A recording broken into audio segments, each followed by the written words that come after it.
Is beginning. I am minty fresh over here. Just brushed my teeth mere moments ago. Scintillating stuff, I know. But yeah, it is Thursday, which is now the end of my week, which is pretty cool. Don't wander too far. I place my controller down because we will not be needing it today, as today we're playing Minecraft. And I think it's time to figure out what we're doing. I think I want to go slime farm. Do some slime farm building action, but I am a bit undecided.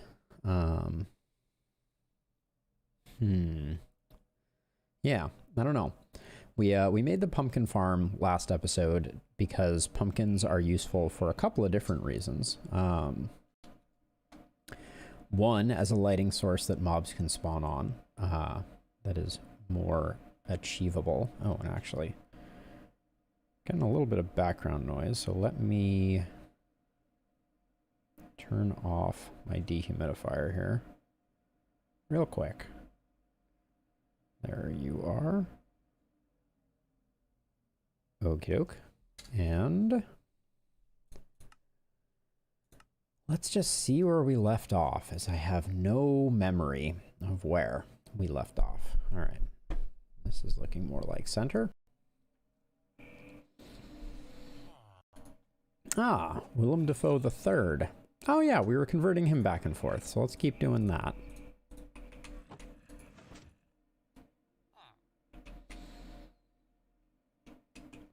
I feel like we've had good luck with stepping away and having him go. Oh yeah, oh, that's another thing that actually I did want to do. There we go. Let's get some snoozing going on. And then yeah, now that I think about it, first and foremost, I want to put some solid blocks over over the heads of our villager stations that are just temporary, but let's get this going first. Get him converting. And yeah, let's have a bunch of sugarcane on me that I have no recollection of why. We'll just grab these stone bricks and we'll just make sure that these villagers are good to go. And all we need to do is just hold shift when we do that. So as not to release the villagers. So this is a precaution because there is the potential that if they were to get converted, I don't know, like say when I was AFKing over at our pumpkin farm, we could have a bad time. So actually I'll do this for all of them while I'm thinking about it.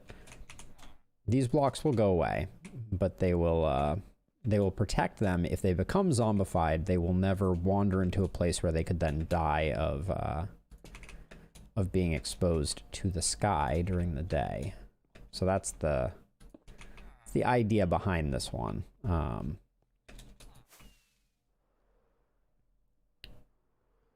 So we won't have villagers in these for a while, but better to do it now while I'm thinking about it.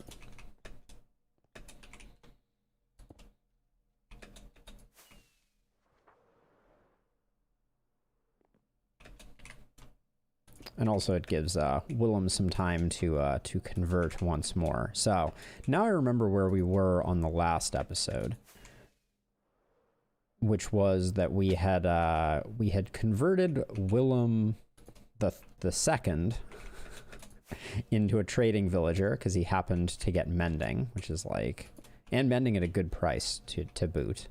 And then we had created Willem the Third, in the hopes that, oh, iron doors, you're my favorite. In my hopes that this guy will get everything that we're looking for. I wouldn't mind doing some caving today as well. Let's go get a little bit more slime. We're also definitely done with this beacon, so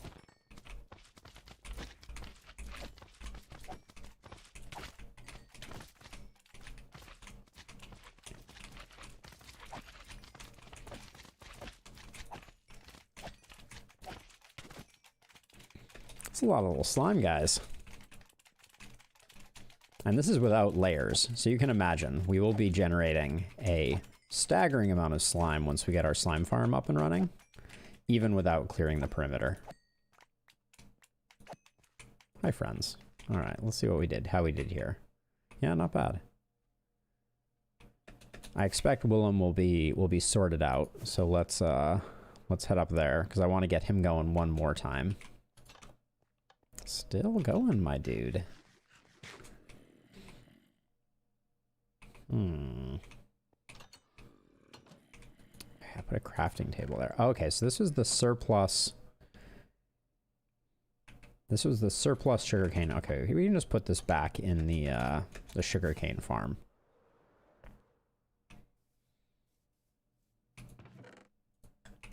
There we go.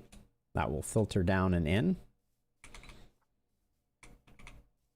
Yeah, so I guess we could have the problem where we could accidentally be releasing villagers into,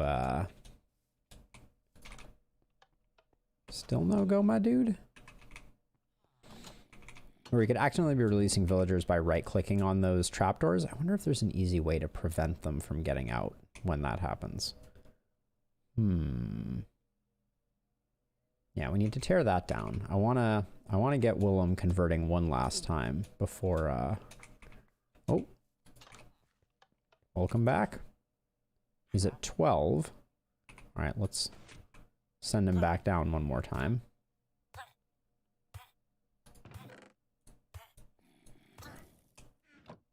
Oh, it's so sad that that happened to you.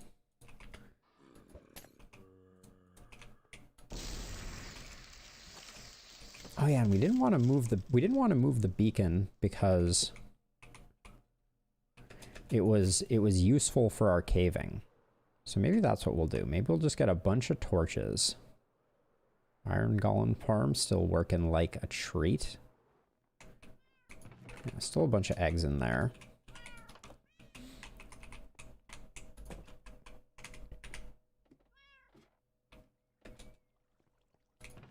Okay, let's convert our slime blocks over. There we go. We have a lot of random stuff. We do have a bit of chicken, which is good. Carrying around a shulker box that I'm not sure why.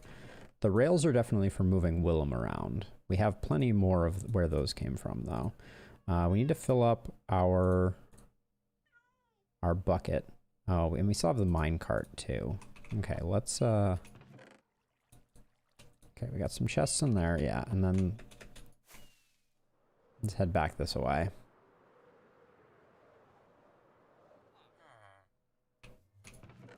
Leave this here. We want to... Always suspicious if the Endermen are gonna ruin our fun with cropland. Ooh, quartz slabs. We don't want to... I need to build a mob-proof entrance to this thing for sure. I'll put the quartz slabs in here for now. Ah, that's right. We wanted torches. I did not get any torches.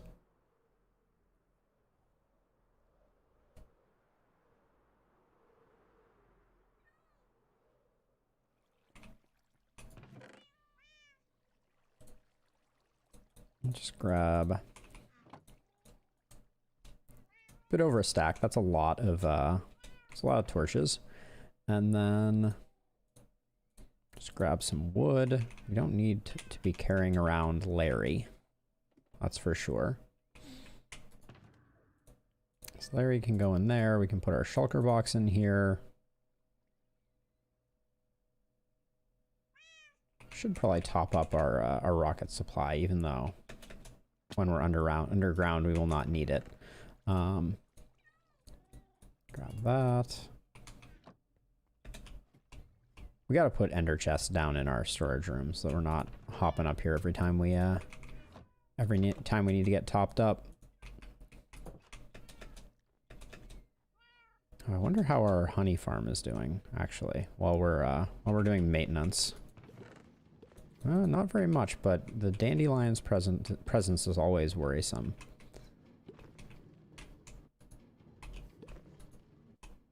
Yep. Celebration!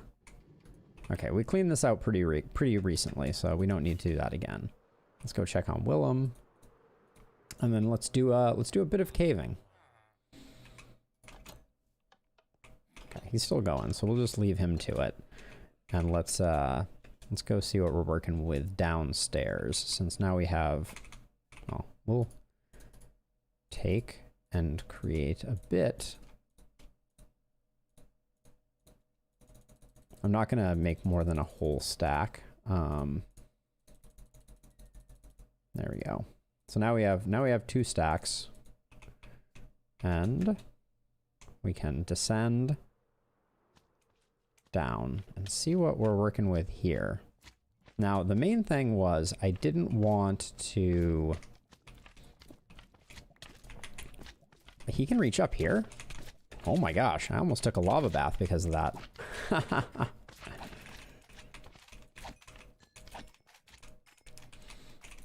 I'm impressed. So what I didn't want to do is I like the idea of being able to look down to the walls and see what we're working with. And now if we go F3B, nope, F3G, there we go. Yeah, so we can see that we have a 3 wide gap here. So we'll be able to see the walls. So I think what I'm going to do is I'm just going to open this up and dig around this for a while so that the lava is still present. And we still are not redstone rich, so...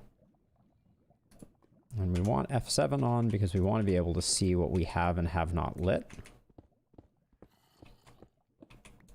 Oh. Now, I heard something off to the left here. Now it's off to the right, so...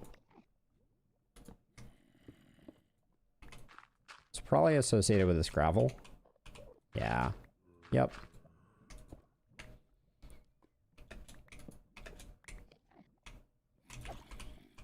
Make sure we don't have a creeper sneaking up behind us here.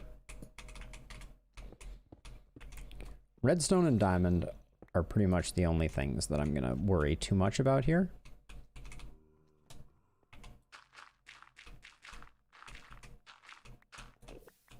Okay.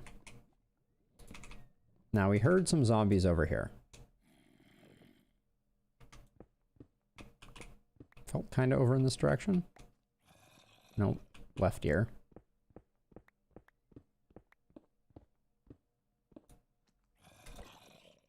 There's our guy. All right, so.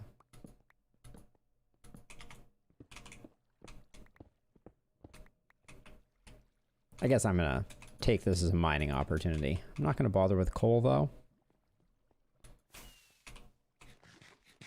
Oh yeah, now that I think about it, while we're down here, we don't need to be wearing our elytra because we're not going to be doing much flying. And that's about all I want to change at this point. But anyways, we're on a hunt for dark places. That's the main thing. We want to actively avoid creating dark spots also.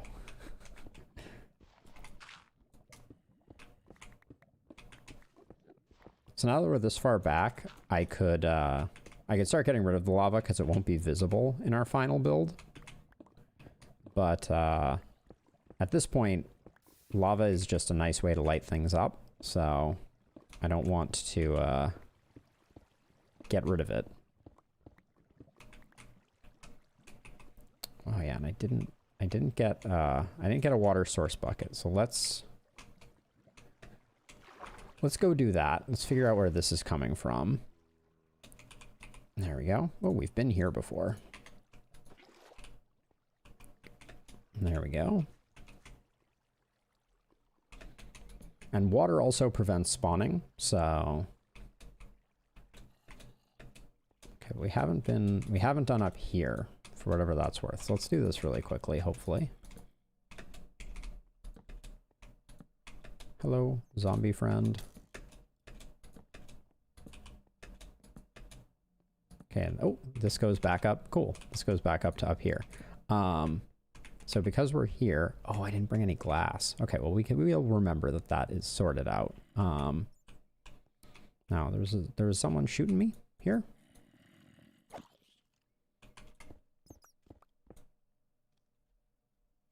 see, everything good. It's always easier to descend than it is to ascend, so I'm gonna go up here first.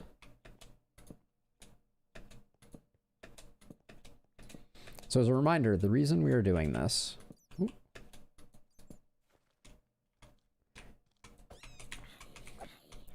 I swear, bats are always fouling things up. Oh, the amount of Enderman activity down here.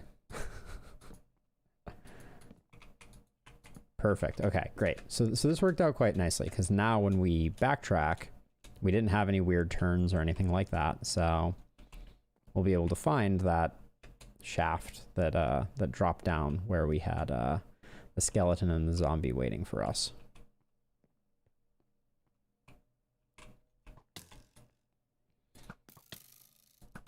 They are impressively good shots, those skeletons.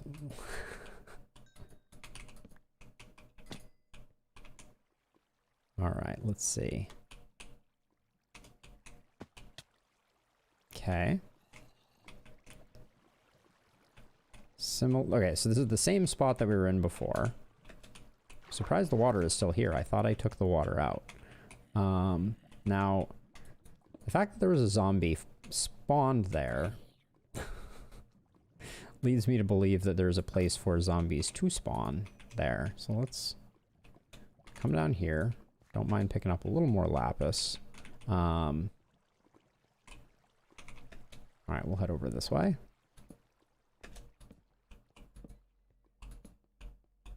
But yeah, our spawn rates are going to improve. So this is a good example of, it's hard to tell if the, if over there is someplace that we've been or not. So I am going to convert this to obsidian, even though, you know, I'm essentially getting rid of light source blocks that normally would make our lives easier, but there might very well be a pocket of darkness on the far side here. Nope, looks like in this case there wasn't. So that was a slight misstep. I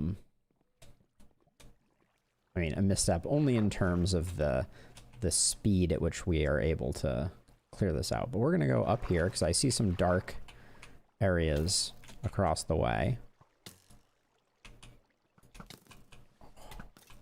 All right, there we go. So yeah, so let's just scoot up here.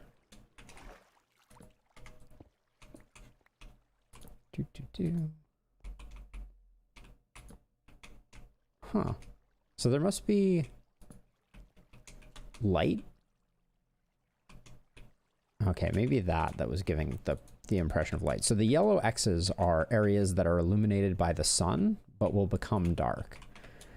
And so you don't normally expect to see those when you're caving about, but we're still very much in close proximity to our previous location. So this is another good example of, it's possible that, you know, this looks like it's lit, but yeah, as soon as we get beyond the lava, no dice.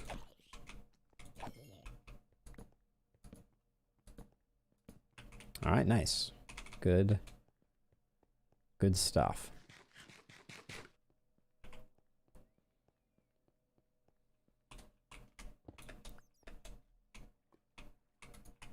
Okay, anything up here that we need to do before I drop down?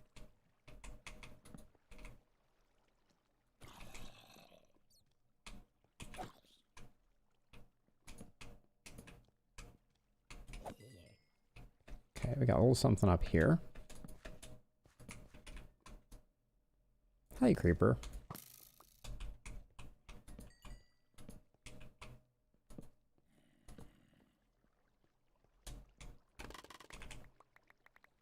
Ah. Got it. That's why This is where we left off last time. That explains it. Okay, so that's why we have skylight access here. And yeah, I think I will restore it to its previous glory. I think I had like 40 something. I'm not gonna go up to check, but yeah, I'll just leave it at that, and maybe we'll see like a little bit of scaffolding poking out. And then actually, so we have, there we go. We have to clean that up, and yeah, so this is where we were previously caving, and we had not gone far. That's the thing that I remember about. Oh. Lot going on in the left here. So let me put a couple torches there, because we're going to see if we loop around to it. Ooh, this cave almost looks mineshaft-ish.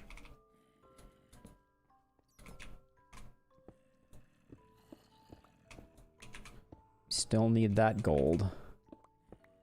Oh, a little bit of accidental down mining there. Danger zone. Okay. Ooh, lot like right through here. Oh, yes. We got another spawner? This looks like a spawner to me. Nope.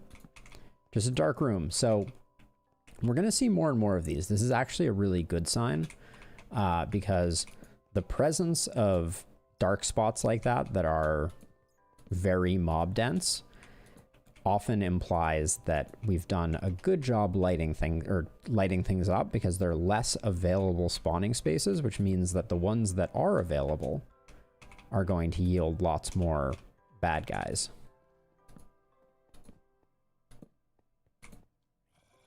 Let's see, anything up? No. Okay, we're hearing something. Feels kind of right ear right now.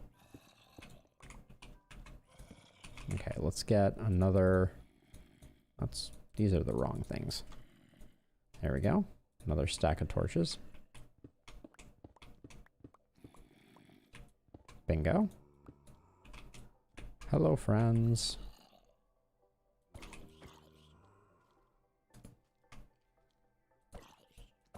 This guy with his shovel. Ready to enlist. All right.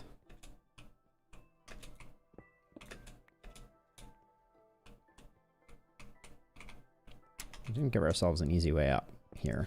All right.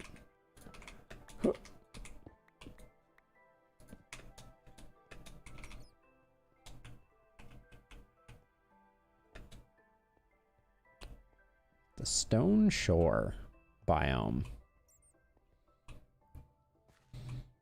Okay, so do we still hear zombies here? No. So I think that was the same. We found the same place again. So we'll look around here a little bit, but then we may... Oh. Hello, creeper.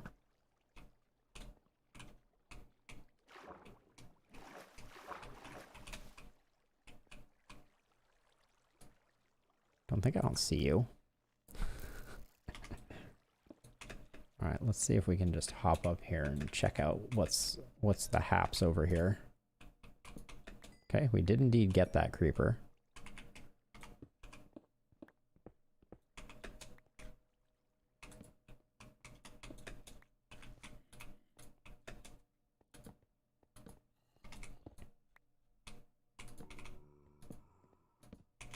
Okay, we got a zombie over here, it sounds like. Hey, Buffalo. I'm doing a little bit of caving right now. Very little bit. While I was waiting for Willem to convert over. So that's what we started with. And then I think we're going to start work on the on the slime farm. But yeah, at the moment I'm just just doing a bit of caving. Yes. The caving and the glassing. Making sure that things are moderately lit up. There we go. We can kind of see how close we are by when the beacon lights up and deactivates. But yeah, I think that's our hole out, and I think I'm probably done for the moment with caving. Because I think even without doing any more cleanup, we're gonna have just a staggering amount of slime being produced already. Now, I'm impressed that I remembered, but I'm not wearing my elytra right now, so if I had jumped down, I probably would have died. So glad I remembered. Oh, last cooked mutton. There we go. Switching over to chicken. And let's go check in on Willem.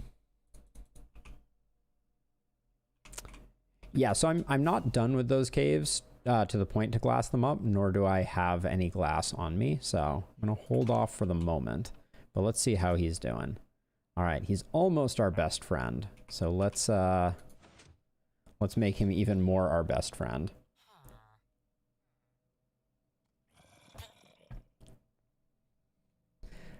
By the way, I don't know if you got to the end of the stream to see Willem Dafoe II and Willem Dafoe III swap places, but yes, we have officially reached the third now over here.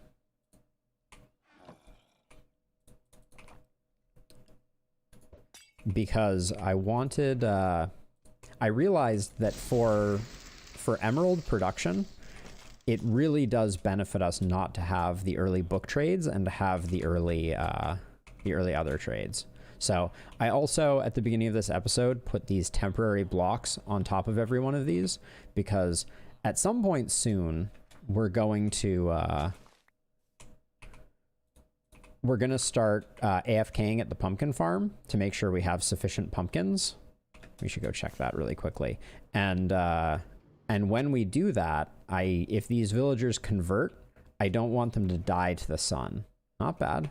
The pumpkins are coming through. At some point, we'll convert this to a pumpkin and melon farm, but that's just a matter of changing the stocks. And for the time being, I needed a lot of pumpkins, because those are going to be part of our the platforms that we create for making the slimes spawn. Is going to be so much slime. Is going to be, each platform is going to have jack-o'-lanterns that are going to be the light source that keeps the platform lit, because slimes spawn in higher light levels. So yeah, that's the plan. And we're just getting Willem back to his former glory.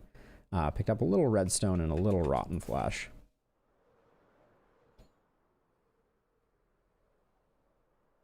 I've also decided that at some point in the future, we're going to have another digging project on the agenda.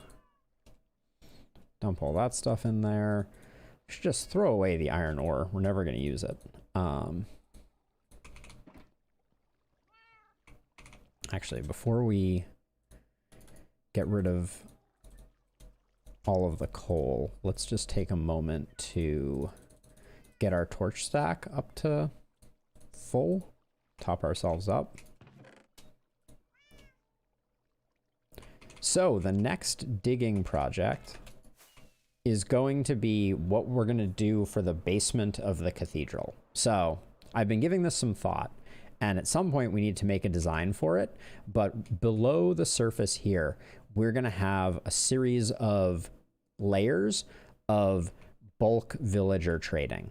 So not like this, right? Not like, oh, this is a very important villager because they have mending or something like that. Which one is this? Efficiency 3? Oh, not bad. But like, I'm thinking large circular rooms that go down many levels that are going to have like a whole bunch of Fletchers or a whole bunch of farmer villagers that are there specifically for emerald generation.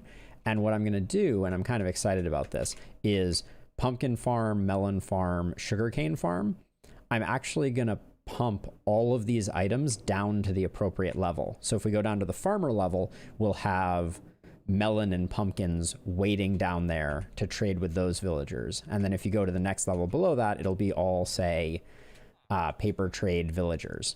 And we'll kind of go through and set up a bunch of different levels and make sure that the farms that are needed for those levels are in somewhat close proximity to the cathedral. So it'll turn into kind of like a little village. So I haven't decided. I think what I may do is because I'm thinking circular rooms. I think that's kind of cool, but I need to figure out a way to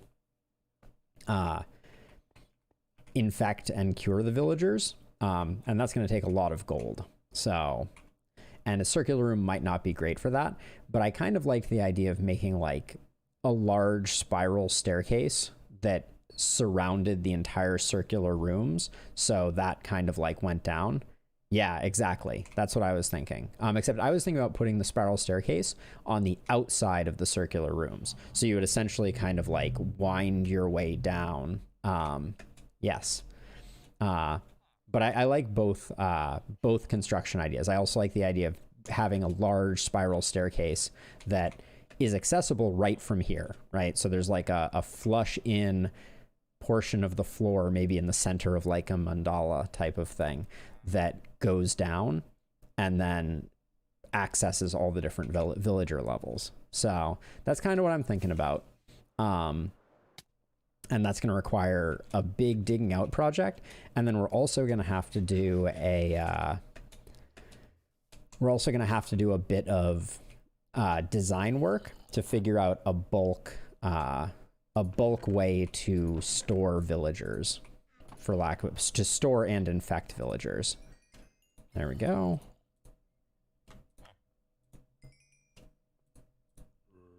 And then is my axe is Silk Touch. That's really unfortunate. I'm filled with regret for making my axe Silk Touch. So there we go. He gets the book trade. And the reason that I'm sad that it is Silk Touch is because we want to be able to take these bookshelves and easily break them down into books that we can then trade back to him again. I always forget. Are wooden buttons longer pulse length? Let's check that out, because this is... Oh, that's way better. Okay, cool. So we'll do that. But yeah, so I want to be able to break down these bookshelves really quickly into books that we can then trade with him. Because this is slow. We can just make another axe, I guess. Yeah, because we're not going to do this. That's the worst. But it's also helpful because then we can come in here and turn our 12 into 12 again, but with leftover surplus books. So it's like free real estate. Oh, I guess we already had a bunch of books in here too. Interesting. And sticks. All right, so he leveled up again. Multi-shot 1. This is also a great way to get glass as a side note, moving forward. He's almost leveled up, so let's just grab some emeralds and get ourselves some glass.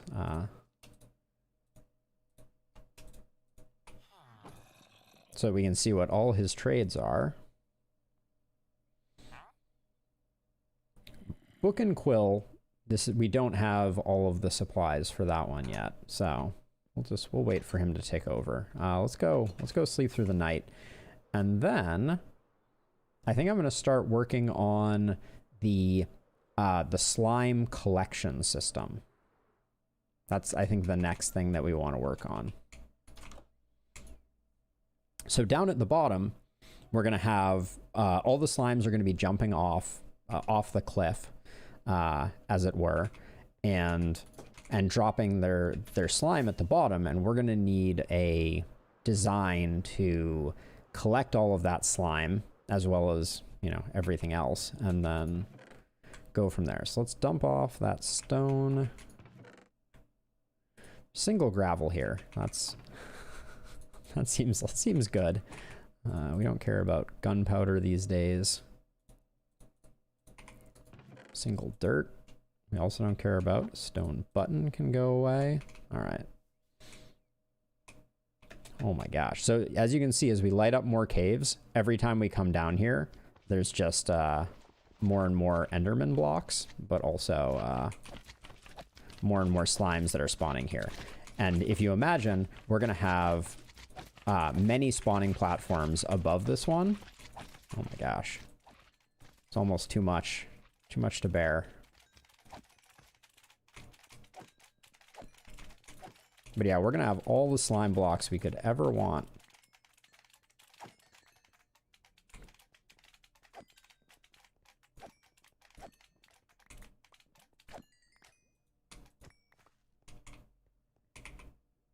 Yeah, so that was 2 full stacks. The last time we did this process, we ended up with 1 stack. So that has a lot to do with the quantity. And actually, for clearing this up, we better start from the bottom and work our way up, because actually this may have been a mistake. It's faster if you still have haste. Oh, although, okay, this was foolish. We didn't have haste enabled on the beacon regardless, so we might as well tear it down from the top. The beacon deactivate noise is a great one. Pew.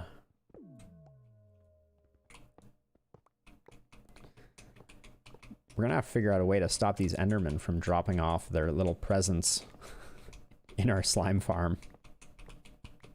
I did no research on disabling Enderman griefing either, without disabling other forms of griefing, like creeper, etc. So that remains an outstanding mystery.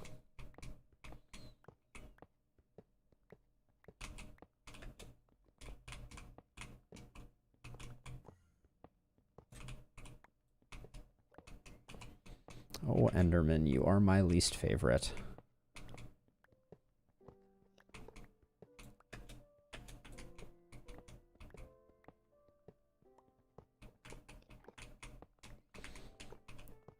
Speaking of which, Enderman Farm is on the list as well. It's a little further down the list at the moment. I would much rather have, I think, a gold farm. So as soon as we get done with the slime farm, we need to start looking seriously at gold farm designs, because I want to get to piglin bartering so that we can get all the blackstone we're going to need for the cathedral, because it's going to be large and in charge. Almost looked at that Enderman there. And also, for all this curing we're going to do of our villagers, we're going to need lots of gold as well for the golden apples.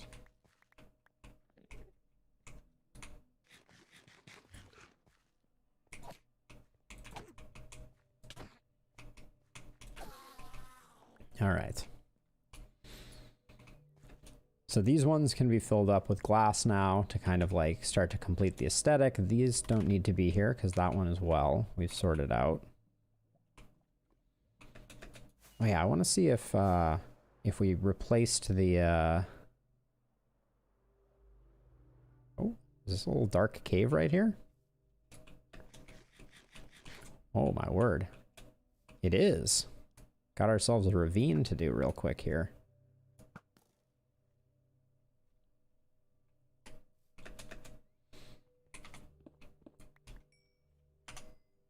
Full of spawning spaces.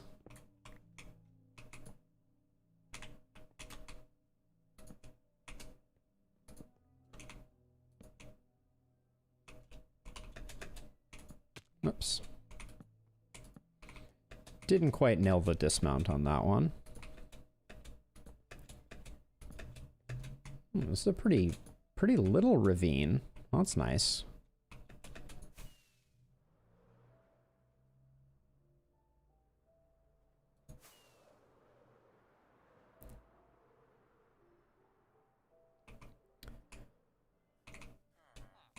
Okay, let's see. So we'll do another quick round of trading with Willem just to max him out. Grab those. Grab these. Oops. A little bit more paper.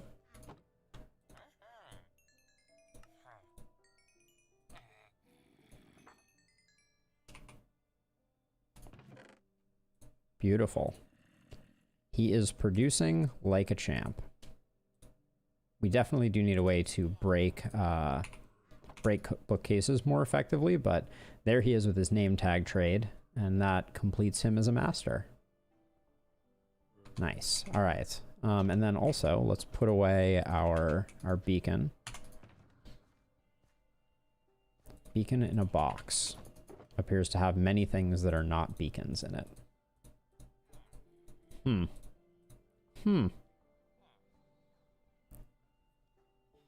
Oh, the incredibly valuable not dirt apparently is in the beacon in a box beacon in a box. There we go. Okay, so let's start thinking. Oh, actually, we had a bunch of glass here, didn't we? Let's just grab it and let's we'll glass over those, even though we're gonna likely come back to caving at some point in the future. Oh, and this one's going to require a lot of glass. We may not have enough glass for this opening.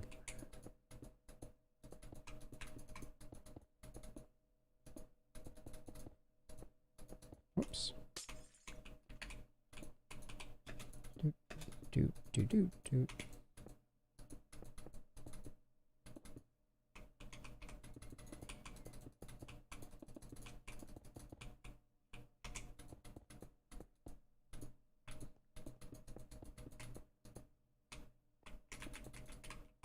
Oh yeah, there goes most of our glass. And then scoosh out like this. Oh, wanted to get that little hidey hole there, but not gonna happen. Okay, we can't have any...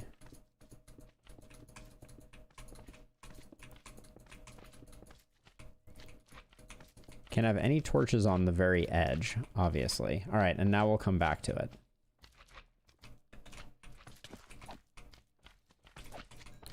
Now, working down here, once we get these slimes cleared out, is going to be fine. Oh, how did I not pick up the piece of glass that I was standing on that I broke? That's surprising.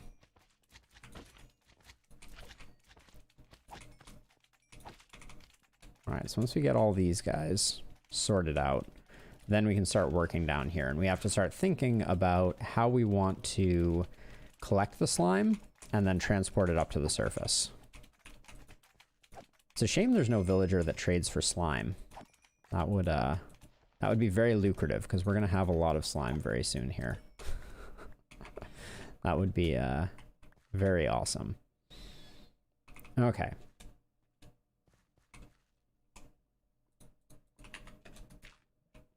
Perfect. Okay, so the slimes are going to fall down, and then what we're going to have down here at the bottom is water flowing to the center to some type of collection space in the middle-ish here. And a hopper in the middle. Now here's an interesting problem that we're going to run into, potentially. The slimes are going to fall down, and the smallest slimes are going to end up being able to travel any place that the slime balls themselves can travel.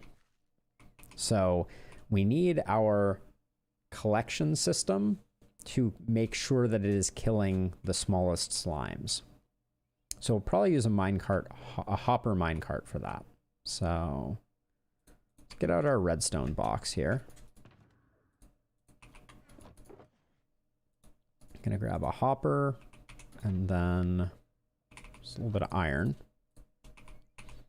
Put down one of these.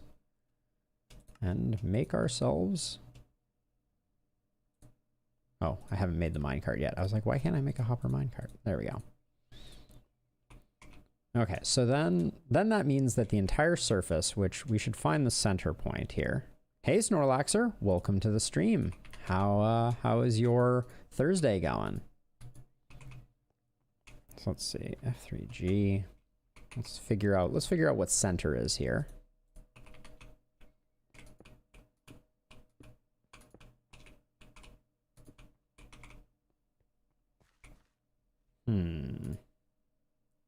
Gonna need more blocks to find center. Oh, today is the best day? That's excellent news to hear. What makes today the best day? Hello, zombie?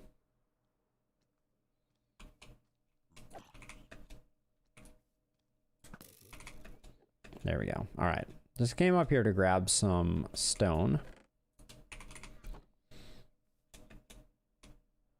Oh, the slimes repopulating every time we leave is becoming painful. Oh, it's a secret? Okay, fair enough. Well, I'm just glad to hear that it's the best day. It's a pretty good day over here too. All right. So, let's see. F3G.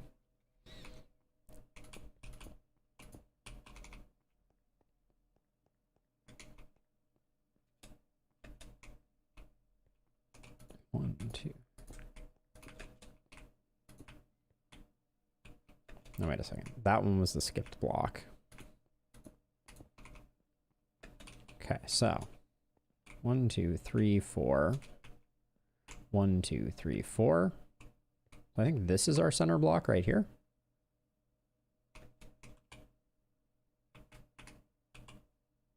I think so. There's probably an easy way to do this, like a formula. But hold on a second. So we put this here, and so 1, 2, 3, 4, 5, 6, 7, 8, and then 1 left over. So it's going to be 1, 2, 3, 4, and then this is our center block on this side. And then we just need to do the same thing over here. Because that was that way, yeah. So 1, 2, 3, 4. And it's this block here, but aligned with that one. So yeah, so that's our center block. Okay, good stuff. So what we're gonna do is we are gonna grab a regular hopper to put in the center.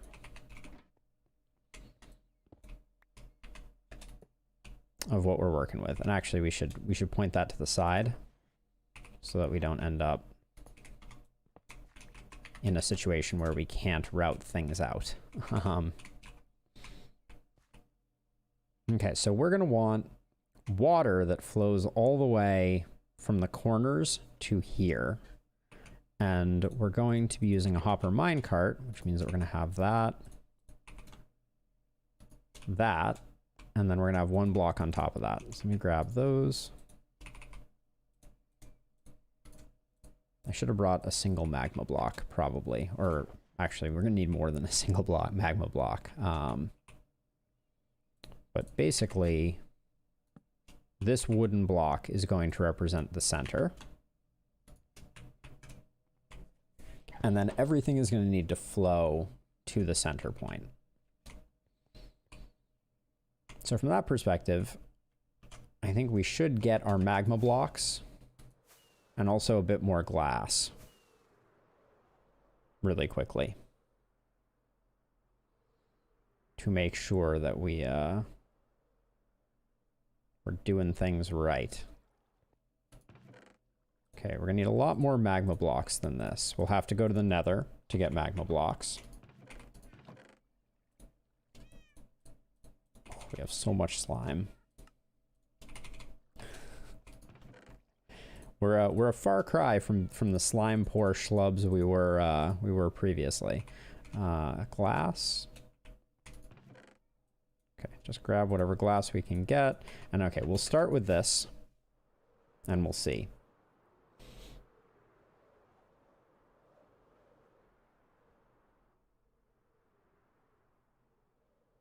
Yeah, every time we come back here until we get this spawn proofed, we're gonna have slime issues.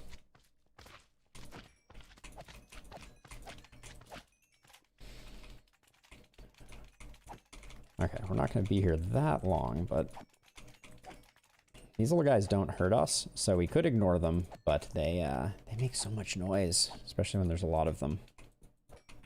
There we go. Okay, so let's see. I will...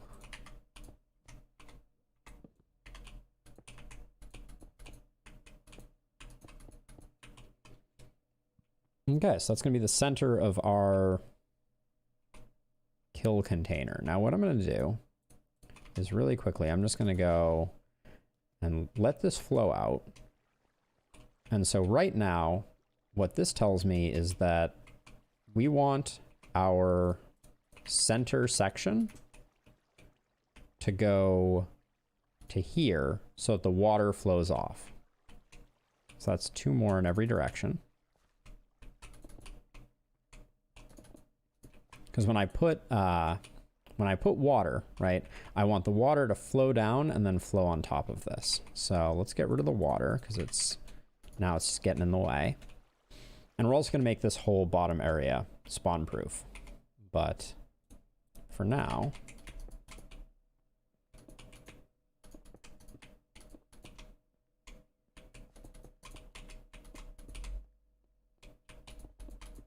so this is going to kill the slimes, obviously, if they stand on top of it. So the idea is we put water, oops, almost pushed my minecart out of the way there. Okay, so now we're gonna go up a level. So there are few things worse than building with magma blocks because you take damage when you stand on them, unless you're crouching. So they are slightly annoying. All right. But yeah, you can hold shift to reduce the pain, but like you can't open your inventory while you are while you were standing on it without getting sizzled.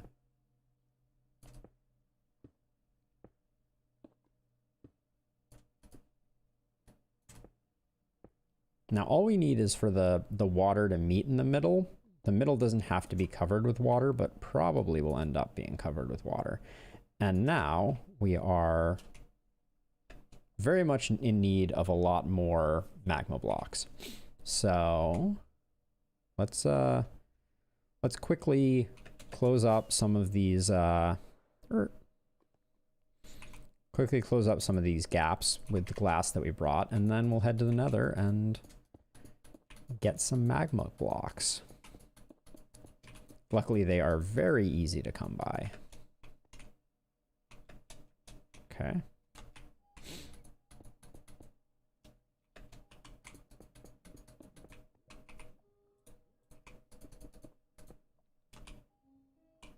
Didn't miss any.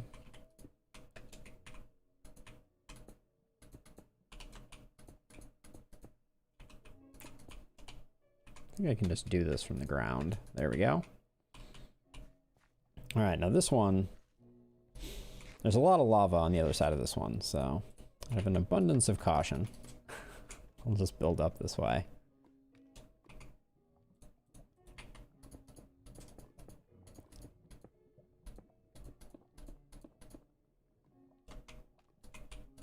Oh.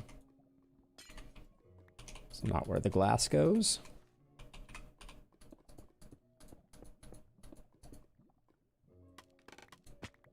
All right. So at least we have enough of our collection system sorted out.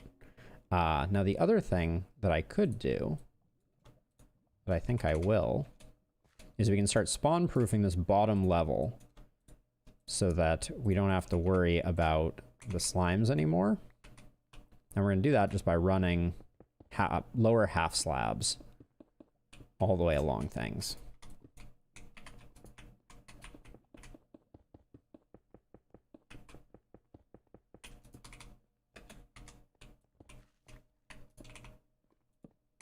I wish slabs broke half at a time, but sadly this is not the case.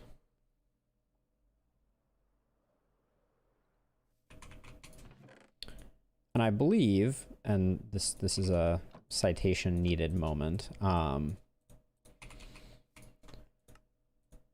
There we go. I believe that slimes won't spawn on magma blocks, so after we get done lining the floor with these, we won't have to worry about any slime spawning down here anymore until we start building the spawning platforms.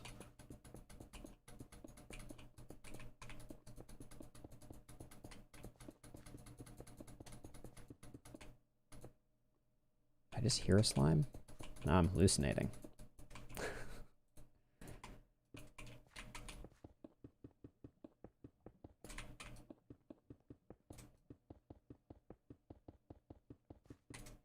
That's one of the few things that Bedrock has going for it, is the rapid block placement algorithms that they put into Bedrock are quite nice. Oh, can I not? Interesting. Can I not get under this by doing my standard Elytra thing? Okay. We may have to figure something else out there. I was kind of betting on the fact that I'd be able to walk under it like this, but for whatever reason, it doesn't appear that that's the case. Also, feels like it's getting dark. Yeah.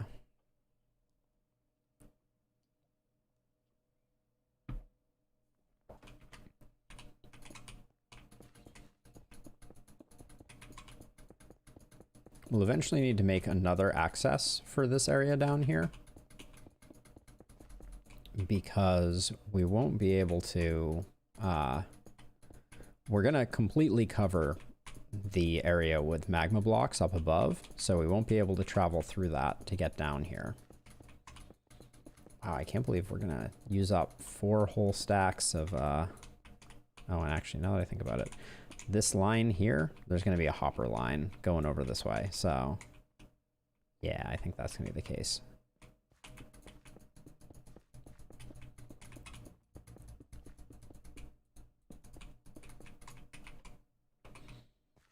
Well, there's no way to get up there now. All right, let's go get another stack.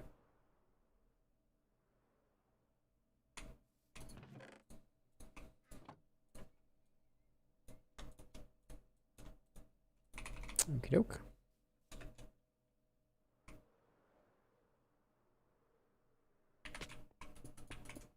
Wow, that was a bad landing right there.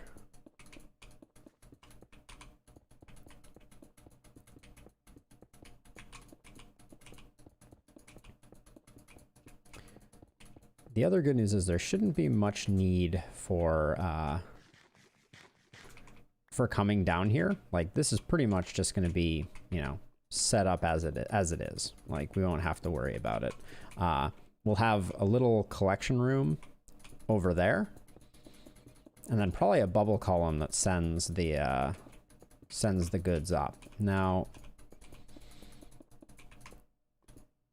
one thing that I'm debating is that there's a bunch of different ways.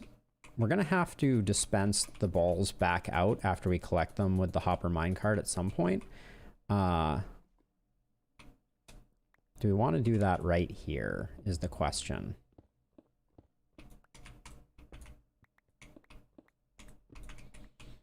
We could put the circuit right here. The problem is we wouldn't be able to put an ice line because of the bedrock. It's probably still, I mean, we can do most of an ice line. So maybe we will do that. Okay. Something to think about. We can set that up before we go get the magma cubes. All that will take is a dispenser and a pair of observers and a little bit of redstone. I think we're only going to need half. We'll see though.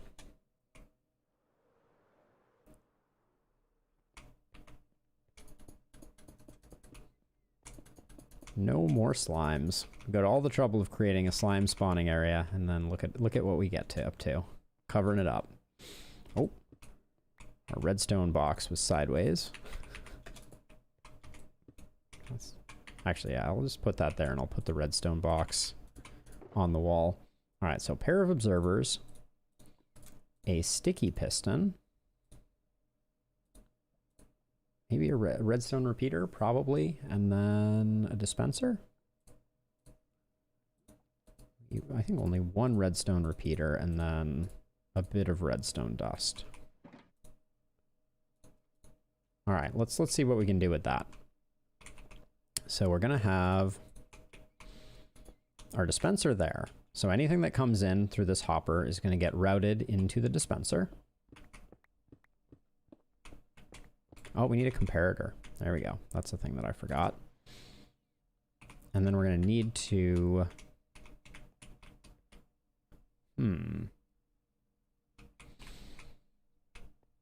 I guess we'll pull the signal off this way. So comparator here.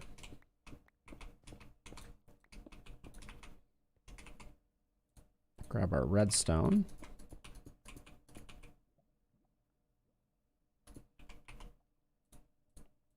We don't technically need the repeater, I don't think.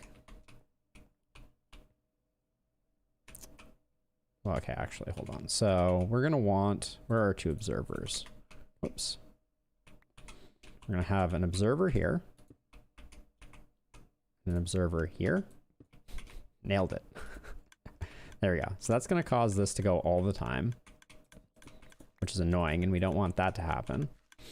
So now we're gonna grab our sticky piston. Whoops. Gonna put that here. And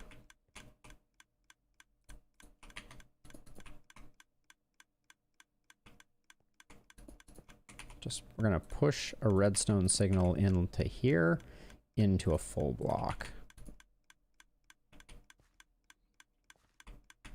So that now, if we put something in here, oh, we do need a repeater. Okay, hold on. Let's get rid of that so it stops making the clicking noise. Yes, okay, so we want any time the comparator is lit, right? And that's gonna happen, where'd that repeater get to? Oh, there it is. Anytime the comparator is active, right? We're gonna get the repeater, which is gonna give us a full redstone signal.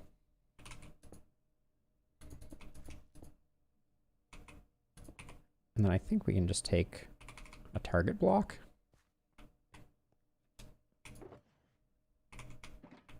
And toss it right here. And it will redirect our redstone signal. So that now, if we put something in here, it extends the piston. And as soon as it's empty, the piston goes back. So now, we put that like that. And now if we put in 3 of those, bingo, done. So now all we need to do is get a bit of glass, which we should already have.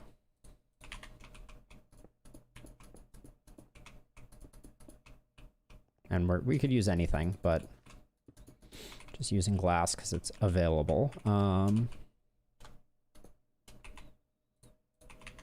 Okay, and actually before we put this in,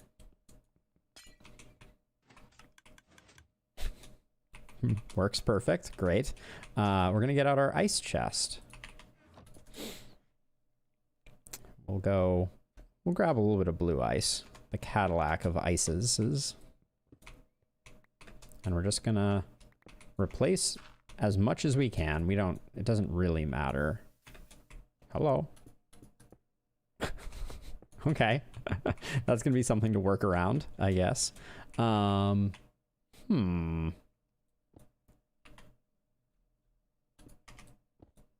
Okay, that's how high we have to go up. All right, let's do a little bit of lava remediation then.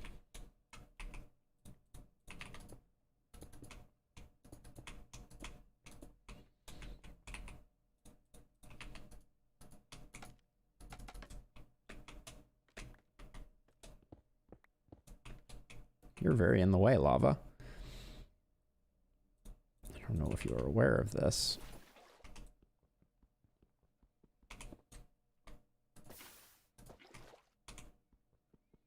This part doesn't need to be particularly clean. Oh. There we go. Flows down. Because we just need a tunnel here. I'm so glad to hear it, Snorlaxer.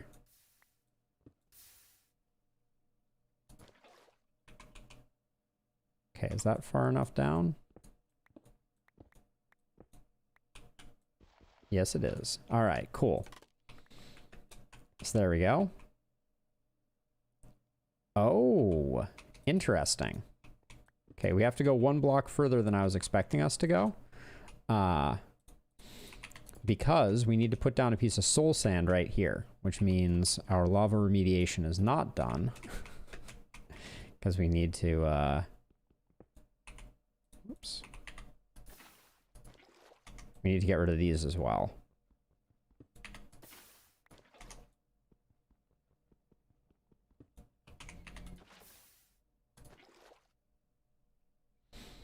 Yeah, because funnily enough, I wanted to put a piece of soul sand here, but that would not work.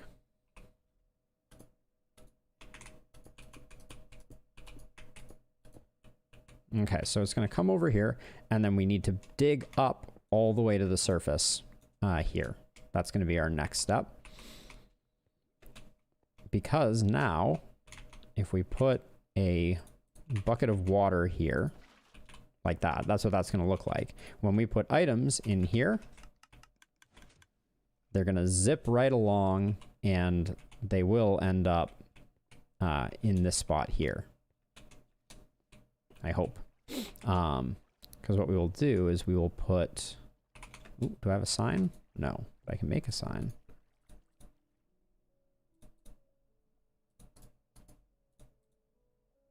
Get one of those.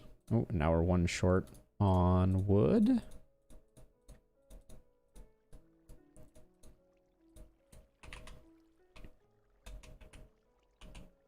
So we can just put that there because we weren't going to have an ice block there. Actually, we want it to carry over though, now that I think about it. So we'll put that there, and then... Are we going to have a problem because our blue ice stops here and the blocks need to get all the way to here? I think we actually are. So we need to go one further over. Best laid plans here.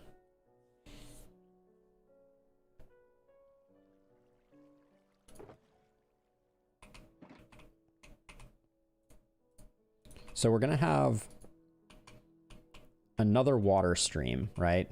And we want to have a... I don't want to say E. There we go. We're going to have that, and then we're going to have... Let me grab a regular piece of ice.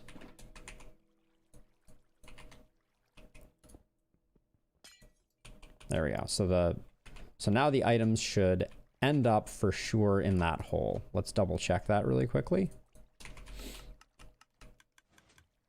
Okay, these ones didn't, but everything else is going to get pushed and is going to end up all the way over there. So now we need to fill in this here, but get rid of this. And where's my... Oh, I need a water bucket before I get myself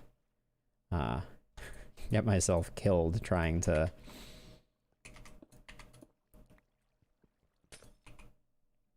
Portable water buckets. There we go. All right.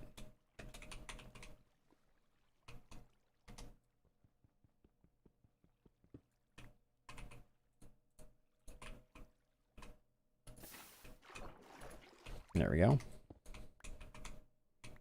A little awkward, but we're getting there.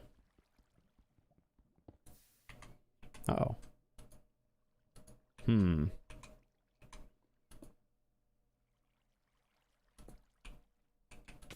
Oops.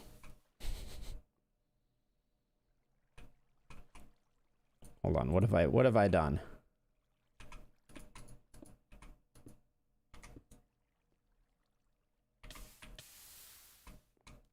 I've created a cobblestone generator.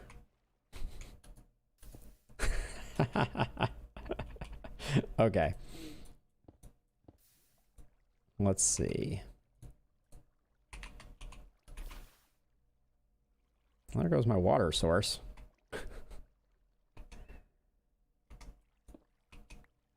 there's my water source. Okay, so that didn't work out exactly as planned. 187? 181. Okay, so 182. Let's just go to 182 and we'll go down from the top because we need to go the whole way.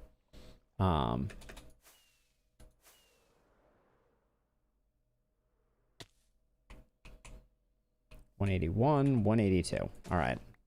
And we'll go too wide for safety's sake.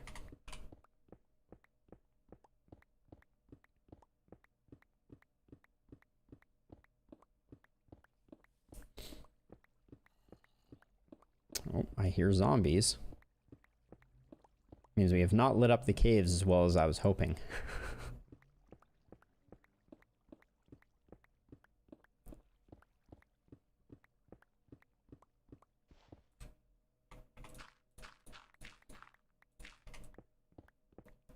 So we're gonna find a lava pocket pretty soon. So I'm gonna proceed with caution.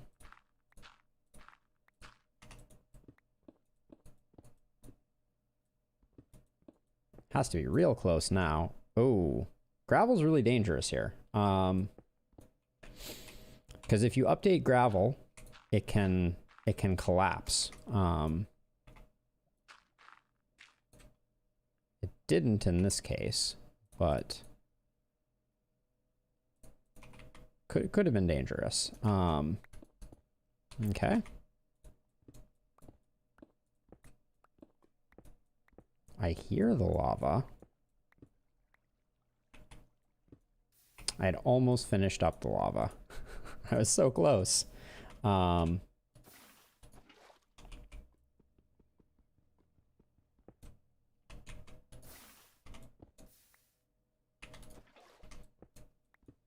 Okay, there we go. So this is we now have our chute. So I'll have a piece of soul sand down here. And while we're at it, just really quickly, let's get rid of single torch. I'm running into inventory management issues. So all these various building blocks can skedaddle and we'll grab them back later. All right, good enough. So we only need this gap to be 1 wide. Hey, steaks were made. Happy Friday. How goes it?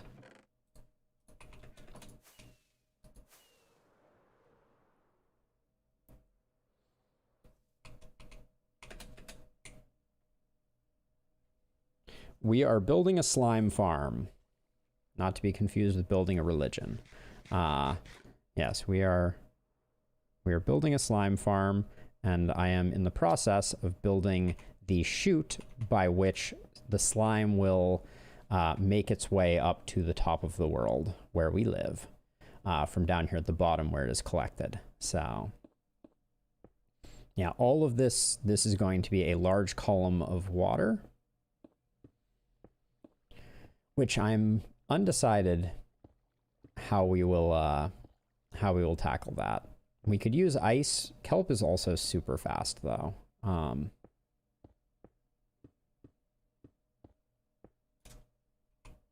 We made it. All right, we need a piece of grass to finish that off. One singular grass block. All right. I think this time around, we've gone a different path each time we've had to build one of these. We've always used kelp, but this time I think we're going to use the ice method. So we'll get a stack and a half of that, and then we need not a silk touch pickaxe. So we'll leave Max in here and grab Nose.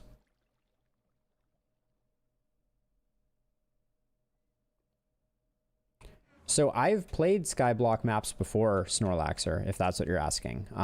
They're some of my favorites, actually. I really love Skyblock maps. They're a ton of fun. I played Sky Factory and one other one that I'm blanking on now. But Skyblocks are awesome. There's a particular mod pack that's used in Skyblocks that is called Ex Nihilo, which means in Latin from nothing. And it's one of the like resource generation things. Like some of those packs use equivalent exchange, and there's a variety of other ways too to kind of do it. But you need some type of resource generation in those. And all right, now all we do is hold shift and do this and hope we don't drown.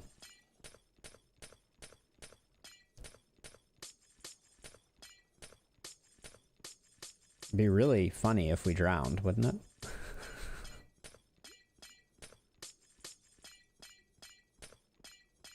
I think we're going to be okay, though. The joys of Aqua Affinity. There we go. So that is now all water source blocks. All the way up. Which means that when we put a piece of soul sand there, we'll be good to go. Now, we need one more water source there. Yep. And now, let's go grab the soul sand and confirm that everything's working to spec.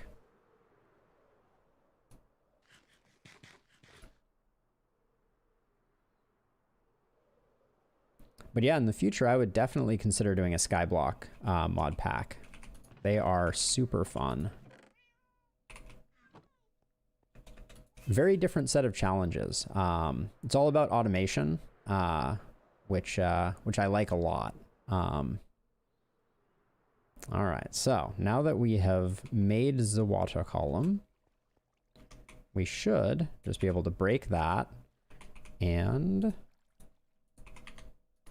do that, and we should get full bubble column. Yes, indeed. Looks good. Okay.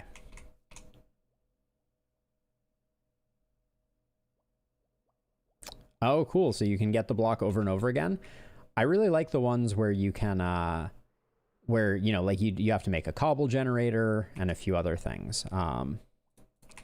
Those I've always really liked that problem space. So I'm gonna put this. Let's see. So I think for the purposes of this, I'm gonna get rid of that sign and just put a piece of glass there instead. Oh yeah, you don't like doing cobble gens? Not a fan of the cobble gens. Let's see, and then let's grab our. We need to make sure mobs can't spawn on redstone, but we need to make sure that all of the additional slots here are sorted out. There we go. So there is one spot where mobs can spawn, which is oh, that's cool. You can actually. I can get under it just by going like that. Oh, that's awesome. Okay. I'm going to put this here just to light the place up. And then this block space here, technically, things could spawn in, but that's okay. So now, if we put, let's see. Well, let's put some slime balls in there. Oh, okay. So we have a bit of a... Now, this, I believe, can be fixed by adding more delay. So let's grab another repeater or two.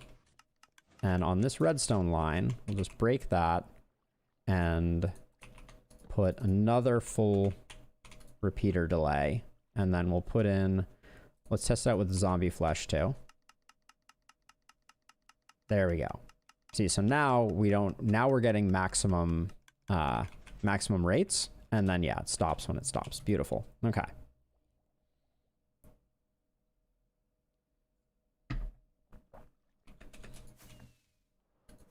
And then if we come up here, we should see, yep, all our slime balls, all 48 and all 32. Good. So that's working as expected. So that means that the next thing is to get magma blocks. So yeah, so Snorlax are my favorite. My favorite types of packs are the ones that use that mod that I mentioned before called X Nilo. And the way that they usually work is you usually end up having these things called sifters, and you use them to break down gravel into like dust. And then you use that dust to make iron ore and that kind of stuff. And I've had a lot of fun with that type of mod pack. Let's see, that can go in there. Bring this with us. Oak sign is a project material. Ounce of cleanup now saves a bunch later. Maybe. And get rid of that, get rid of that. Okay, and then swap nose for max again. We should bring this with us.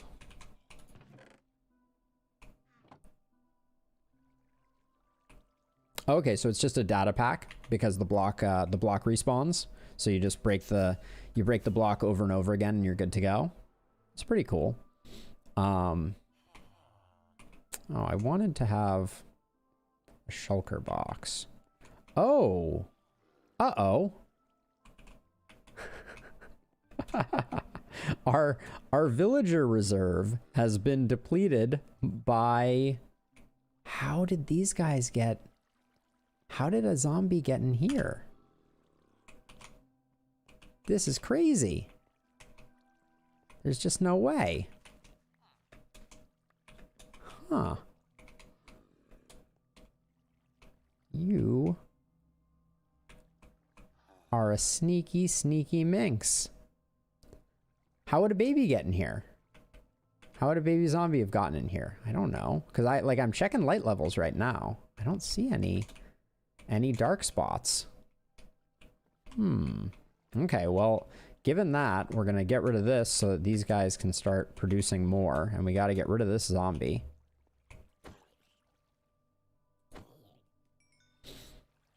Very strange. Okay, because if we come down here, right, there's no place in here that a zombie can spawn, right? They come over here.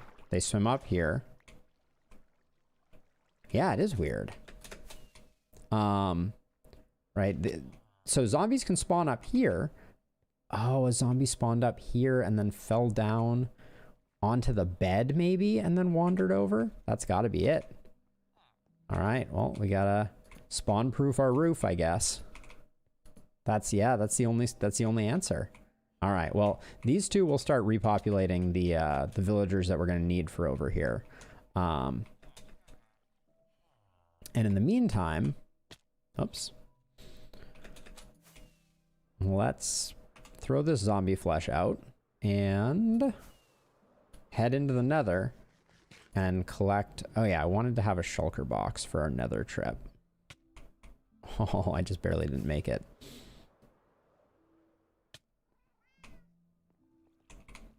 Yeah, so let's see. Was one of these empty? Nope. All right. Twist my arm. There we go. Now we have a shulker box. And let's go get some magma blocks.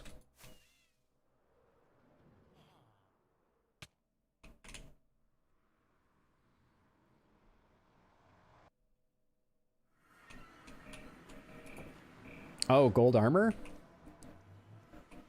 I think I... Ooh. Oh, little dark spot here. I could go get some gold armor. Yeah, just to be safe, we'll get some gold armor.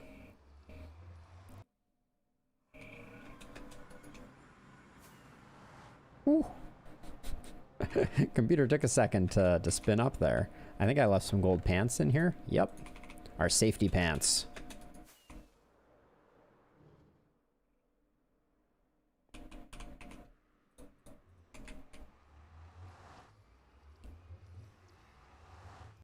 Thank you for reminding me, Snorlaxer.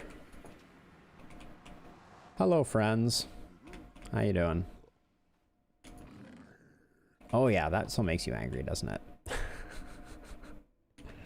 Whoops. All right, we don't need our F7 overlay. I think the best place for us to get a lot of magma blocks is down in the mine shaft that we created. How are you doing, buddy? Still looking good.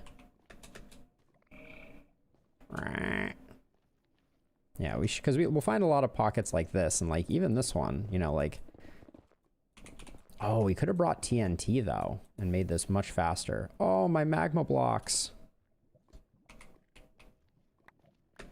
I'll get what I can, but the lava certainly ruined our plans here a little bit. All right, we can still get this part.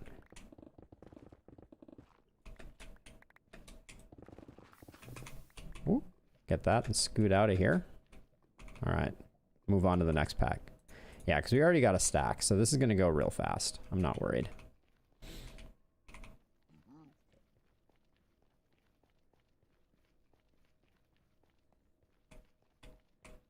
Because we should have exposed a lot of magma cube pockets down, or magma block pockets down here. There's also a lot of quartz, which we will need, but we're not gonna, we won't do quartz mining right now.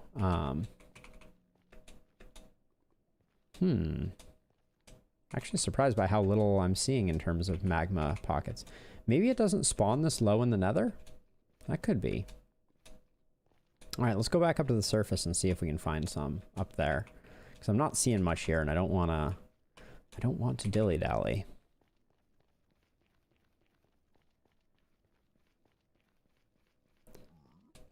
It is indeed. It is what the nether is known for. Yeah, we can fly around on surface level, though, and find plenty of magma cubes.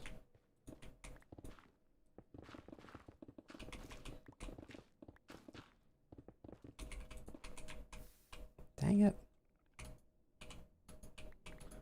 The pockets of lava are really really cramping my style. All right, not gonna worry about that one.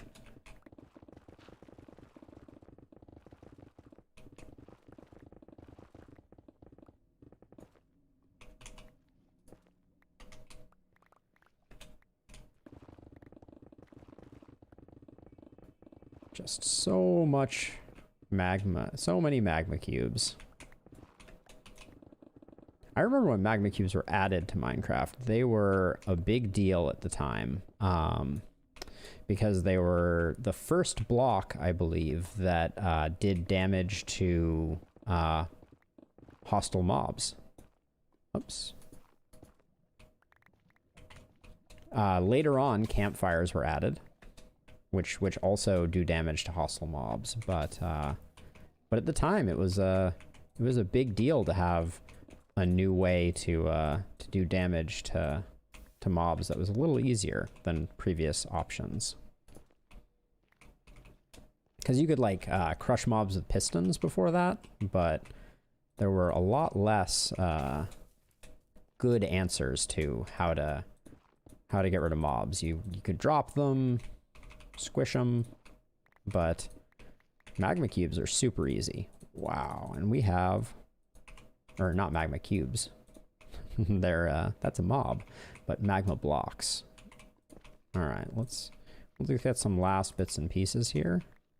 Make sure we haven't missed anything that we mined. And I think this is enough for our project. So what I'll probably do is just take this little divot that I have created and just paper over it.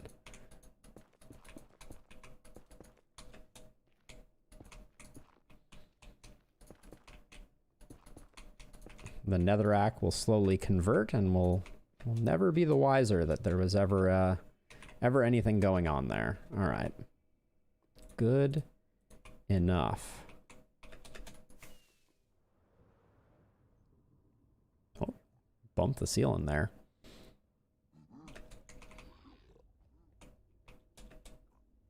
Everybody sounded so angry. Oh, little dude closed the door behind me. All right, let's take our nether bounty and keep building over at the slime farm.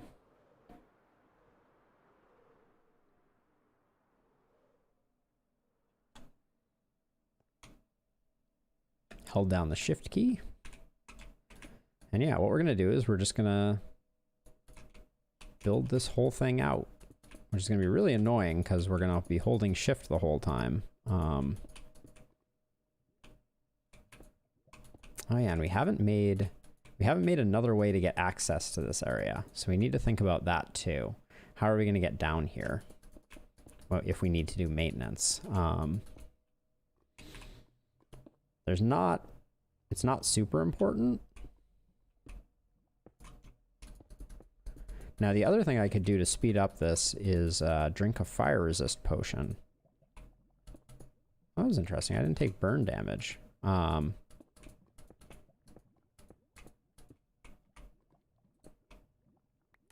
Right, they are not a hostile mob. The baby piglins, that is.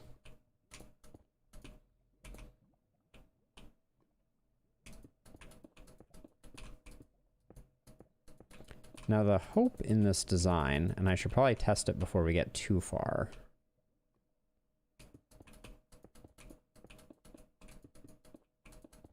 Is that if we put, ouch, ouch, ouch.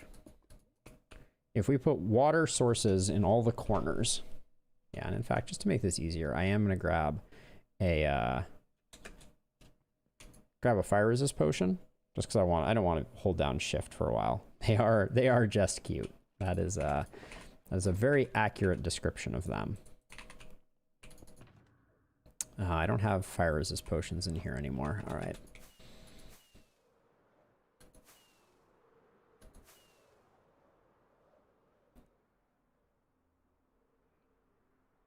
Now we have our ice, which we'll need for creating the setup. That's not where I wanted to look.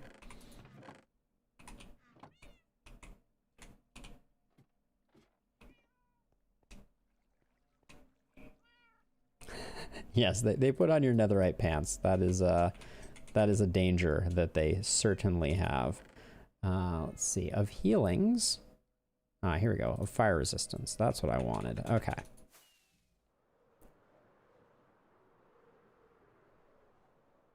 I'm also going to grab a couple stacks of ice.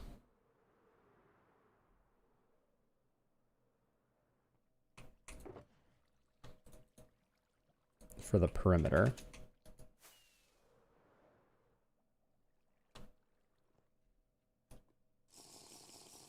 There we go. And this just will make the whole process of building much faster and less painful. I guess I could build it from below too. That probably would have been smarter. Now we can't open that chest.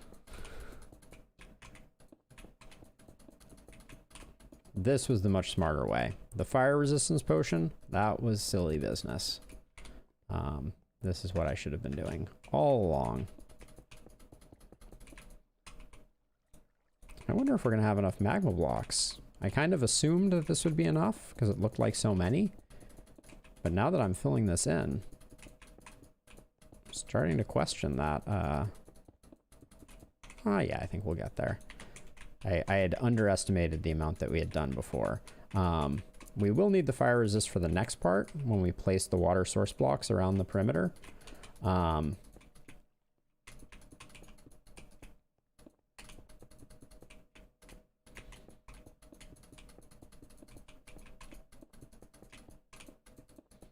Now it's getting dark under here, but the good news is because we've used half slabs, we're not going to have to worry about any mob spawning. Oh, we're not going to make it.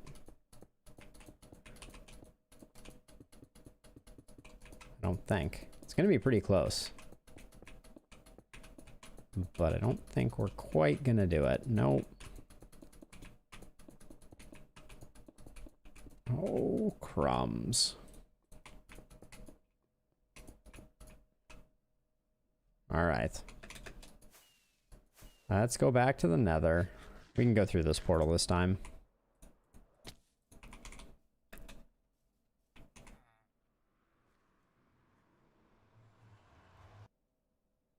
Hey, sleeping. How goes it? Hello, Hoglin in our base.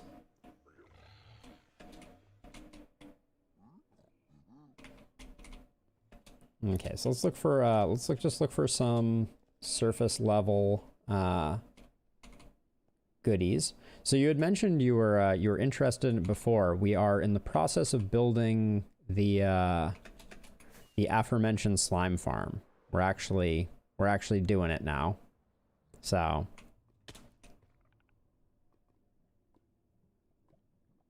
congratulations. Very nice. So glad to hear that you have not zombified. And also signs of life returning back to normal maybe. Oh no, I don't want you to leave. Hold on. There we go.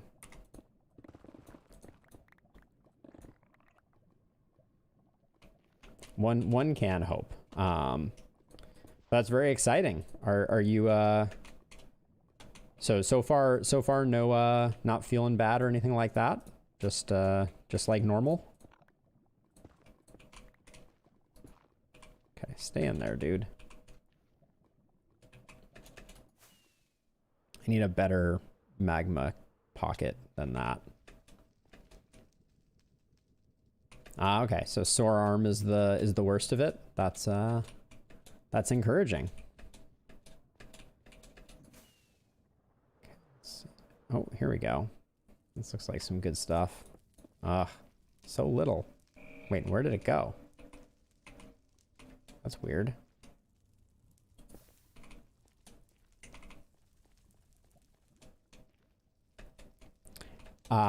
Maybe by playing the Piglin record? Right? What's the name of the Piglin song? I forget its name now. Hold on, we need to get more... Oh, we really need to get more rockets because we are on our last rockets and I did not bring the ender chest. Uh-oh. We only have 2 rockets. Pig step, yeah. So you play... Is that the way that you do it? You play pig step?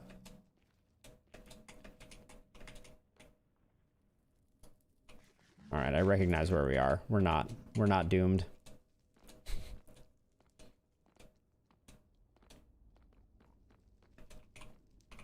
All right, let's get more rockets before we go adventuring in the Nether and strand ourselves somewhere. That would be really cool if they made it so that piglins that heard pig step would dance. I would like that very much. Okay, let's get rockets. How much do we get? Not very much. All right, we're gonna have to go back again.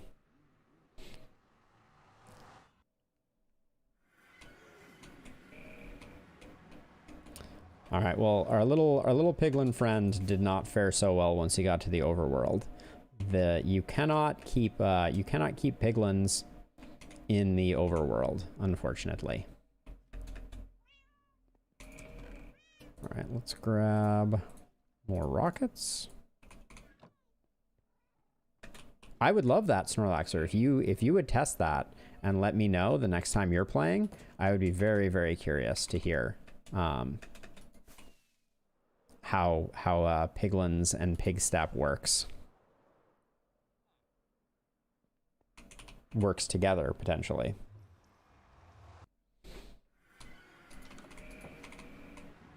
Okay, now we have rockets. Now we need to find ourselves a nice chunk of magma.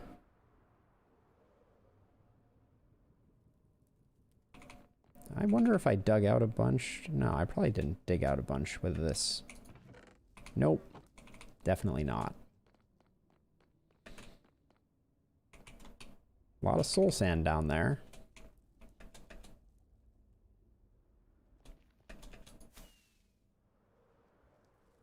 Just saw a blaze. I'm looking.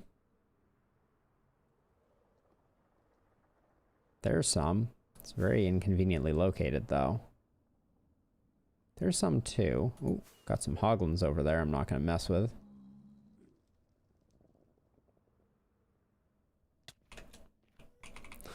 Blaze taking pot shots at me from across the map. Cool, thank you, Snorlaxer. Can't wait to hear.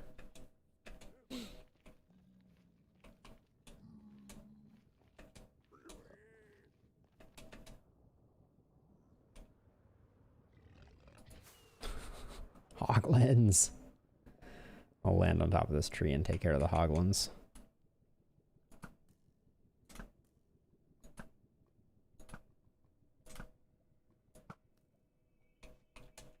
Okay. Back into the mines, maybe?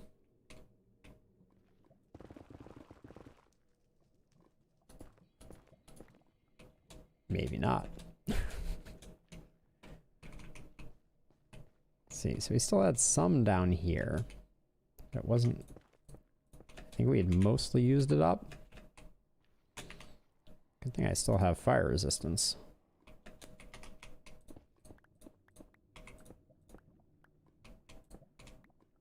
Oh. Oh, did my fire resistance just wear out? Looks like it. Alright, okay, cool. We got another big pocket here. This should be enough to get us going.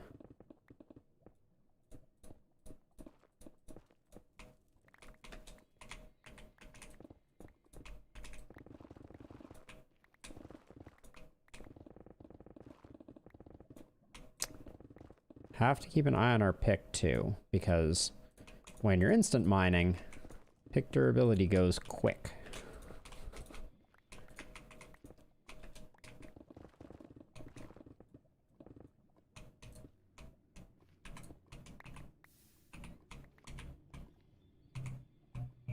Okay.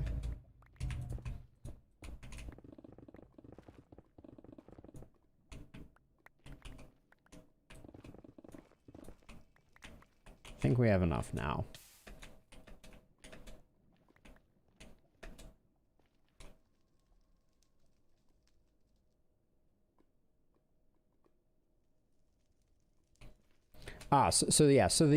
There are 3 dimensions in a standard Minecraft save file.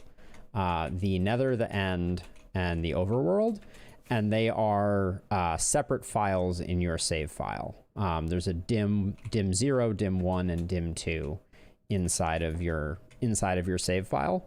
And the only way that you can access the Nether practically while playing is by traveling through a portal.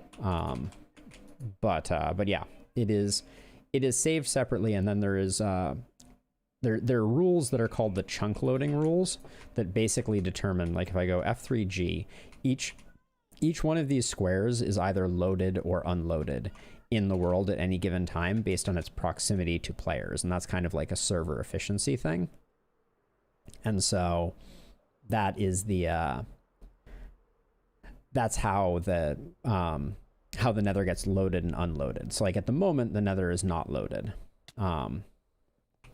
Okay, so let's see. So I got way more magma blocks than I necessarily needed. Because now we're done, and I have not figured out a way to get in and out. So, but we have the ice. And now I wish I had the, okay, I'm going to switch over. Oh, I can't. I need to relocate this so that I can access it. There we go. Switch over to nose, because we need to break ice blocks. And then, I guess I'll just, well, actually, okay, for the purposes of this, for the purposes of us getting started with this, I'm just going to put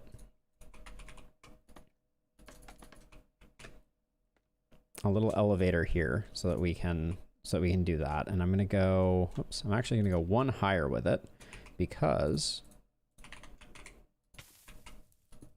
we are going to start laying down ice.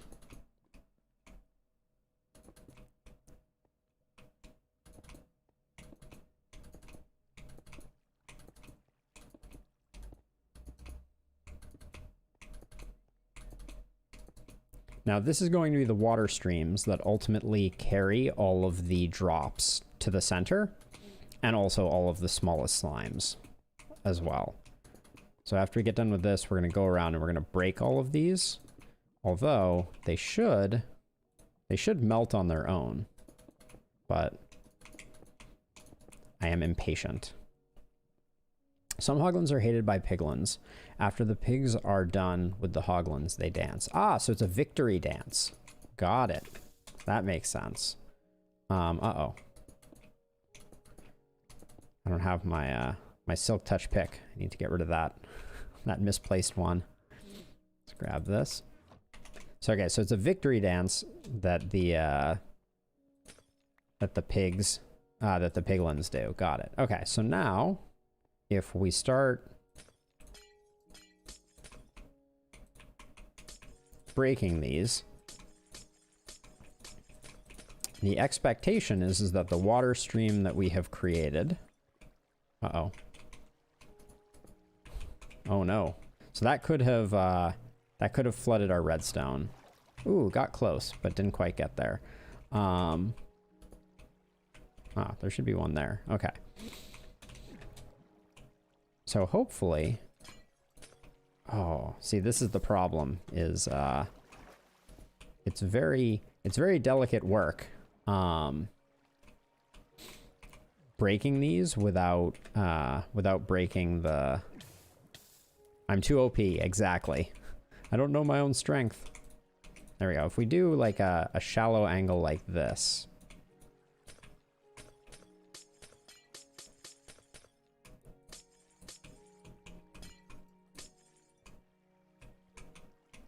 There we go.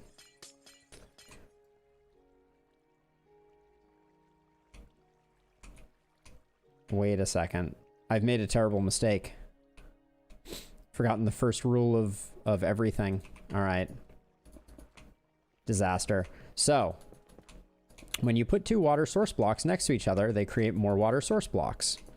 So what I just did here is no good, because I created a ton of water source blocks. Very foolish of me. So we're going to have to... This is going to be annoying, but we're going to have to get rid of all this water by filling it in with stuff. I'm going to do this, and then... This is just to avoid this happening over here.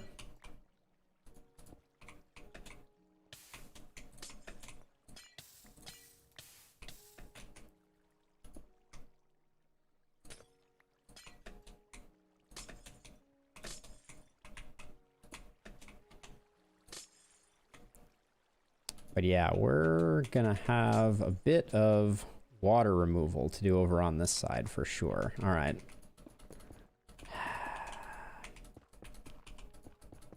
A sponge! You're a genius. How did I not think of that? Yes, we can do this so much faster with a sponge. You are brilliant, good sir. I don't think I've put my sponges in my ender chest yet. They should be there. But yeah, we can use our hard-fought sponges to solve this problem way faster. All right. Good stuff. Thank you for the reminder. There are our sponges.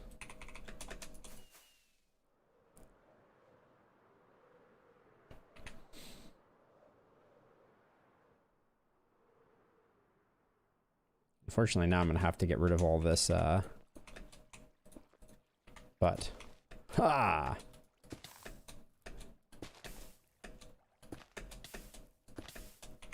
Oh, sponges, you're so amazing.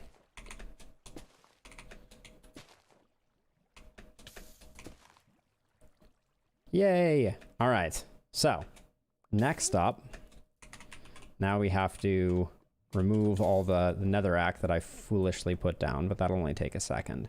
And then we need to figure out our water pattern, since obviously we can't do the water pattern that I originally was imagining, which is a very simple water pattern.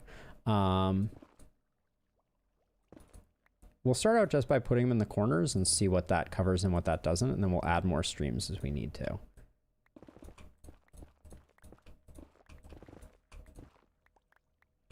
Okay.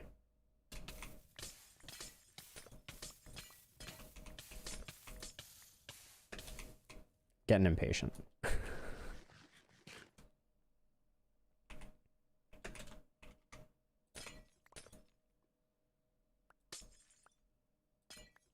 we're also going to need to collect these sponges, which is a job for Larry.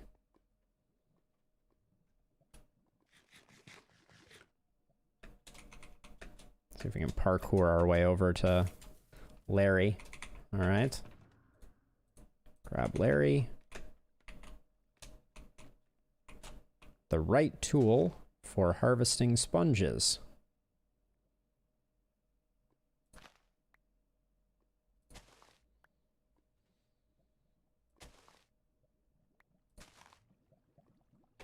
Okay, so let's see. So, hey Dante, welcome to the stream. We're working on the baseline foundation of our slime farm. So we're going to be building spawning platforms up above, but first we're going to get the water stream set up. And then we'll start building the platforms once we've kind of confirmed that things are working the way that we want them to.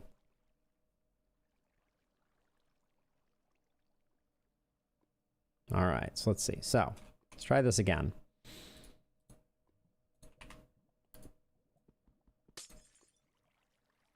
So I think that should, ooh, that does not reach the corner, does it?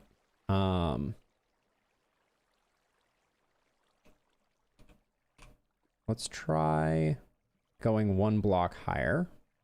This is what you normally do if the first block doesn't work, is we'll just put a temporary block here, then put our water source here. We need to do this just so that it doesn't blow back on us, and see how far that flows. Still not far enough. Now the problem that we're going to run into here, get rid of that. Oops. Oh, you can waterlog those. So that's not going to get rid of the water. Oh, that will though.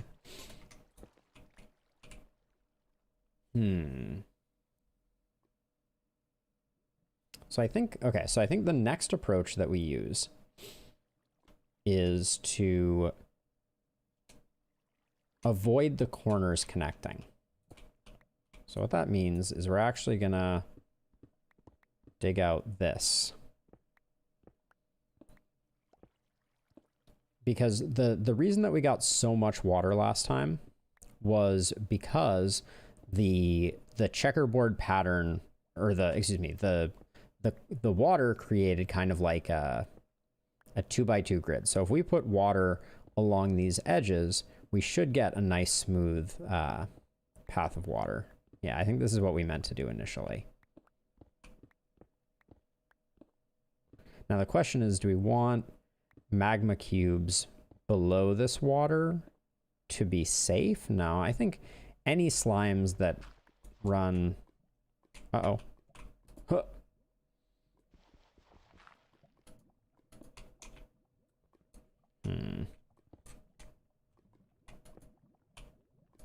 Okay, we got that. We're gonna need to do that for all of these, though.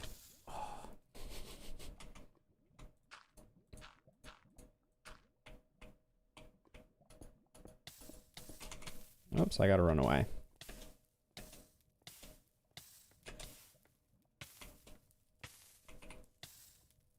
Where's my water bucket at?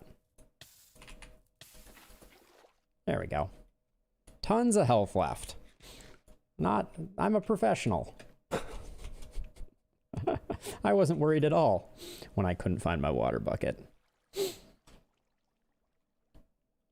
All right, let's go see if we can wrangle this a little better this time. Ow, ow. Oh, yeah, I should get my hit points up before I start tangoing with this lava again, right? Famous last words. Ooh, didn't want that to go there. There we go. Got that. Is that gonna...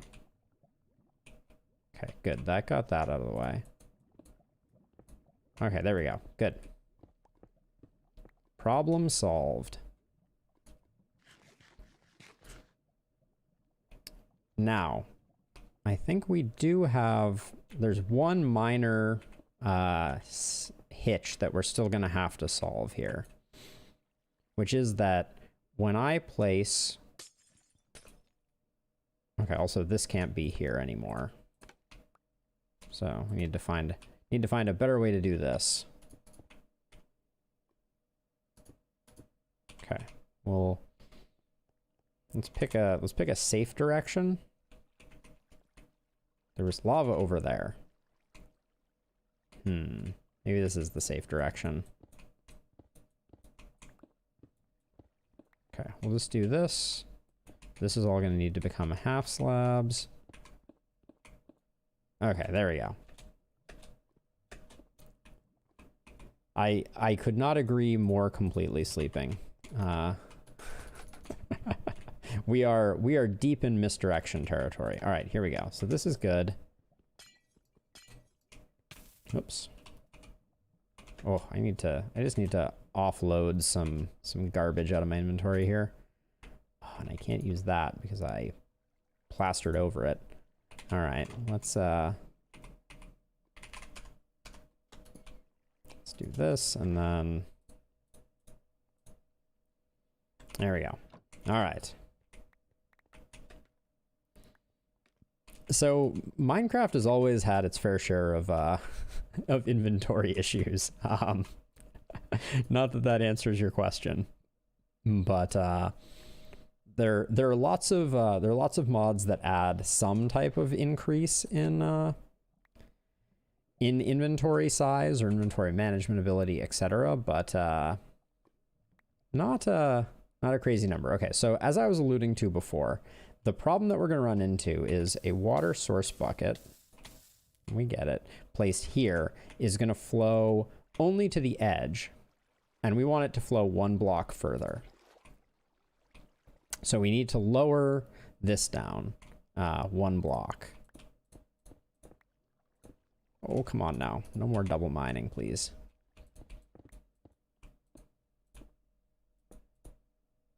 Because we want the water to flow over the edge of this.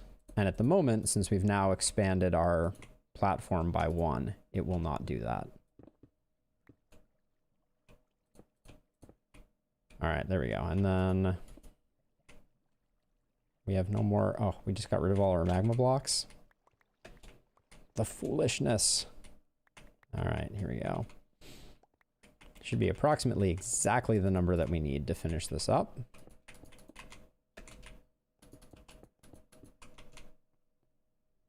Okay.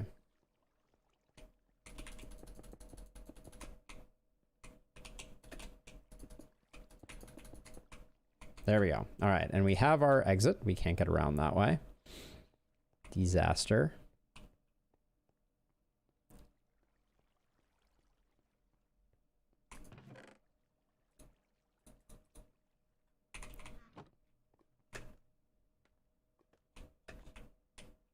Okay, so now we try this again. And we only need to place water source blocks every other. And we'll only do one side to begin with. And what's going to happen is the absence of these corner blocks being water is going to... Oh, all right, they're already starting to melt. Yeah, this is going to create a nice line.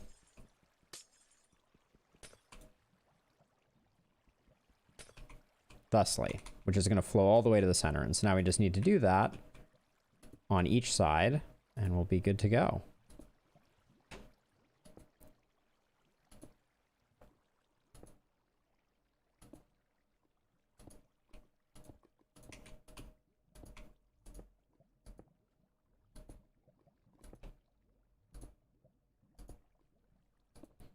And what should happen, if we've done everything correctly, is the water should all converge no matter where we are at the exact center point.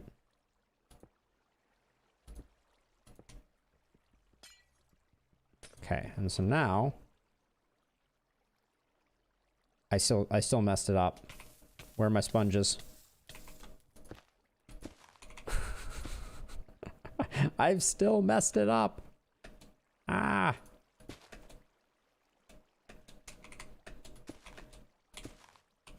Okay. Think. Yeah, so these two can't be water source blocks next to each other. So yeah, that was obvious. I should have thought of that. Let's eat some chicken while I go make sure that the corners are no longer adjacent.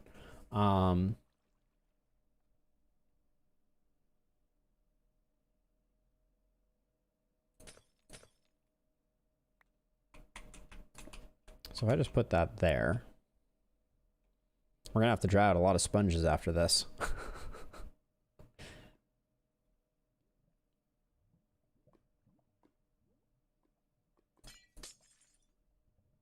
Yeah, I think what we're gonna do is we're gonna put an elevated source block up above, and then I think we'll be good. Getting these water streams correct is very important, though. That's for sure. Because if we mess it up, then we're going to be losing lots of slime to it not flowing to the places that it needs to.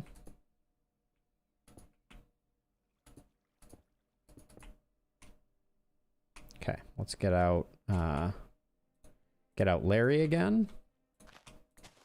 There we go. So now we should have no overlapping source blocks. And then the last thing we should need to do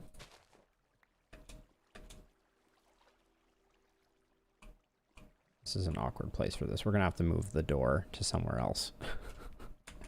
Oh yeah, I should be wearing my pants too.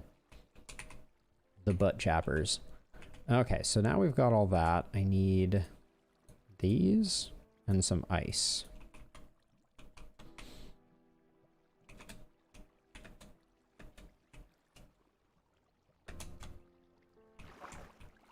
So what I'm going to do is I'm going to put that there, then put a piece of ice there, break the piece of ice, and now... Okay, so even if I'm standing in this corner, and in fact, now that I think about it, those should be filled to be on the safe side. So let's make sure we have some stone on us. And we'll go do that in all the corners. And then I think we should be good. It's a good thing my Minecraft job here is not to make things look easy. Because I rarely do that. But after we get this done, then we get to go to the exciting part of there we go. So put that there, that there, that there. Do that. There we go. And then we're going to need to go around and break all of these ones. Because I don't think they're going to melt fast enough. Only the ones near lava will. There we go.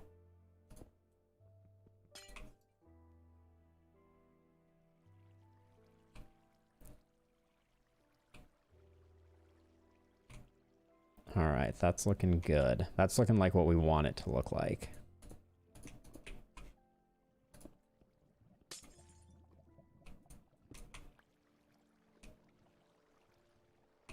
All right, quickly come over here and we will... I need to figure out a way to get in and out of this that is less silly.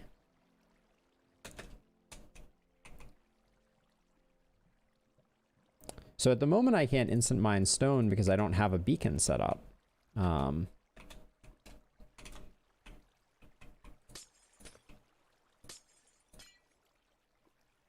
right, so once we break all these remaining ice blocks, we should have nice, smooth...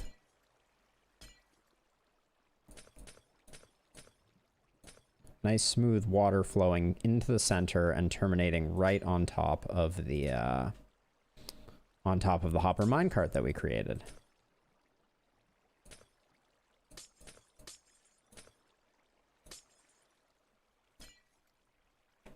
And then once that's done, we can start building our slime spawning platforms.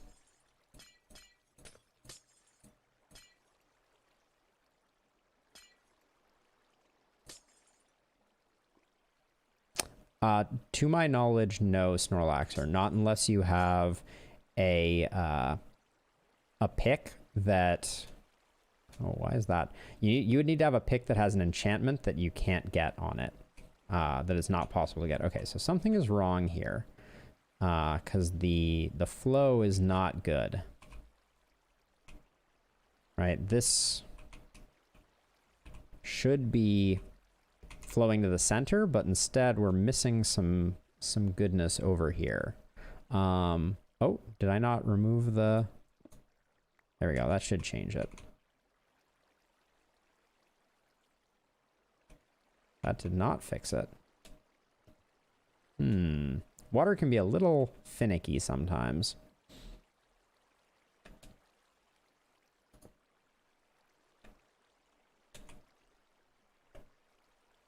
Let's see if we see anything that looks a little funny.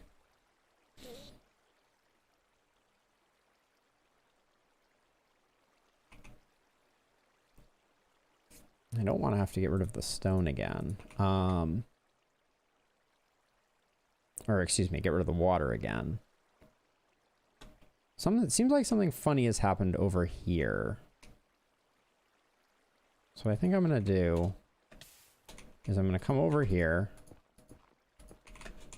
and just let this water reflow by kind of quickly blocking it off.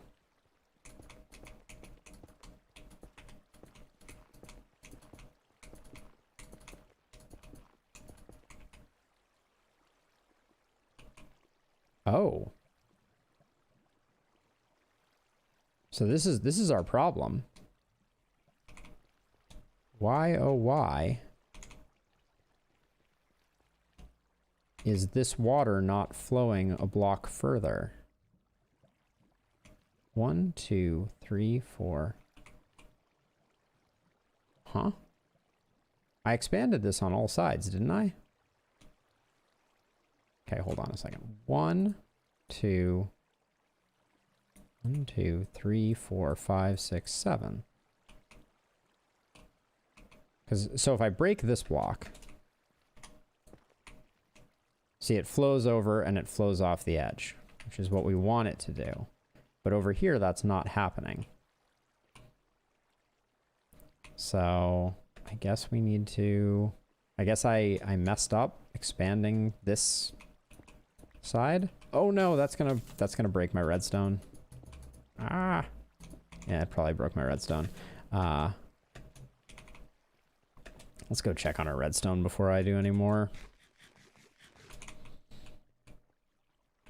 Yep. All my precious redstone. It's easy enough to fix. So we'll do that after. Oh, now I'm stuck though. Uh-oh. Uh-oh.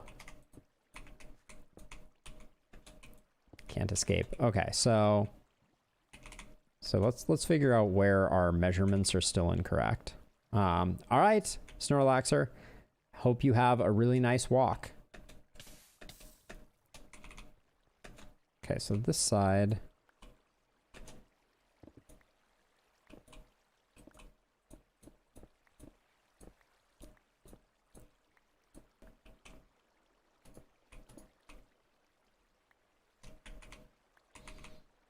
Okay, I'm just gonna come down here and...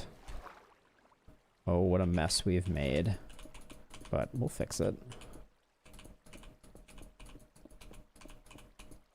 There we go. All right. So now, unlike previously, yeah, now we have water flowing into the center from those sides as well. Oh, darn it.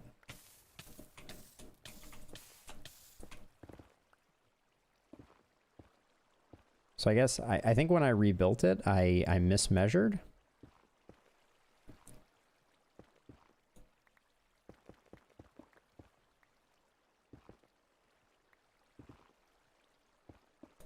Okay, so now... So yeah, so now everything flows to the center point. Hooray, just like we wanted it to. And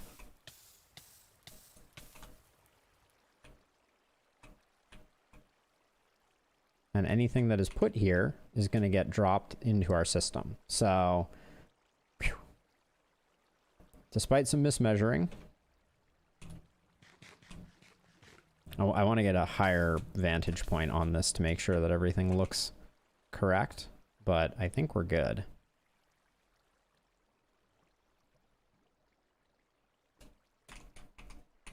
And then just going to close that up. But yeah, I think this is all good now.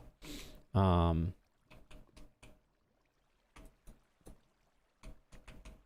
just going to come over this way.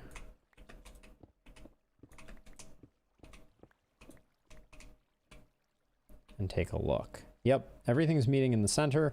I think no matter where something fell on this, this would collect it. Whew, all right. So, with that sorted, let's rebuild our redstone contraption. It was not particularly complicated, so I am not worried about it. Although we have learned that... Oops, that's not going to work. That works. All right. Have learned that if I fall into this pit, I can't get out very easily. Okay, so we grab that. How much stuff is? Okay, good amount of stuff in there. We're gonna have a repeater immediately coming out. Set on 4 ticks. Then we grab that. We take our second repeater, I think also on 4 ticks. There we go.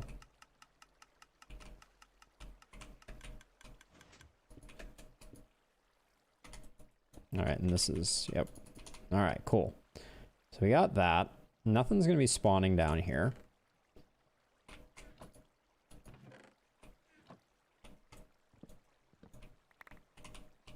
Okay, all this stuff just needs to go in there.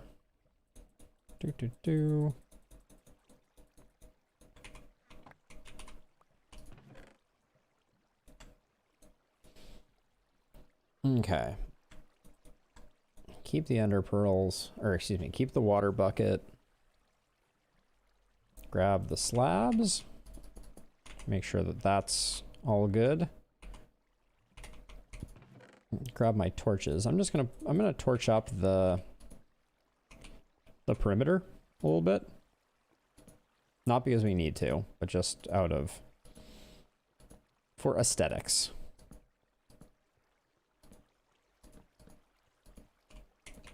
There we go. Nice. All right. So now we can talk about building the platforms for these, for the slimes to spawn on.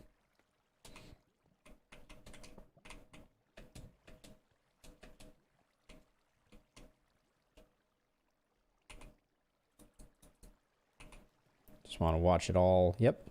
It gets collected right quick. Almost made it.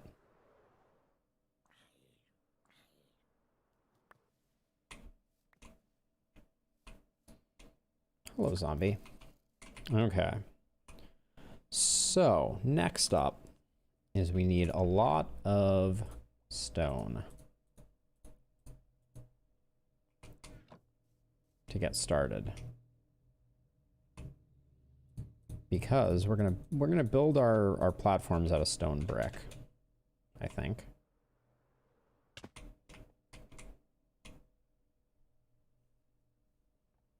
And how far down do we want them to drop initially is the next question.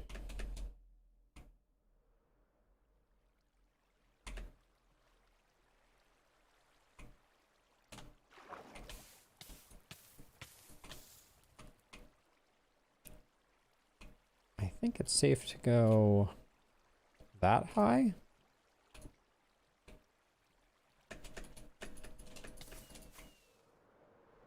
Ooh, all right. We'll test this out, though. This part... Oh, come on. Just want to land on this. There we go. All right.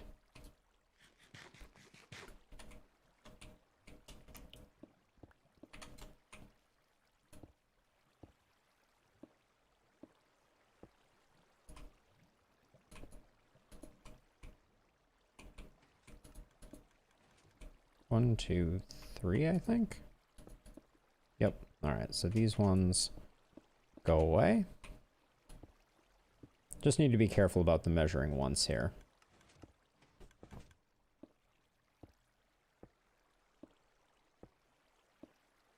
I don't think we're gonna have a problem with big slimes,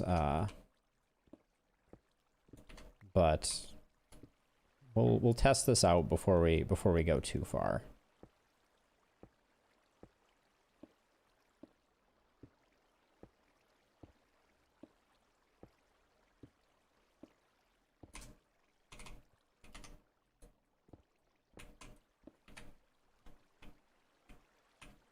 The water columns are certainly working well, or excuse me, the magma blocks and the water streams are certainly working well. Wow,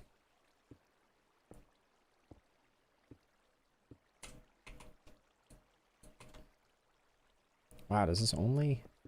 Uh-oh.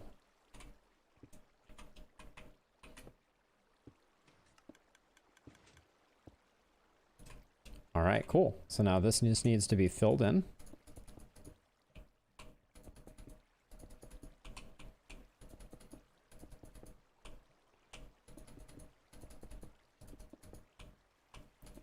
It's going to take a lot of blocks. A lot of the blocks that we took out of this hole, we're now putting back in.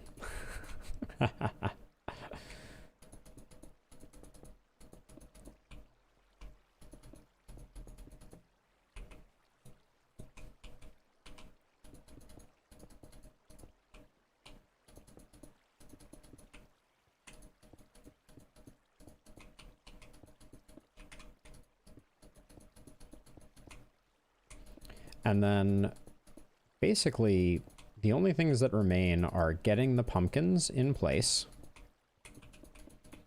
The pumpkins will be our light source, right? Because we want these platforms to only be able to spawn slimes, nothing else.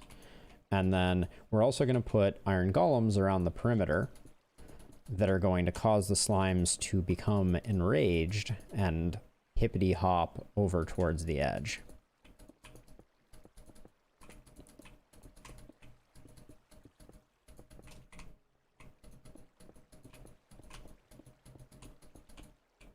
And we may have to mess around with some different systems to prevent the slimes from killing our iron golems, but that's a future problem. All right, let's finish off this platform.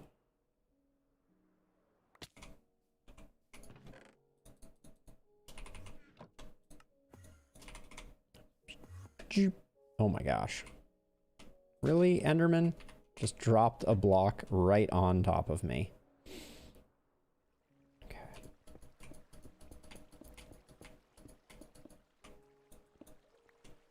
Okay, so now all we have to do is come up with the optimal pattern, because this is lit now, right? So if we go up to the top here and we hang out, we will eventually see slime spawn on this platform.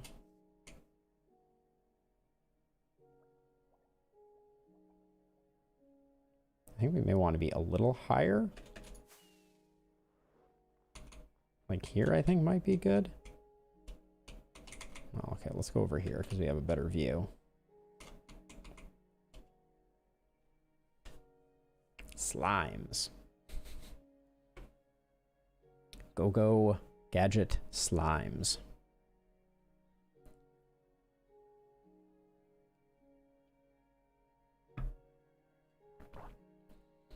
Well, let's go get some pumpkins.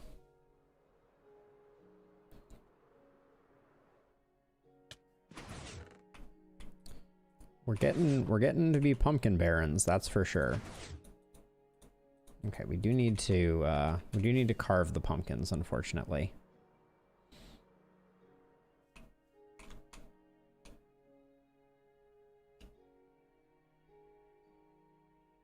Where are my slime bros at?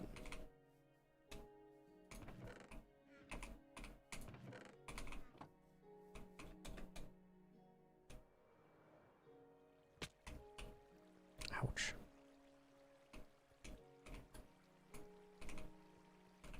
Bad landing there. So okay, so that's all covered up. So that's all good. So I think this is...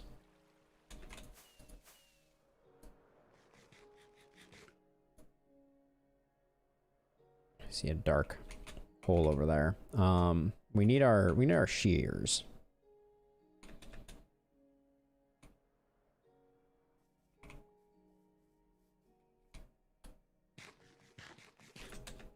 Which involved me flying into that little doorway.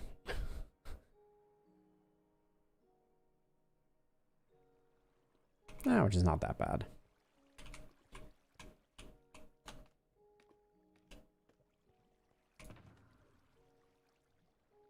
Get out the sheep shears.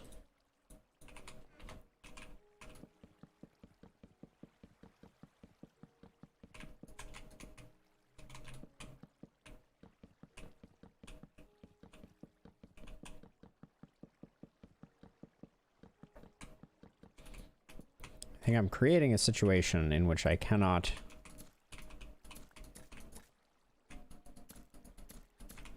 I can get them from the side.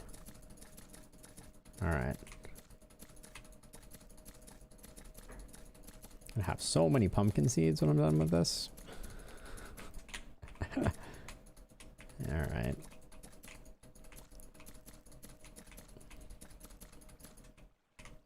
Alright, let's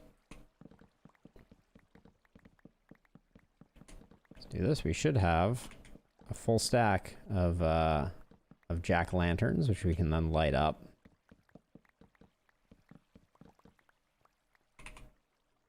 Uh-oh. How did I lose one? Oh, there it is. Like sitting here like, wait, wait a second.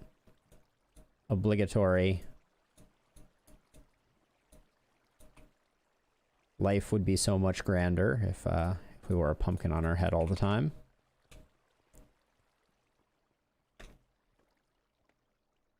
And actually, while we're at it, so... just make 39 of those, and then...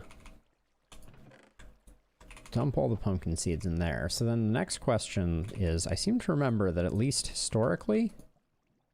oh, you can place a lit jack-o'-lantern almost anywhere. Nice. Okay, so that's an improvement. At one point, you had to put a solid block beneath it. Uh-oh.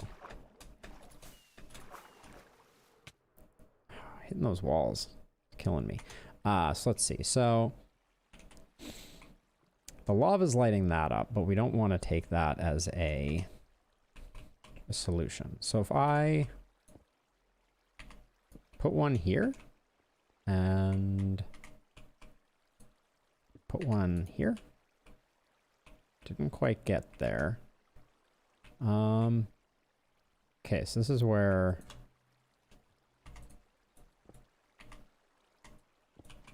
if I put this here... no, we don't get it with that one. Okay, so we're just going to have to deal with that. So we're going to go in 3 and 3. Is that what we're doing? No, we're going 3 and 3. There we go. So it's this one.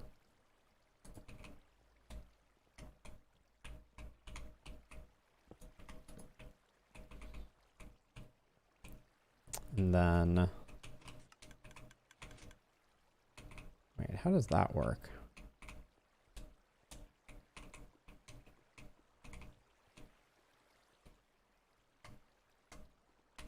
Okay, so this is the correct size. So something is funny here. 1, 2, 3, 1, 2, 3. Oh yeah, they don't spread. The torch space doesn't spread evenly, which is a little annoying. 2, 3, 4, 5, 6, 7, 8.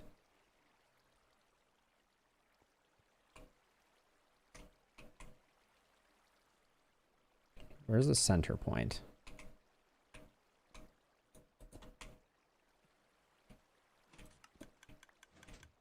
Appears to be this block here. Wait, a chunk is 16 by 16. That's the problem that we're running into here. There is no center point. I hate dealing with even numbers.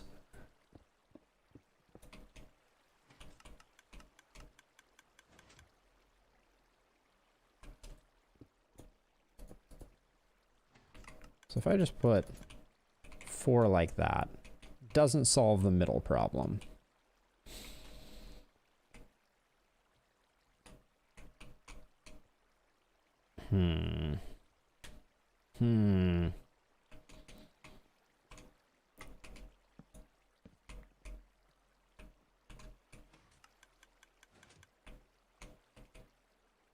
We only need one of these. But then we do need...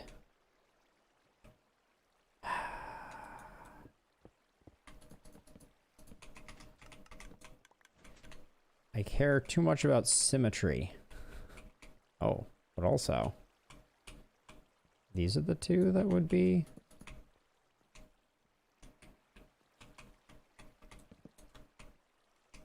Yeah, these weren't in the center at all.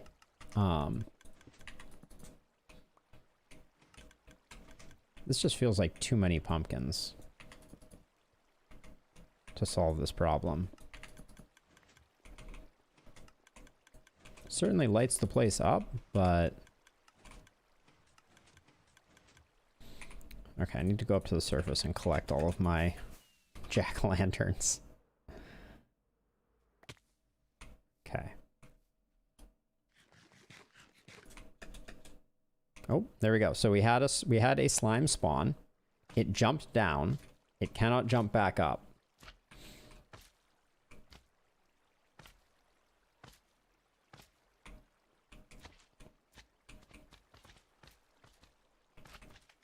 Okay, now they'll go under there. Which means that our slime farm just generated the first slime that it's ever generated. Yep. And there's the slime balls. 13 slime balls. All right.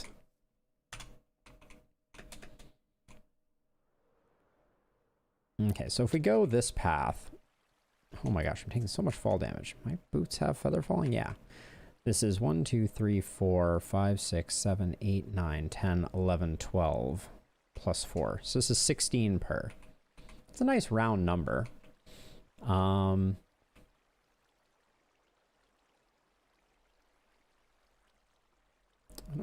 mean, we could get rid of 3 here and 4 more.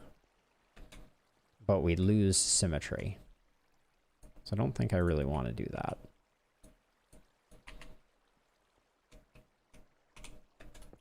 Shoot, 3.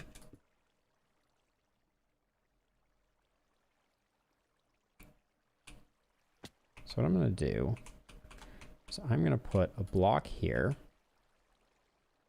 Oh, I don't have my scaffolding on me. But we're going to be creating several of these platforms now.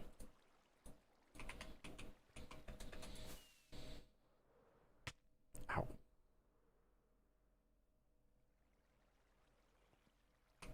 Perfect landing. Get my scaffolding out.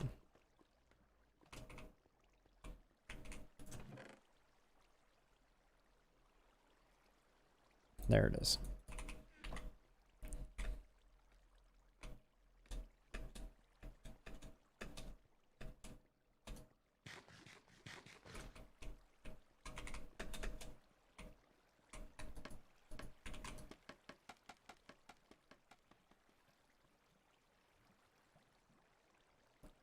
Now the slimes will fall off on their own.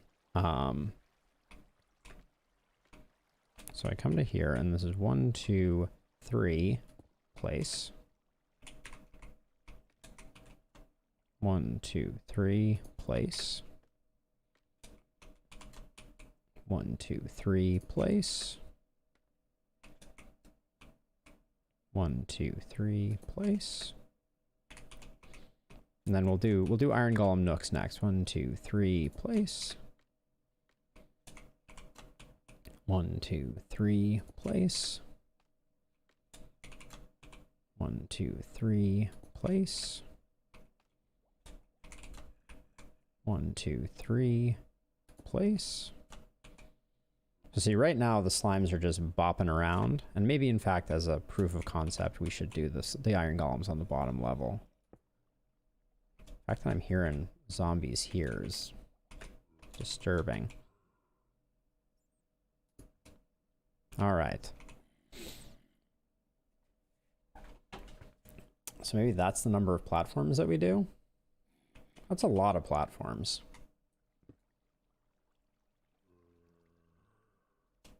Maybe we'll go to this one. That feels better. I'll go down below and confirm that it all looks properly sized. I don't know why I'm descending that way. Yeah, that's plenty. And for all these, we can build them from down below, which is a lot less painful. And obviously the scaffolding will go away.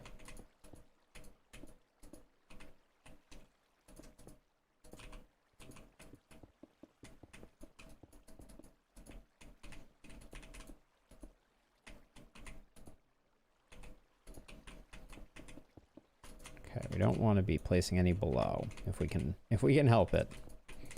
Those are non-productive blocks. There's some slimes dying. Now we can potentially accelerate the rate at which the slimes are dying as a next step.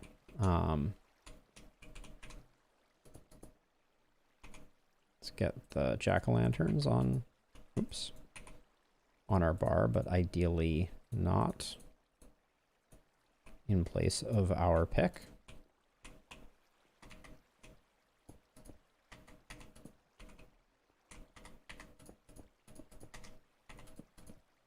Whoops. So nice that you can place jack-o'-lanterns unsupported now. That was a real drag.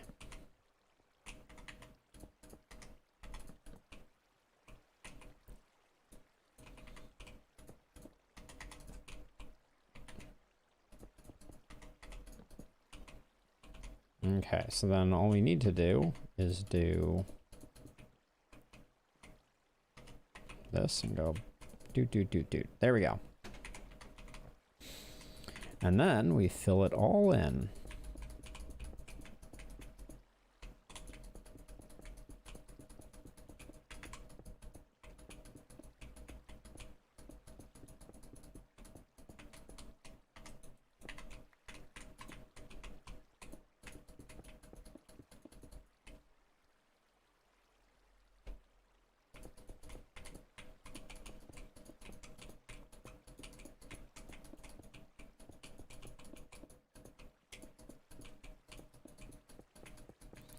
We should figure out the iron golems before we go much beyond this point, though. So we'll do that next.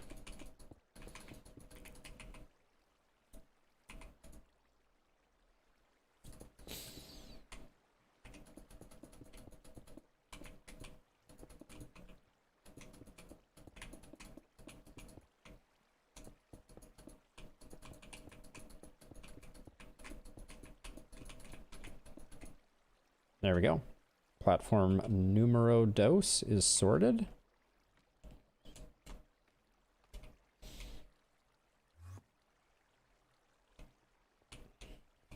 Freaking Enderman noises. All right, so we're gonna do a 2 wide cubby, and we're just gonna align it just like this.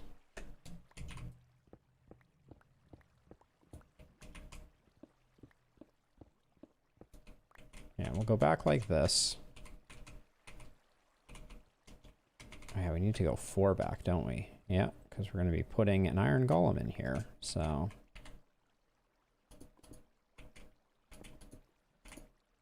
So it'll be an iron golem in here. So let's... We need to get a bunch of iron. And also...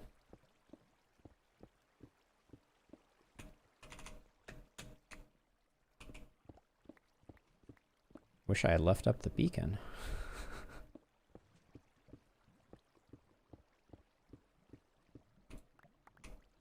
There we go. 1, 2, 3. Because we're going to have to put... Yeah, the iron golem's going to have to go back there.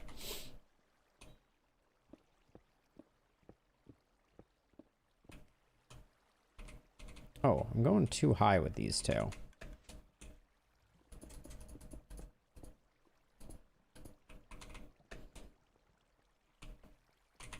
Yeah, only need to go 3 high.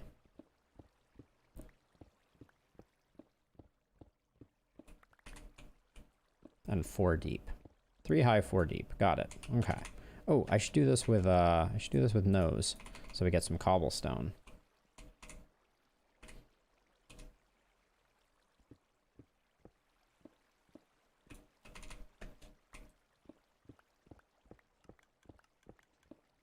Oh no. Please. Please stop.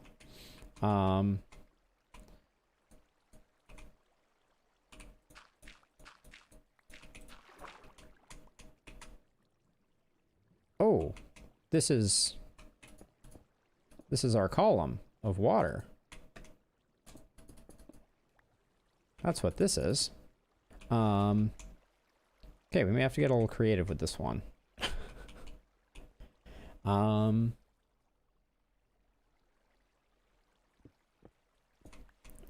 Oh yeah, we're definitely gonna need to get creative with this one.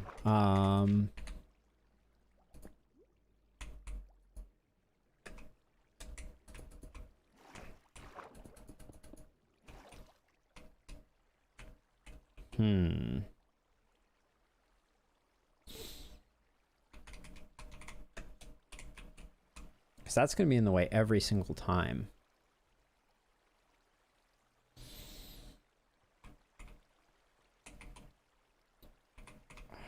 Let's see. Do we just not put iron golems on this side? Or do we try to squeak them in? It's going to be hard to squeak them in.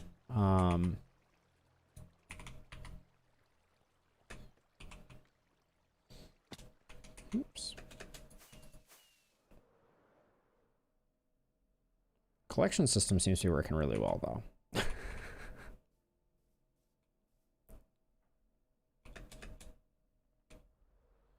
Actually, let's get a few stacks of iron blocks. So we can try and figure this out.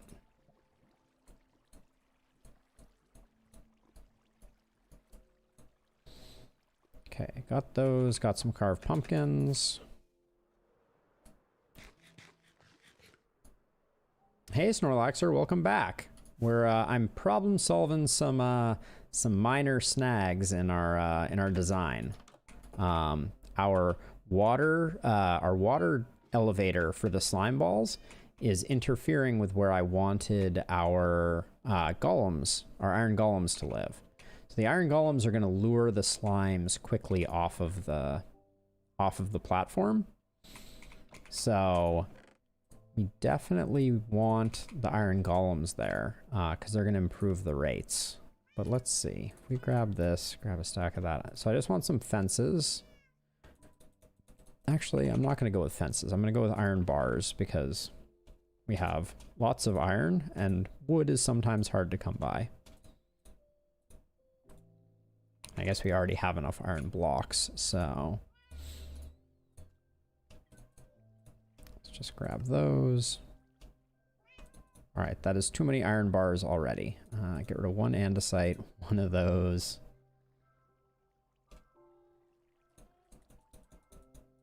All right, let's do some experimentation though.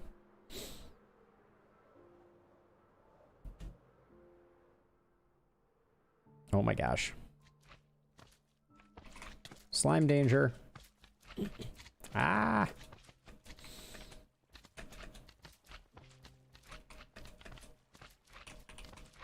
So much like the iron golem, I'm going to be standing here and the slimes are going to track me.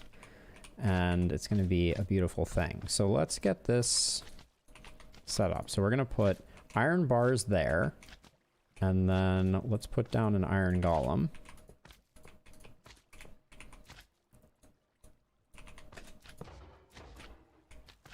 Okay. Momentarily took a little damage. I think I am also going to create a system that kills these slimes a little more effectively. But yeah, the idea is to have an iron golem there and repeat this process everywhere.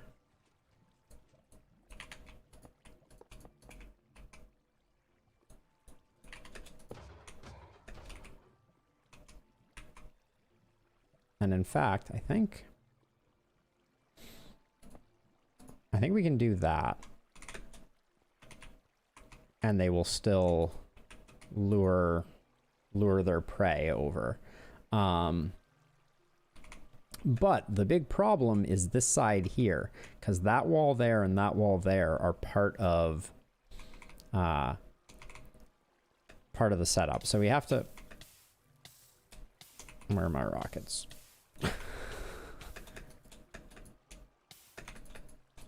Oh no. This is how I go, is it? It's really annoying getting out of here. All right. So we need to see if we can fit an iron golem in there.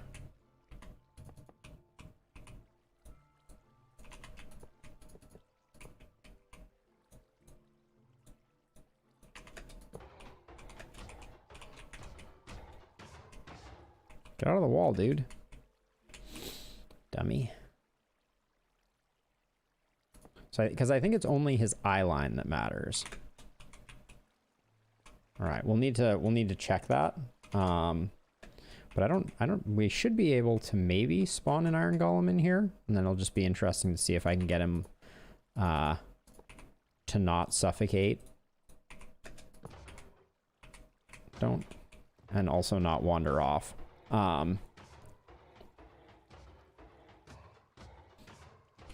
Sorry, buddy. You can do him lying down, that is interesting, but I think I need to after I can't break this one, so maybe we just break these, because I need, the problem that I'm having right now, it's going to take him forever to die too, as a side note. So now that I've broken out these extra blocks, now I can create him. And then we just need to like kind of push him until he's in the right place. There we go.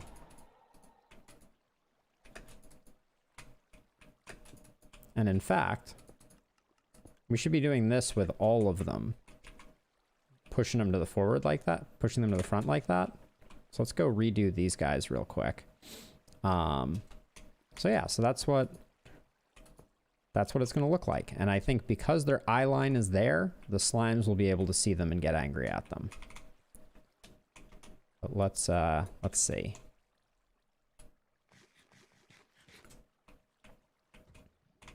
So yeah, so we push them to the front, and then... Oh, wow. Yeah, we push them way to the front. Okay. Oh, no, I did it again.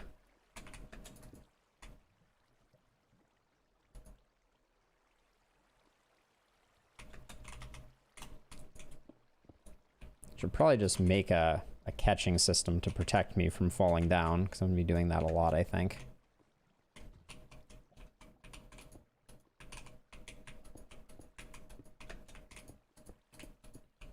But there we go. That's the ticket. Yep. That's going to become a pattern. All right.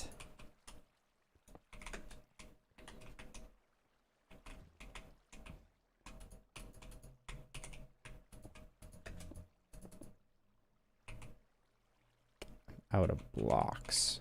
All right, we'll come back to this one.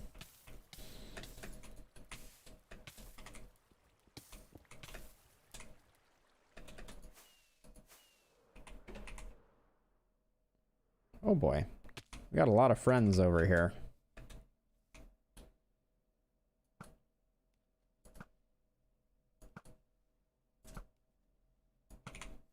There we go. All right. It's okay. I wanted more stone. There we go.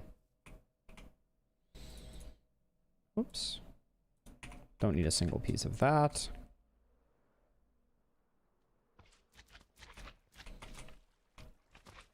Oh, okay. That iron golem got to hit the slime, which I think means that the slime hit him. So that's, if that's the case, we have another problem.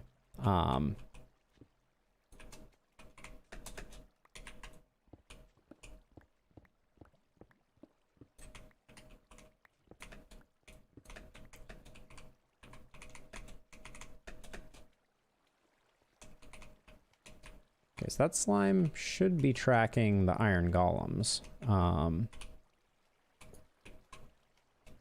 But maybe it can't see them?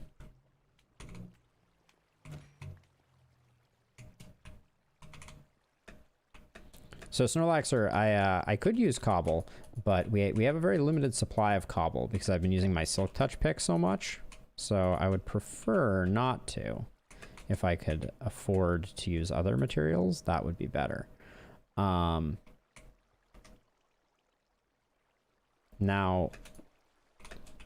we need to double check to make sure that the slimes are actually tracking the iron golems. So let's come up here for a second.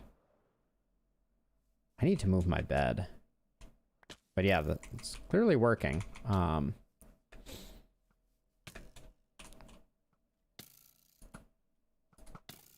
Stop it. My word. Where's my food? All right. Let's move our bed also. I'm tired of coming up here and finding we're in dire straits.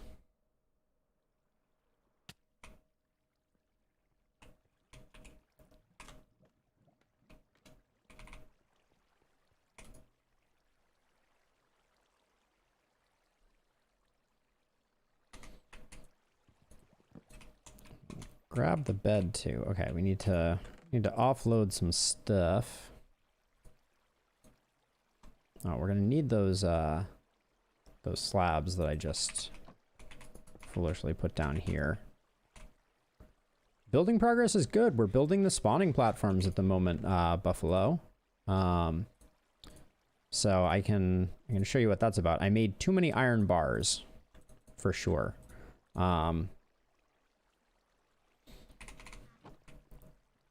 You didn't miss too much, but let me give you a quick look. So these are the water streams that are going to direct all of the slime to the center so that our collection system here can pick it all up. And then each platform of our spawning system is going to look just like this one. It's going to have iron golems in each cardinal direction and pumpkin floor lighting. So, yeah, so the idea is only slimes can spawn on this, and the slimes should aggro onto the iron golems so that they make their way as quickly as possible to the edges where they will ultimately meet their demise. And so what I'm going to do now, I'm just creating a little access hatch for getting down to our spot, and I'm going to close this one up because this is eventually going to be another iron golem holding cell. Yeah, the magma on the floor will kill them. Although I'm thinking about making a more aggressive kill system for the big ones, but I probably won't. This will eventually kill everything. And the question that we're trying to answer right now is if the iron golems having only their head block above these iron gates is sufficient. So I want to come up here. Whoops. I want to come up here so that I can see hopefully some slime spawn. Yeah, so there's a slime, and it fell off almost immediately. But I guess we've we've hamstrung ourselves a little by building level 2. So maybe we'll... Oh, so that guy... He ran to the corner, which that doesn't make any sense. That's not where an iron golem is. So I don't think the top level can see the iron golems. Also, is it just me or is the lighting not centered? And also I forgot these pumpkins here. All right, so we'll need to deal with that. But you can see the slime is rolling in now. But let's fix this because I think that there's several issues with this.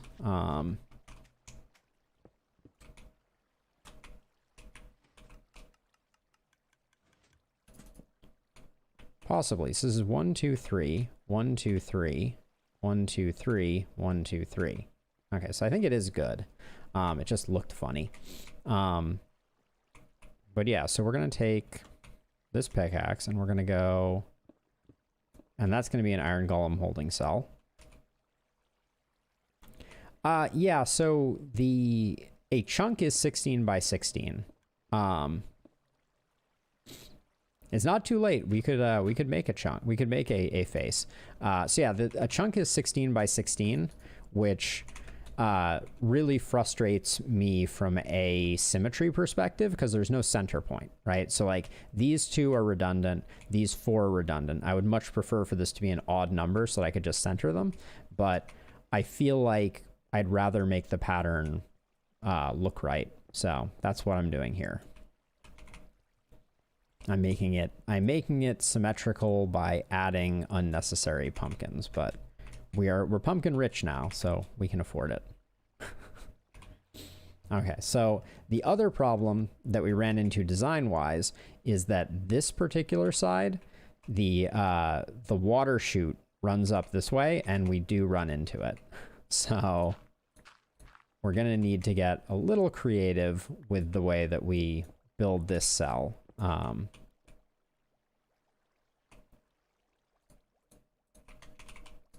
I think we can do this. And we need to place the iron bars first, or the golem will run free. And then we need to give him like a little push. That's not the push we wanted to give him.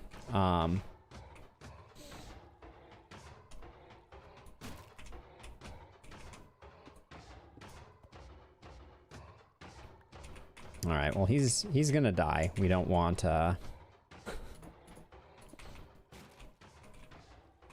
we don't want a broken golem.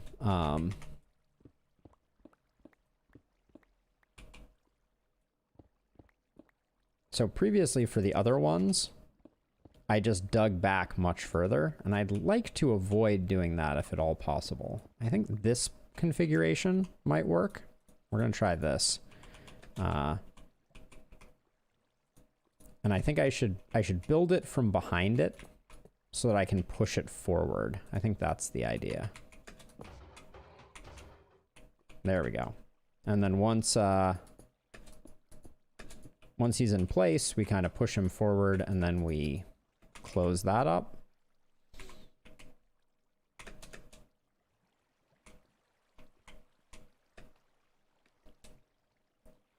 So I am pumpkin rich thanks to the pumpkin farm that we made during the last episode, Snorlaxer.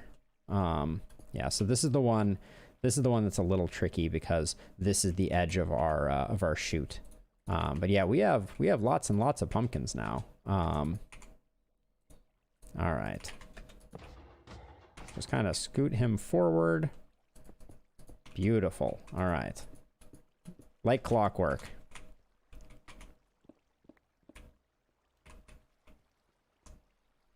Absolutely. I can do a quick whoops. I can do a quick trip over to the old pumpkin patch. I wonder how we're doing on repopulating our villagers too, since we had the villager disaster. Excellent. We're getting back into good standing with villagers again. But yeah, this is our yes, it is going to generate an absolutely obscene amount of slime. So this is the pumpkin patch, And every time a pumpkin grows, oh, you would be very happy. So this is our pumpkin supply. You would have gotten a kick out of the disaster. I'll tell it when I head back. But Snorlaxer, this is the pumpkin patch. The way that it's designed is I have observers looking at the stems so that every time a pumpkin grows, the pistons extend and break the pumpkin. And then I used just a couple of the missing glass. I don't have any glass on me to fix it. Secured. I think it's worse now. But yeah, so the pistons push it down, and this hopper chain collects all the pumpkin here. So this will just run forever and do that. So for some reason, and it is very unclear why, or I think I figured it out eventually, but when I came back to look at our surplus of villagers here, there was one zombie villager only in there. And at first I couldn't figure out why, but then I think I figured it out. And what happened was a zombie spawned up on the roof up here. I didn't have these torches here. It fell down and landed on these beds and then pathed in and killed the villagers. So when we came back, there were no villagers, just zombies. It was rather unfortunate. More slime being generated. Yeah, this is going to produce a lot of slime. And now that looks nice and centered. All right, back to... Okay, so you should aggro... We haven't seen a slime aggro yet on... Uh-oh. Fly away! There's going to be a lot of that during this build. But yeah, so I'm unclear at this point what the vision lines look like. So I'm going to get rid of these for now. The golems are here to make sure that the slimes immediately path over and fall down. And the use of... Actually, now that I think about it, the use of fence here might be a bad thing. We might need to revisit that as well, because it might help small slimes hop in and slowly over time kill the golems. But for now, I think this is the pattern that I want. Put those down like that. That's not where an iron golem arm or leg goes. You're fine, my dude. And there we go.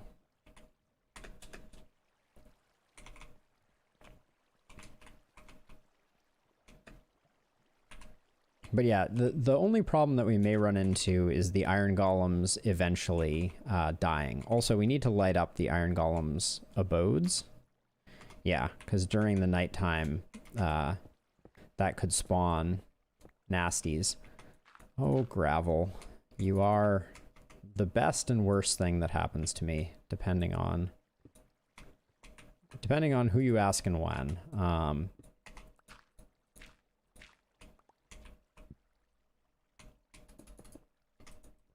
Yeah, I could definitely do that, Snorlaxer.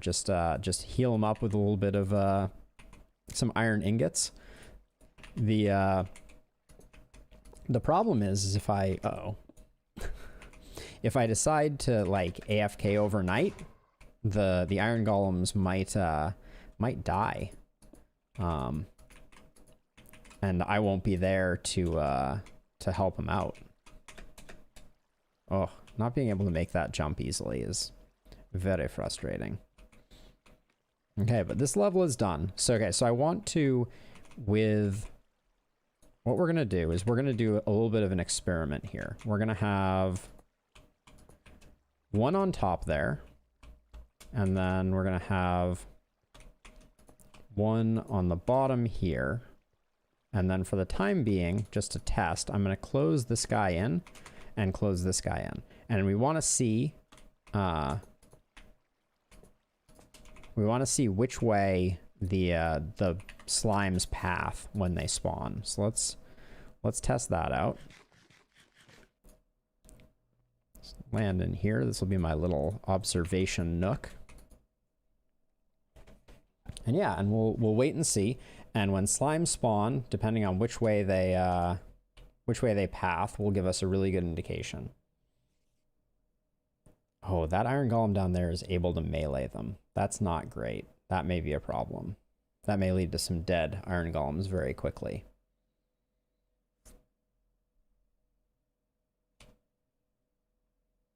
Oh my.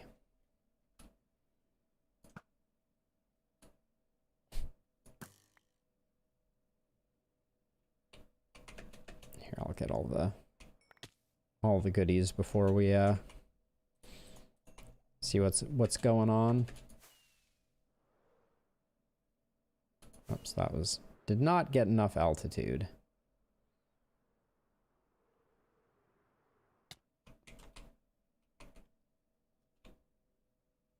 Okay, so they're certainly going this way. Which I don't remember if that was which one that was, now that I'm thinking about it. But the opposite side away from us, nearest the... Oh! And then there are our slime balls. Oh, we are going to be slime rich. Slime rich to go with our pumpkin rich. Okay, cool. So it is this configuration that we want all of our bars to be in.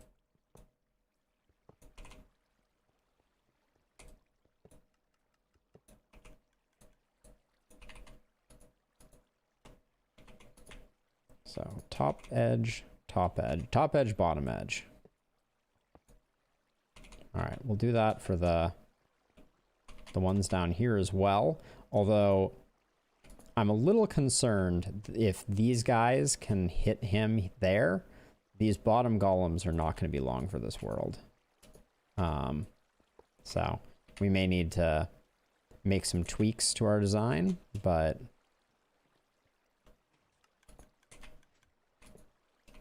that's 2 levels down, so now we can start thinking about doing level 3. But we need, I'm gonna fly right into that lava pool. Mark my words. You'd think that would be a reason to, like, fix it or change it, but no. I'm just gonna observe that will definitely happen and call it there. And then we're gonna need more pumpkins. So...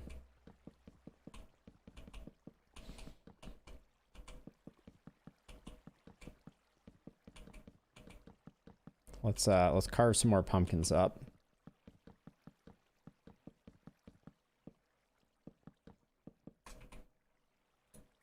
That's what sheep is for.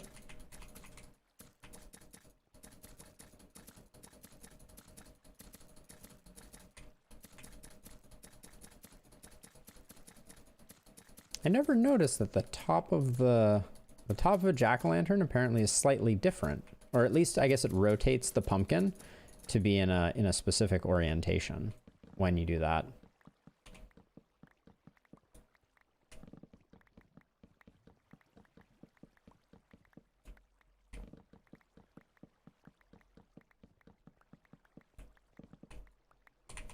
There we go.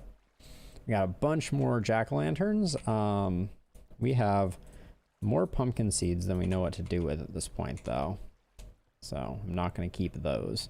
We will need more torches, and we're also running low on food again. We still have not solved our food dilemma. Let's see. What was I thinking I needed in here?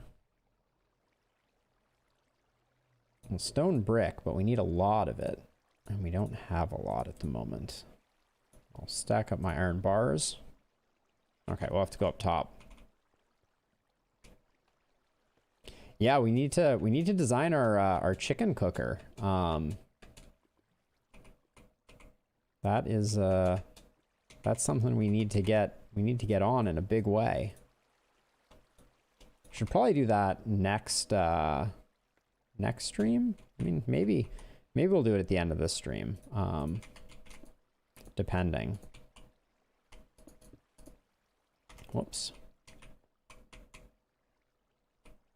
Okay, let's get the jack-o'-lanterns going.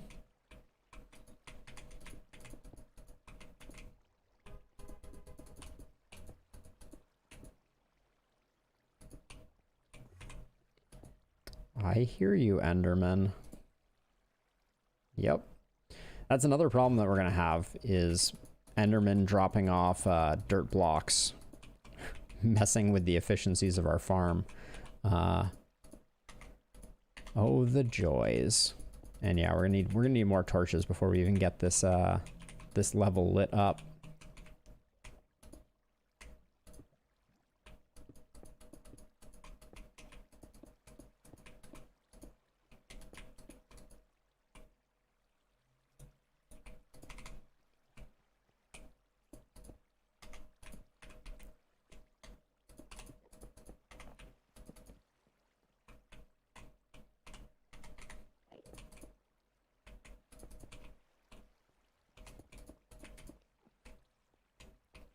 All right, let's go get more torches and more rockets while we're at it.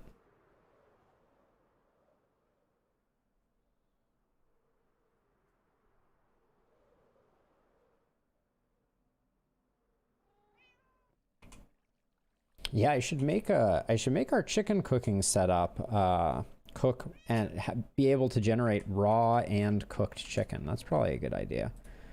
Guess I'll just grab the bread for now. Terrible food source, but it'll get the job done. I want more rockets. But the real reason that I came over here was torches. Whew.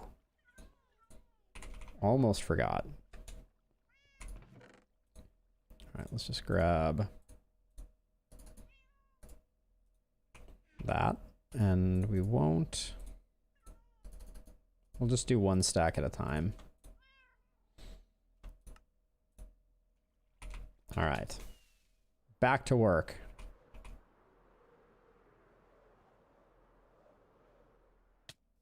This is okay, and I'm gonna start putting miscellaneous stuff in here, I think. Yeah. Oh, whoopsie. 1, 2, 3, 4. There's a staggering amount of this this hole that we dug out that is going right back into the hole. I do recognize this, but that's kind of the way it be sometimes.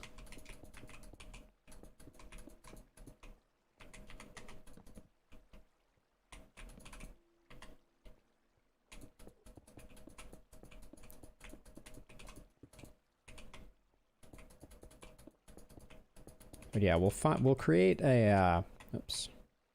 Uh-oh. Oh, there's my pickaxe. We'll create like an AFK spot, and yeah, we're gonna have more slime than we know what to do with, but it's a useful building block, so no complaints there. One interesting thing that I was pleasantly surprised to realize is it used to be in previous versions of Minecraft that you could not place down jack-o'-lanterns unless they were being placed on top of another block. So you would have to place another block below your current block, below the place you wanted to place the jack-o'-lantern. And that has apparently been changed, which is really nice. Makes it much faster building these layers than it used to be.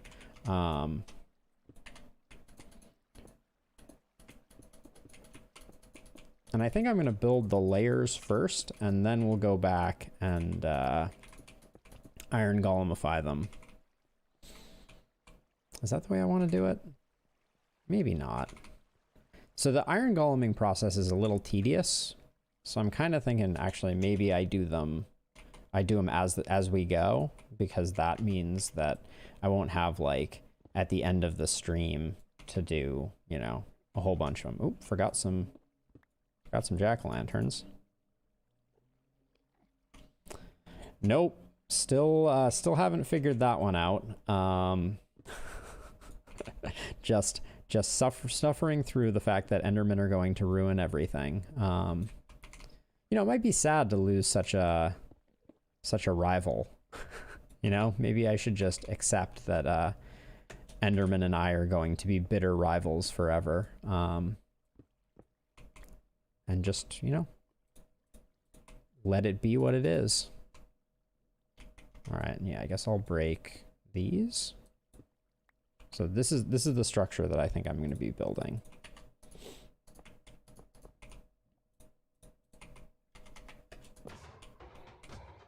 Settle down. Oh, I don't have any regular stone on me. Grr.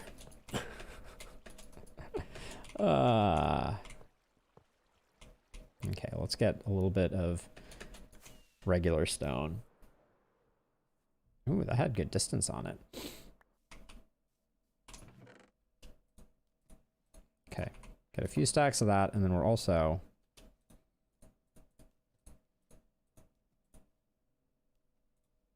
There we go. Make another 4 stacks of that. All right, now we're sorted. Oh, and I do need to remember to light these up too. Can't forget that.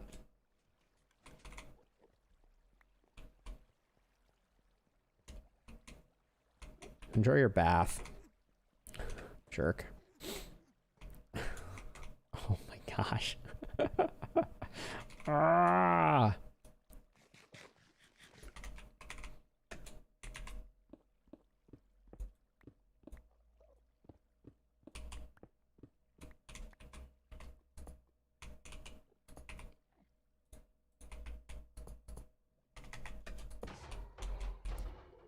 Forgot to put the iron bars in.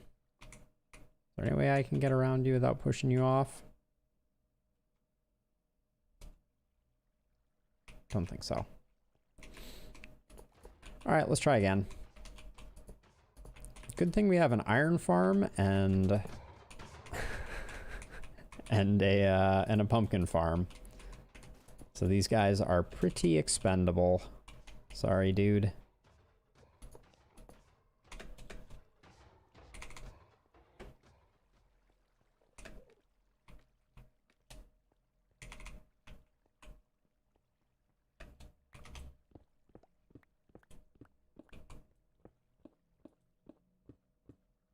Okay, don't forget, put down that.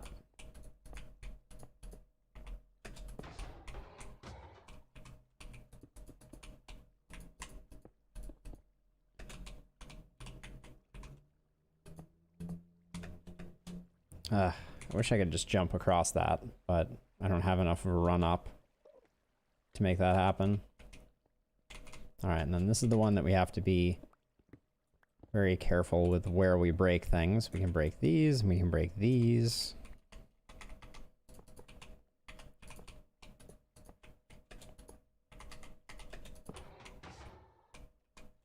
Oh yeah, we're getting into a rhythm though, that's for sure. Ah! I swear that iron golem almost pushed me off. They have it out for me. I'm sure of it. You're literally the worst. I am just... Teleport somewhere else.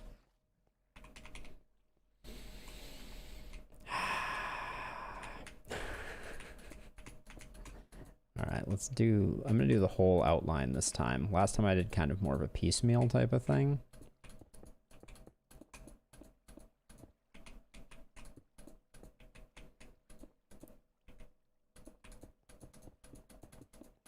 Should probably start lighting up the golem chambers as I go. Yeah, that's okay. That's the thing that I need to do because I'm currently building them and then I'm having a hard time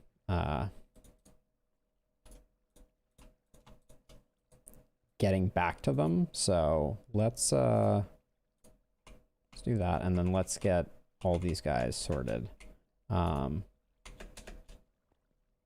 I can make it. Okay, so if I'm good, I can make it. All right, be better. That's the moral here. Whew. All right, 4 for 4 would have been too much to ask for. Hey, GQIC. Welcome to the stream.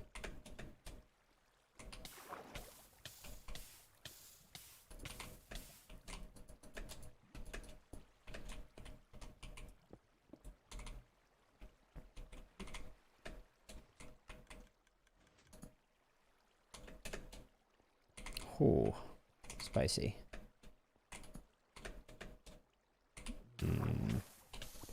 And spice was followed by disaster.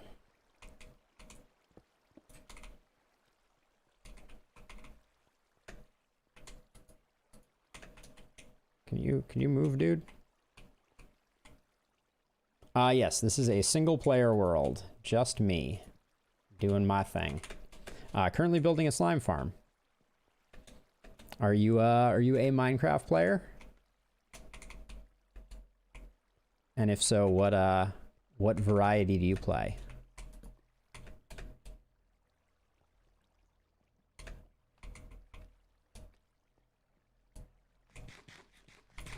All right, 2 more iron golems need torches. Be much more enjoyable doing this as we build these cells as opposed to after the fact.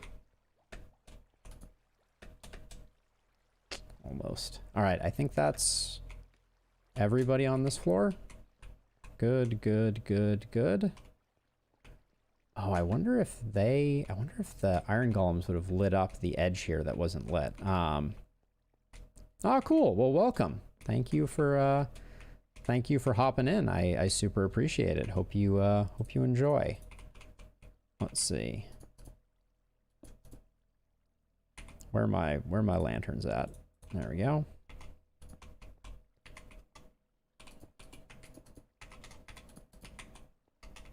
Yeah, so we're building spawning platforms for a slime farm to finally solve our slime problems once and for all. We needed the slime initially for a build that we're doing of a cathedral that's going to have villager trading booths in it. And yeah, we decided to dig out a slime chunk, and then here we are. I'm decent at redstone. I would not say that I'm super amazing at it, but you know, I can get by. I can generally build the things that I need to. I built a pretty decent double piston extender for the villager trading booths that I designed myself. I can show you one of those real quick, actually. Let's head over there. I'll show you the setup. I don't think so. There are some pretty exceptional redstone folks, and I am by no means top of the barrel. But yeah, so the concept that I designed is I wanted something where my villagers were standalone and had these kind of like little alcoves, right? They have their workstation, we have the trading books, and then if we wanted to zombify one of them, this lever is a double piston extender that lowers them down, and if we had a zombie down there, they would get zombified. So the build below is, you know, it's nothing particularly complicated, but you know, double piston extender, operated by those levers, and I wanted something that was kind of like aesthetically pleasing. So that was the design, and then I built 16 of them. Yeah, pretty. I mean, this is not like, you know, the super. There's some Minecrafters who do just like incredibly complex stuff, but yeah, I know enough to get by and enough to get in trouble. Also built a little flying machine to do sugarcane harvesting and a few other things. Thank you. I appreciate that, G Quick. Let me know, by the way, if there's a way that I should pronounce your name. But yeah, so this is going to be a cathedral. That's the design for it. So in place of this stone wall, we're going to have like a rather large, expansive cathedral area. And then we were talking earlier in this episode about this central area.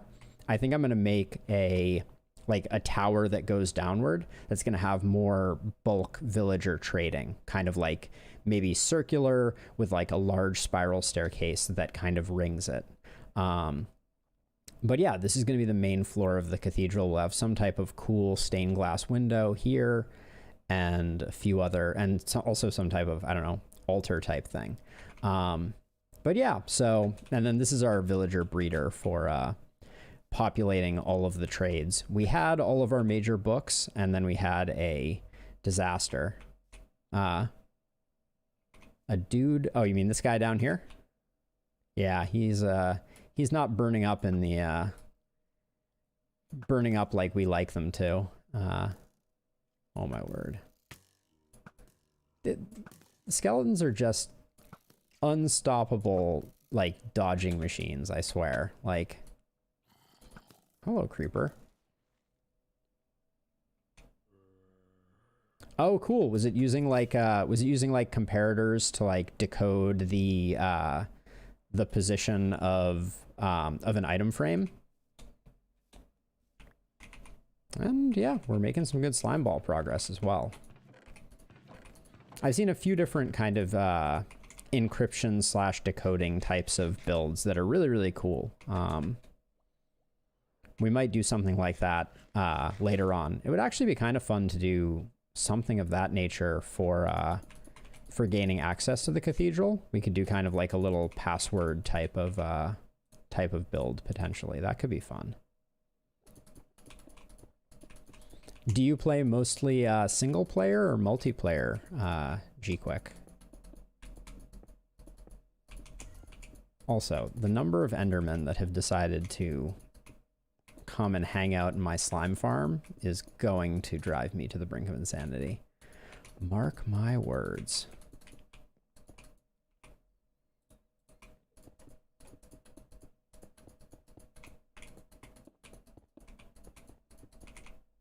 But yeah, so, okay, if we remember to put the torches into the cells as we create... What just happened there?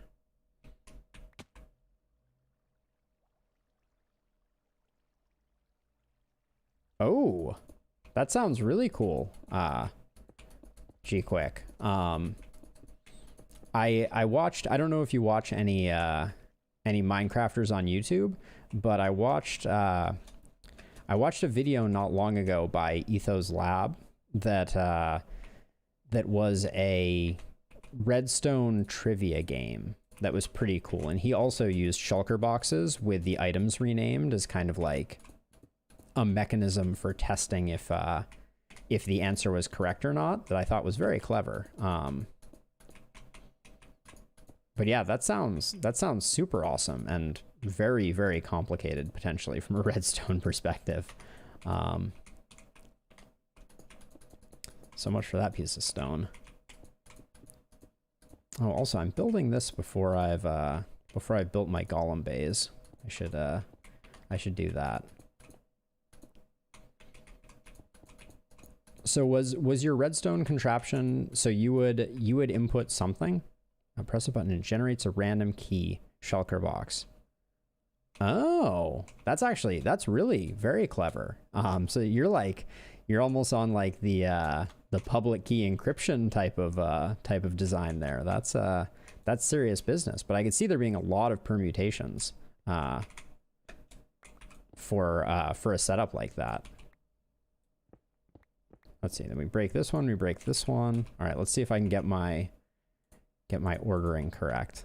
We lock him in, then realize all of our blocks are on the wrong places. There we go. All right. Okay, yeah, so this really is like full on like private key, public key type of thing. That's amazing. I love the idea of that. All right, we put the torch in, close that up, and make the jump back. All right, this is a blessed level.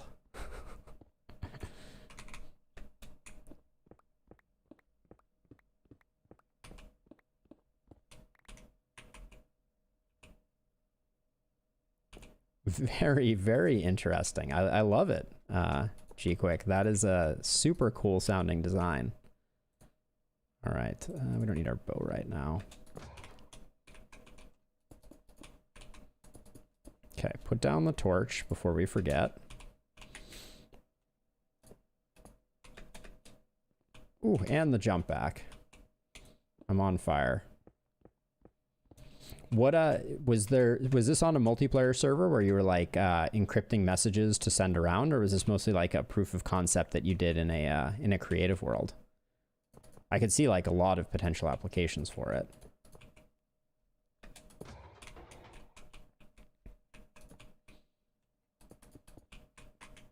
It's really amazing the stuff that that people can do with redstone.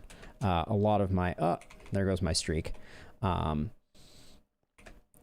A lot of my stuff is very, very practical, right? Like earlier in this episode, I was building just a simple observer-based item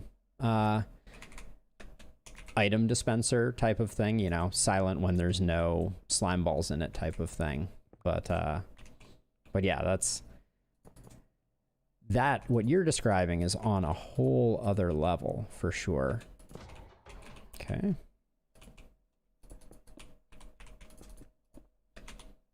Oh, I swear he almost pushed me out. Maybe, am I better off starting up on the... No, I can't be because I need to do that. All right. Almost made it. All right. Well, that's another level down. Wow, that's an ambitious number of levels I decided to make, isn't it? All right. Go big or go home, I guess. That's the wrong place to put that. I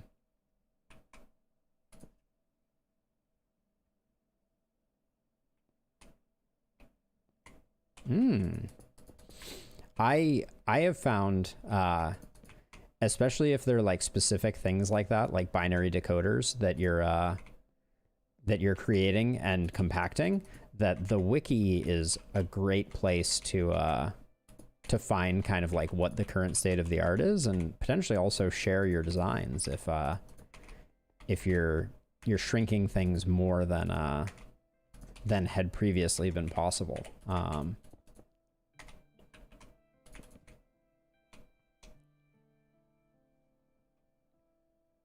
It does produce an overwhelming amount of gunpowder, and it makes me so happy that it does. But yeah, I may slow my roll a little bit on this design after we like maybe I'll do like a couple more levels, and then we can leave it overnight and see how much slime we end up producing. I think the answer will be more than we will ever use. Although digging out a chunk and putting just an entire bounce pad of slime at the bottom of it is very, very satisfying, for the record.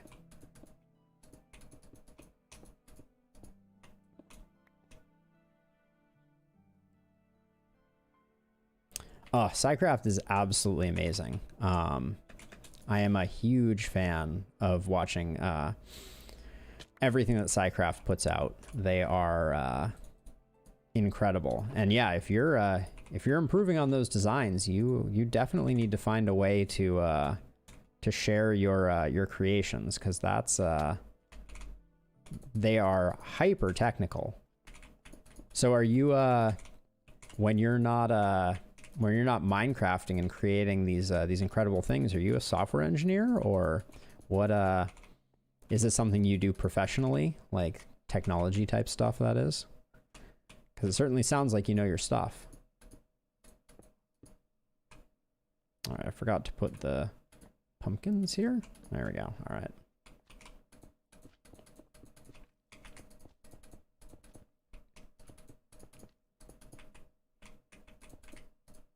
That was my life before I decided to try my hand at video making and Twitch streaming. I did software engineering, but I never translated it to the level that you're describing. I never fully applied my my technical understanding to making super compact Redstone devices. Although I like them a lot.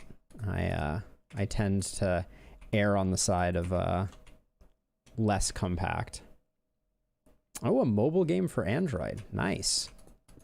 That's awesome. I got my start coding back in the day on doing Java. Are you developing in Java? Because you can develop in is it Flutter that you can develop Android apps in now as well, in addition to Java? It's been a while since I've looked into Android development in any huge way. Kotlin too, yeah, that's right. That does sound, but Flutter is one as well, right? Flutter is the one that is cross-compilable iOS and Android. Is that correct?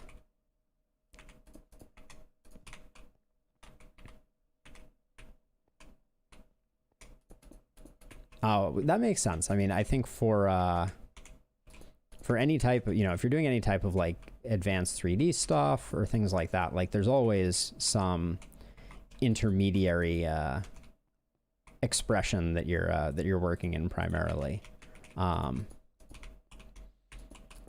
That's super cool though. I certainly I have a great love for video games, so there were certainly times where I thought about trying to turn that into a profession of mine. Never pushed in that direction though. Developing games is no easy task, and doing a good job of it especially is something to be greatly admired. Let's see, did the last floor have... Oh, I haven't done the golems for the last floor. Getting ahead of myself here.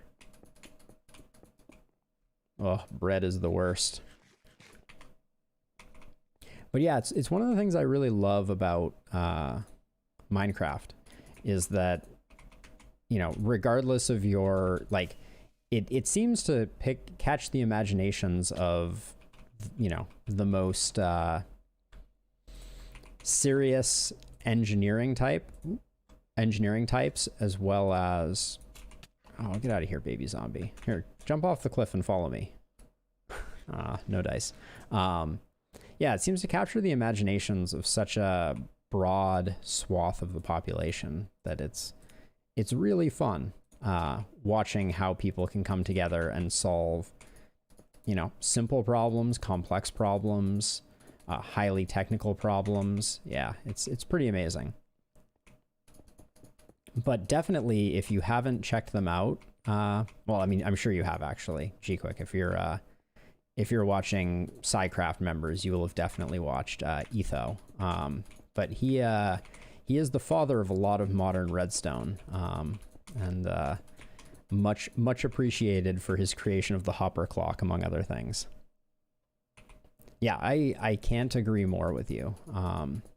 Minecraft is just like, it's only limited by your imagination, and that's a really cool thing. And it's just it's so satisfying to build some of these large things and just feel the satisfaction of having created something large and impressive.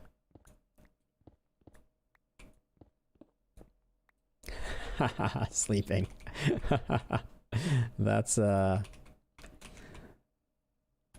That is one way to look at it, but I'm sure you're selling yourself short. Okay, settle down, Iron Golem man. Let's get torch in here. Oh, I swear they push me out. There's not enough space for me and the Iron Golem. I also am not looking forward to if these Iron Golems end up over time dying to slimes. Oops. Where am I? All right, back up we go.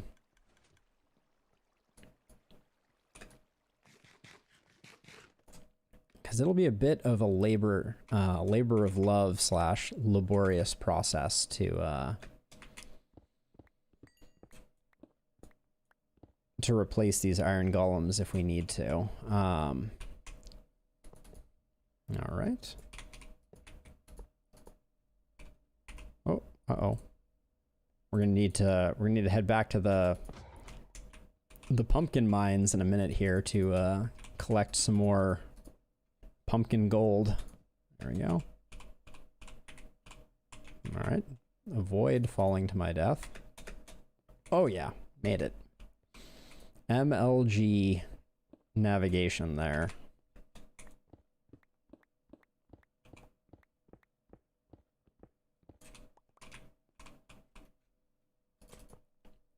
But yeah, I can be very content, and I think like one of the things that I find interesting is the tendency, especially like, you know, you watch like Psycraft or some of the other big YouTubers who are doing it, and yeah, it's incredible how much time they spend versus like the videos that they create. You know, they created a 20-minute video that was clearly like 10 hours of work. So I've taken the approach of just putting all 10 hours of work on on Twitch. Problem solved. I find Minecraft very zen too, sleeping. Like it's such a great game to just kind of like, yeah, I mean, you know, sit here and build the same kind of structure over and over again. All right, another layer complete.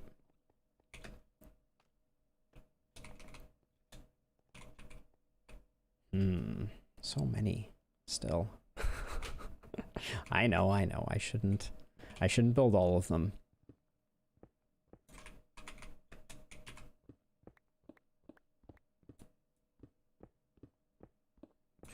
I wonder if there's a more efficient...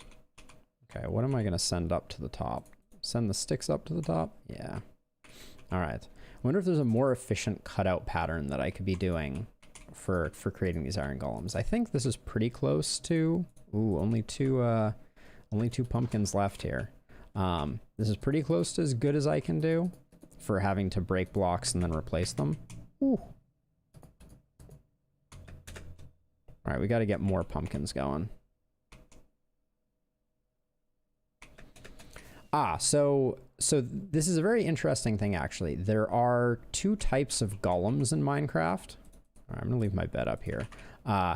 There are naturally spawned village golems, and there are player spawned golems. Player spawned golems will never attack you. So they are, you are 100% safe when it comes to player spawn golems. They'll never aggro. The villager spawn ones will defend the village and kill you if you're not careful. But the other facet, though, in this particular case, hey sheep, scoot, is that the damage that those golems are taking is actually caused by oops, is that, wait, where are my pumpkins at? Oh, I placed a jack-o'-lantern there. That's a mistake. But the damage that they're taking is caused by suffocation that they would not attribute to me anyways. So I would be safe regardless. But yeah, also they are bros, as Buffalo Doge so eloquently observed. Let's see, grab the axe, jettison all the pumpkin seeds, although we're gonna pick them back up when we go down this way. I don't think I'm picking them up at all right now. Yeah, so they will aggro on things that are attacking you, which is somewhat useful. All right, we got more golem heads. Hold on, how are we? I feel like our villager mosh pit is reaching Yeah, our cup overfloweth. So let's block that off. This block being here prevents these villagers from being able to see these beds line of sight wise. So these villagers will all just hang out here. All right, let's Enderman, I swear. Oh, and then that was an impressive landing.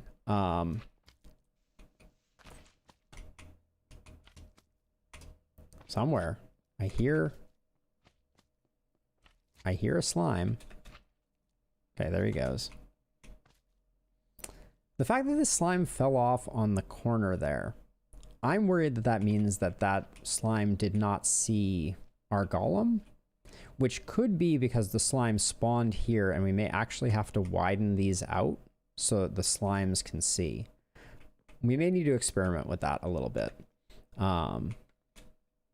So what I'm thinking is the revised design might look something like this.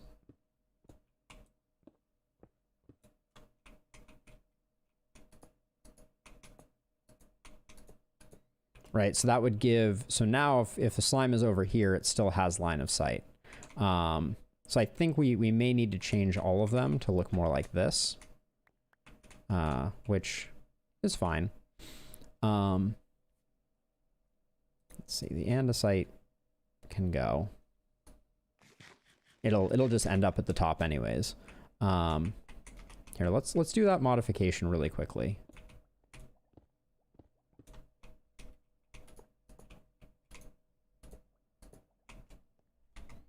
Because we definitely saw a slime chasing.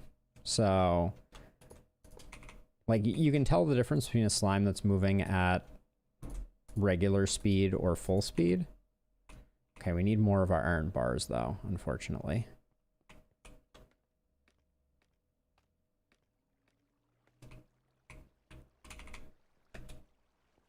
I need to figure out a way to make that door flush so that we don't end up with like slime coming down in here. But also make it so that we can get in. Not an easy thing to do. Oh, wait, hold on. Based on our testing, if this is line of sight, this will totally work. Yeah, okay, this is better. That should make the line of sight issues go away. Without being as labor intensive. All right, we'll try that first.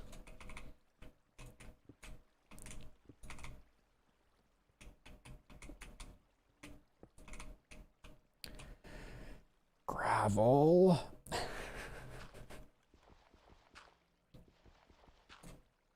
Best laid plans ruined by gravel. There we go.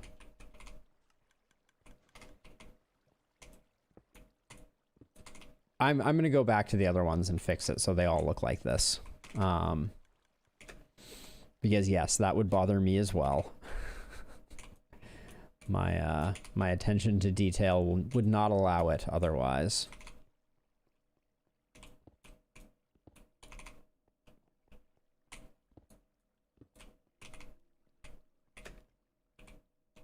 I like it. It's kind of like a medieval, I forget the name of the particular construction, but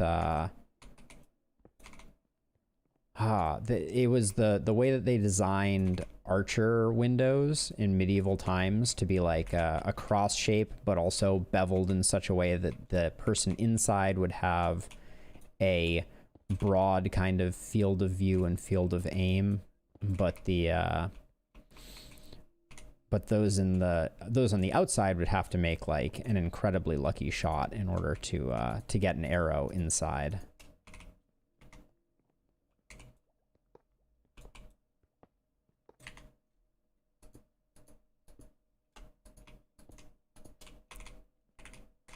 All right, I think they all will, after these ones, will all look, oh.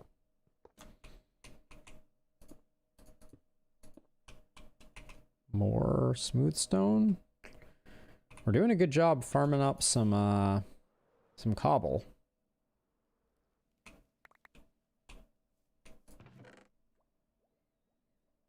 We don't need the cobble, so we can do that. Get rid of the diorite, get rid of the andesite. And there we go. All right. Single gravel. I came up here for more stone. Okay, back at it we go. Absolutely, like they're not to be underestimated. The brilliance of like medieval construction and how they managed to do so much with so little is just something to be marveled at.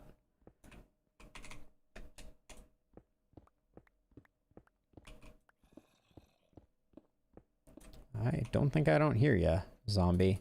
Tempted to come find you.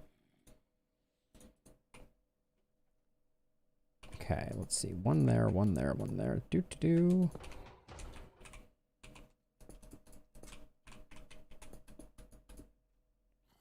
And a torch.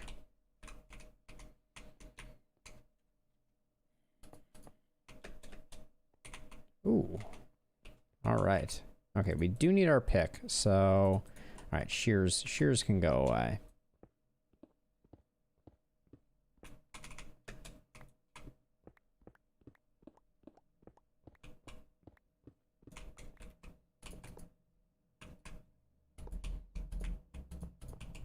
I'm getting better at pushing the golems out of the pain zone. So, we got that going for us.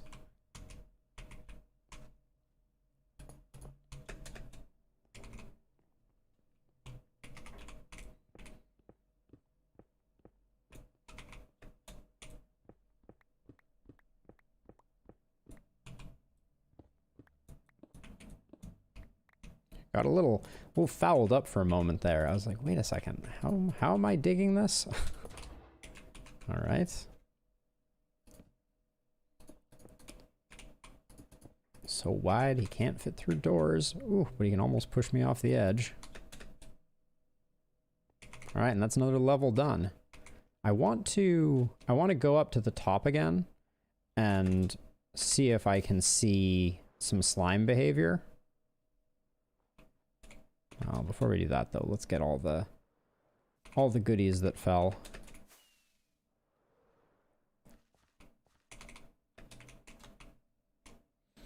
And let's see if we get any quick slime spawns. Ideally, we want to see all of the slimes jumping off at an angle that indicates that they are facing towards the iron golems.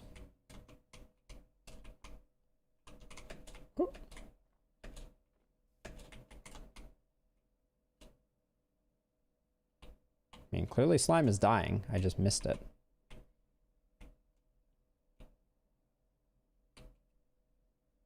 I wonder, okay, we're at Y96, and oh, more slime is arriving by the moment.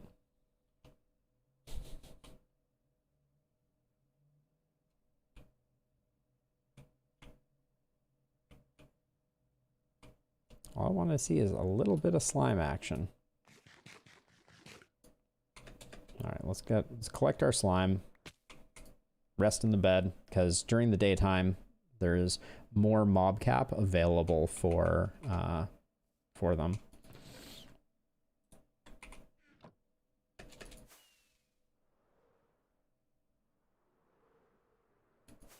I'm gonna fly away and come back because that will often despawn any pockets of mobs. It's gonna look really cool when there's a nice big cathedral there. I'm very excited about that. Okay, there we go. What direction is he going? Oops. He still looks like he's going towards the corner. He's definitely not making a beeline towards... Oh, there he goes. Hold on. It's hard to see. No, he still jumped off the corner.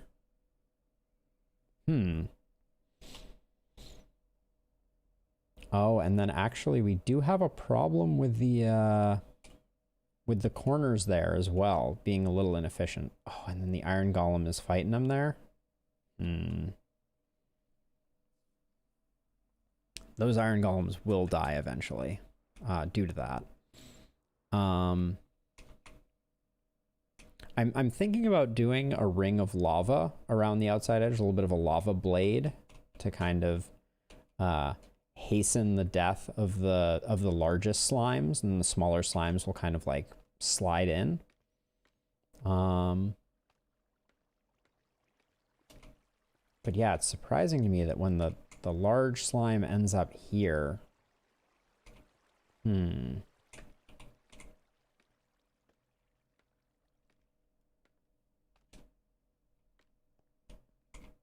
suddenly unconvinced by our eye line analysis.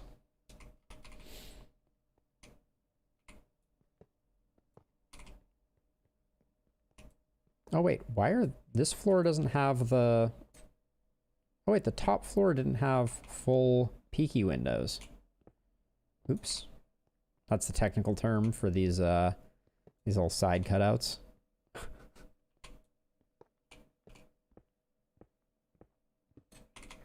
I'm gonna try this formula, and we're gonna see if we can get another one to spawn. And if I can be less of a spaz when I watch what is happening. So this is kind of like, in my opinion, there's no way that it's not going to be able to make eye contact. And even like if it spawns right in this corner, it should be able to see him. I mean, there's a small chance. Like right here, they wouldn't be able to see them. I could go one wider.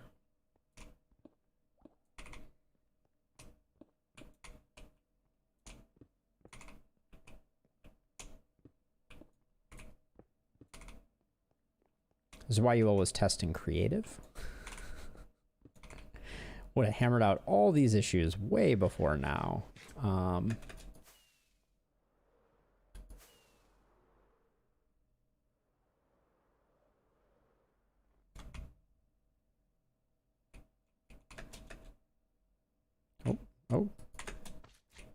my word. All right, almost died there and missed seeing the big slime and what it was doing.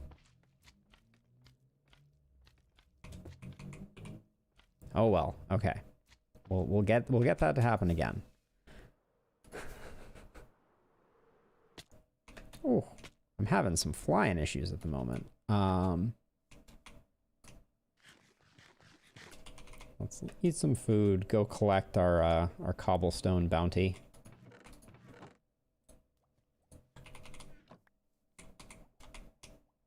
Right now, we might be a little too close to that spawning platform for it to activate.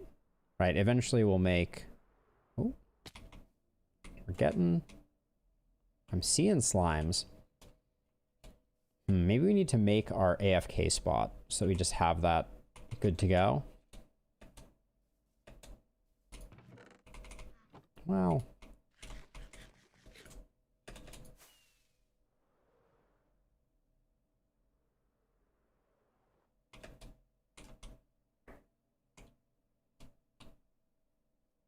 I do like this. This looks promising. The slime do floweth.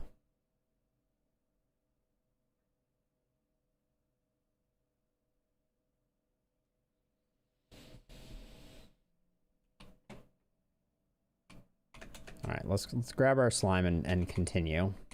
We'll keep tweaking the design for a while here, but we're gonna have plenty of slime.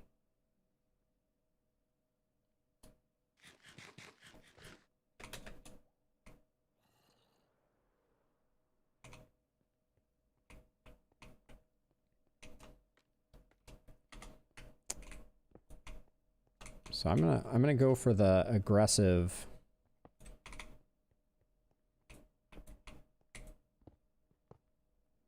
visibility approach to see if we can get the kind of behavior that we're expecting.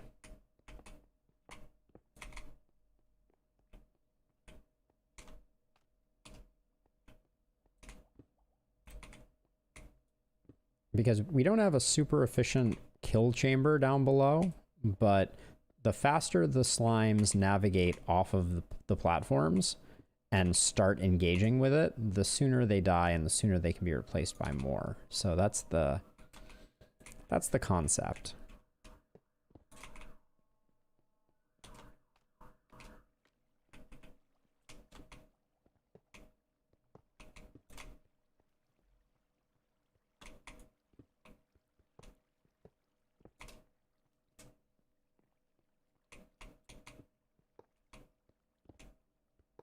Now, the other thing that I need to look up that could spoil our day, and this is something that plagued me in a Bedrock world that I once upon a time played, is that pillager patrols could spawn on these platforms as well. They could spawn anywhere. They were not light level dependent, and it only takes one dude with a crossbow to work over one of these golems pretty quickly. Oh.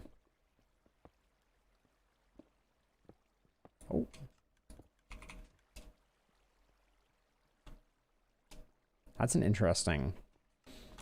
The other thing that we can do is we can radically reduce the blocks that the iron golems are sitting on in general.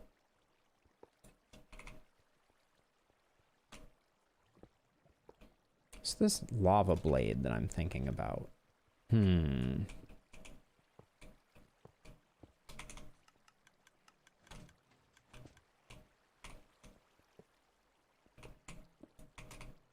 This bottom floor of golems we may also get rid of. Is a possibility. So do we call this built for the time being? Yeah, let's do that. Let's call this enough for now. Embrace the excess that it already is.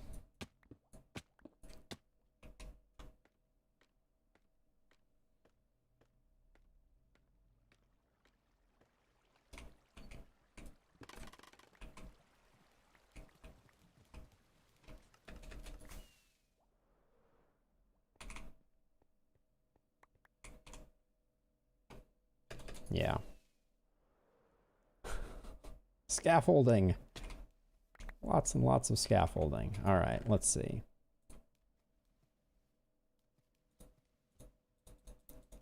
Just unload some of this miscellaneous stuff. Ooh. Our inventory is in a sad state of affairs at the moment.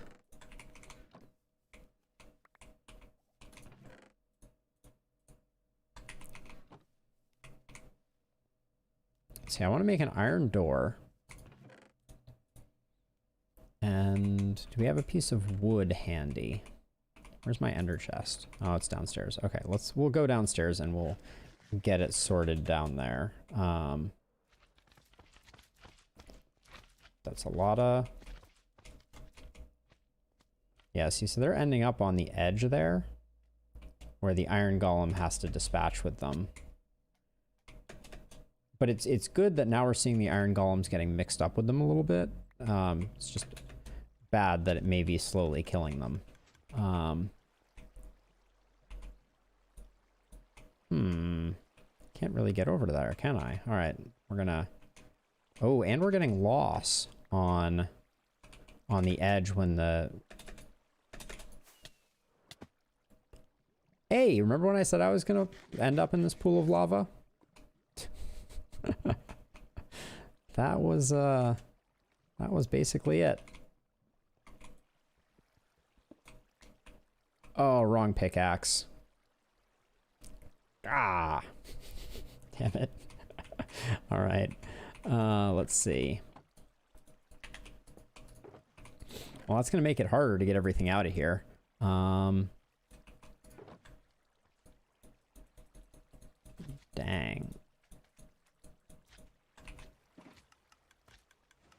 All right, slime is being generated.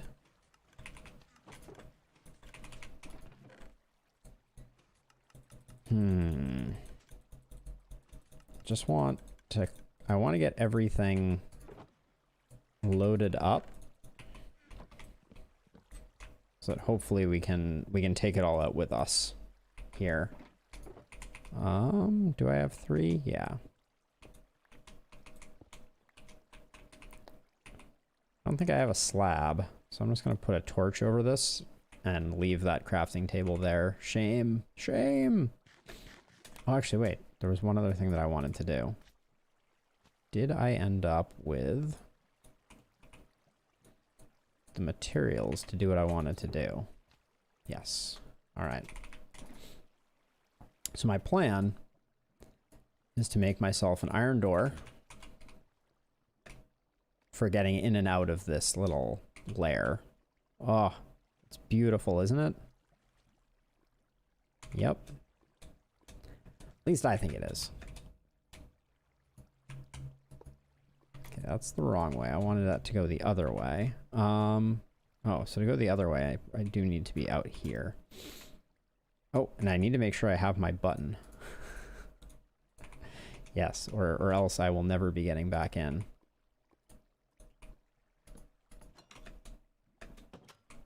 Okay.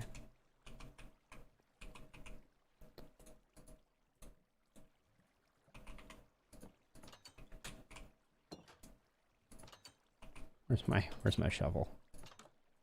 There we go. All right. Is it perfect? Nah. Will we be able to get in here if we ever need to? I give it like a 50-50. I'll probably just spend 10 minutes complaining about the fact that I created such a ridiculous method for getting in and out of our the under area. And in fact, I may feel that way immediately. Now that I look at this and I go, what? I'm gonna push the button. I'll give it... I won't give it high marks, but I'll give it some marks. That could have been a lot worse.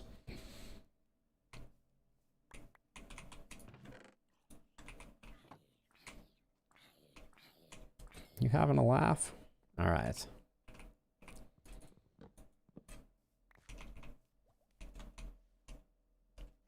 Oh, so we haven't built a... We do need to build a collection system. But I need to go repair my ender chest here quickly. Everything seems okay over there. Oh, crunch.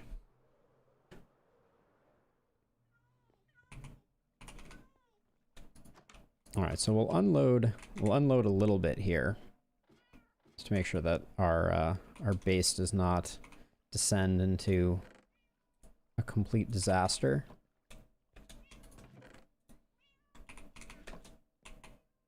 Could not care less about pumpkin seeds. That much is for sure. All right, we need an ender pearl and a blaze powder to rebuild our ender chest that I murdered in cold blood. There we go.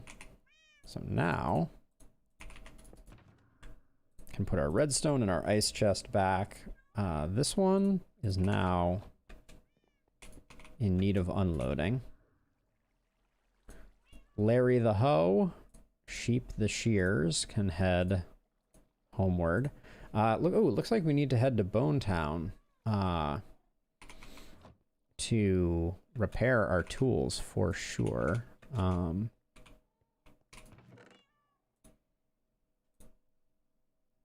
Let's see, I think... Oh wait, actually, I already had a spot for those. Never mind. More coal than we know what to do with. We really should extend our gunpowder storage system.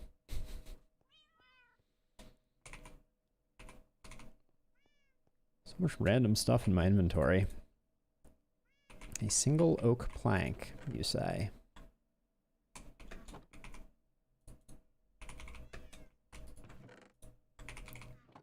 Yeah, I made way too many iron bars, that's for sure. Okay, how were we doing on magma cubes, or magma blocks down here? Seems reasonable. Ditch that. Large chest for glass, just not much glass in it. Replace some chests. Definitely want this and this to go here. More slime balls. Wait, oh, shift click, not alt click. There we go. We have crossed a stack of slime blocks. Oh, how satisfying.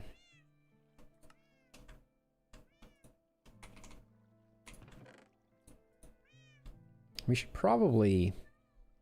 Actually, I don't think our iron golem farm runs when we're over there, so we probably didn't come up with much, but let's return the cobblestone at least. We're getting a decent amount of cobble now that we use nose a bit, but let's do a bit of mending up. I think that's a good plan. Oh. Huh.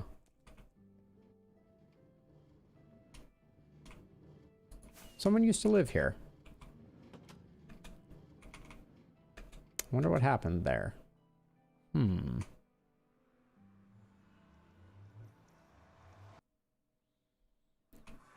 The case of the missing iron golem.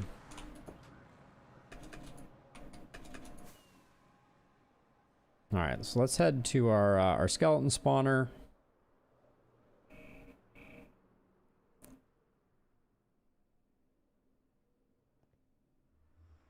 That landing doesn't get much better than that.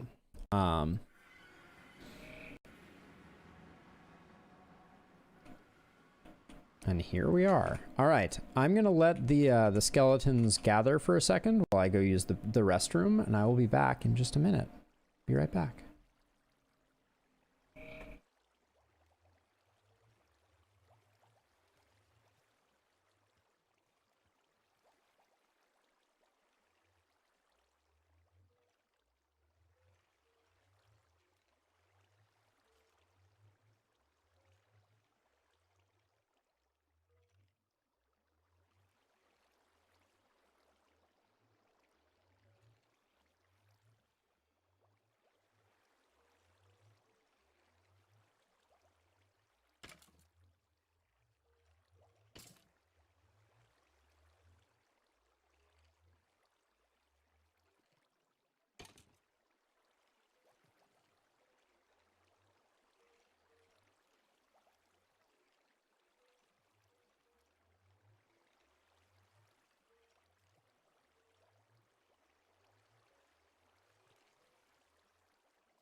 Oh yes, I hear the crackle of a healthy supply of skeletons. So let's get the pick in our offhand, that's most important. Oh yes, all right. Progress is being made.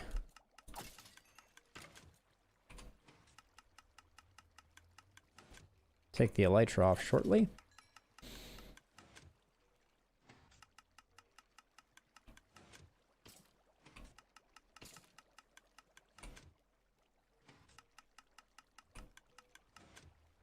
I didn't bring my ender chest again. Not good. Not good.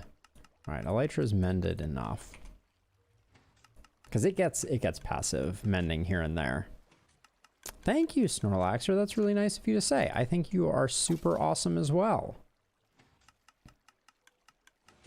By the way, I'm looking forward to a progress update on the mansion that you are building. Are you still working on that? That was a very ambitious project.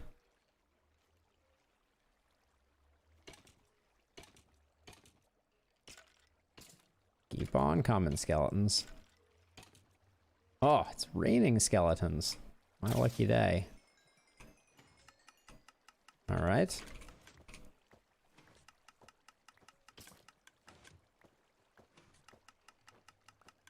So right now, that skeleton keeps on swapping bows. That was really cool. Blug. Blug indeed. Hard to argue with Blug. Let's see, we can take a look here. Oh, we just have to get rid of all of the put these here for a moment.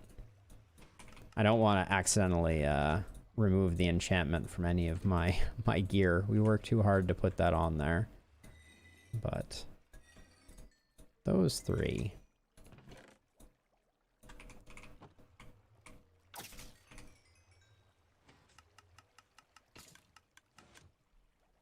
Give you the leather cap. How do I send you a leather cap? I could give it to the skeletons, see what happens. Huh? Nope. I think it got picked up by the hopper before it could before they could necessarily pick it up. Oh, cool. What game are you playing on your phone?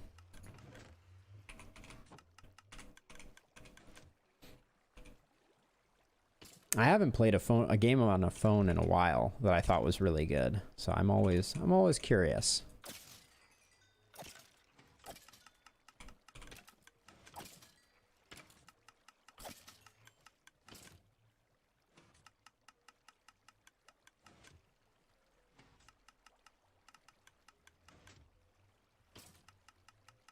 Come on, skeletons. Animal hybrids? Sounds like a really cool name for a game.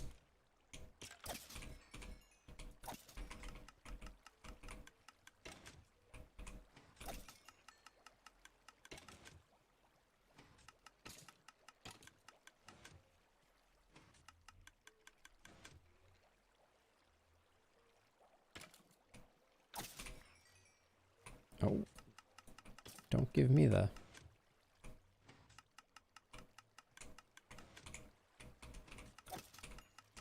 So I do enjoy tower defense games. I watched some people play the latest version of Bloons that came out. Looked pretty solid, but I haven't played a tower defense game in a very long time.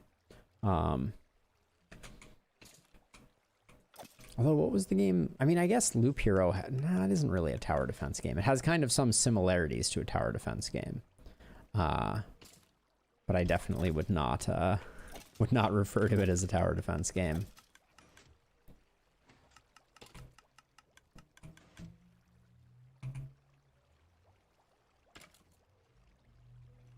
Oh, interesting. So all the animals are hybrid in that game.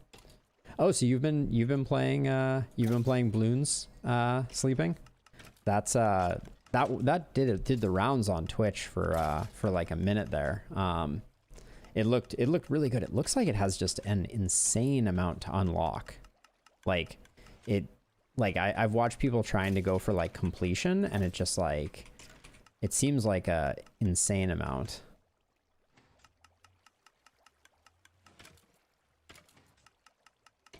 So I've seen a few first and or third person tower defense games over the course of the years. I'm trying to think of some of them. Like they have like, you know, kind of like wizards and you set up traps, and then there was like Orcs Must Die, I think was the name of one of them. It does sound cool. I mean, a poodle spider sounds extremely cool. Yeah, I think I got Orcs Must Die free when I subscribed to Stadia. I still do pay for a Stadia subscription. Well, I have not played it. I almost fired it up to play Borderlands 3, which was free last weekend, but then I decided against it. Didn't have time over the weekend, but that game, I was really excited about that game, but it didn't seem to get the reception that I was hoping it was going to get. Jump up and get down. Jump Jump.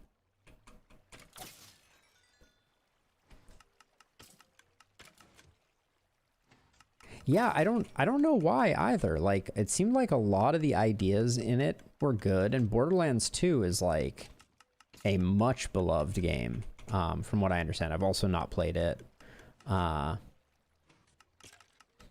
But yeah, it seems like... Oh, it's all spoilers? I mean, I probably won't play it, but I don't think I need to know either way. So it sounds like it was plot related issues that made it lame.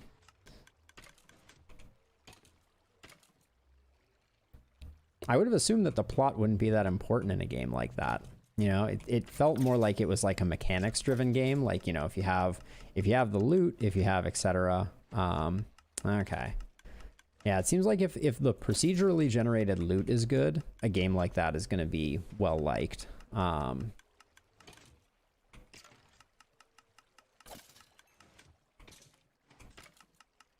right, Shax, come on.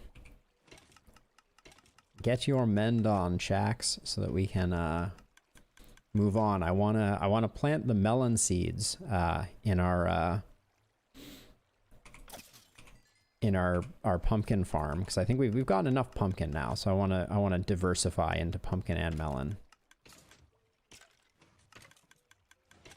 Ah, that's a shame.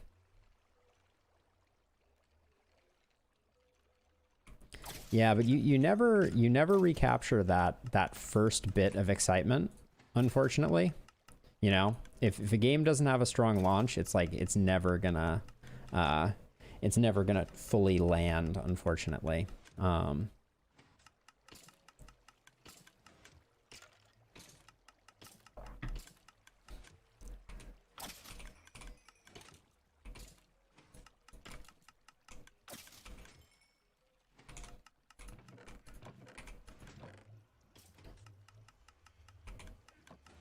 I should have an ender chest here too. Oh, and I left my ender chest behind too. I am not doing a good job at keeping my ender chest with me, that's for sure. But yeah, we're gonna head out again. Thank you, skeletons, for all of your service.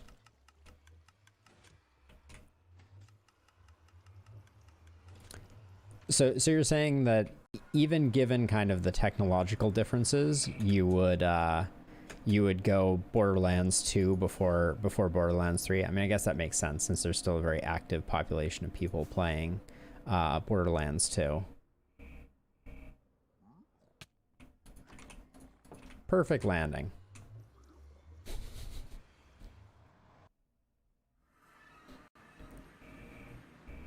All right. All right, so let's see. I had a few other things I wanted to do here. Oh, one of them was miss landing on my iron farm.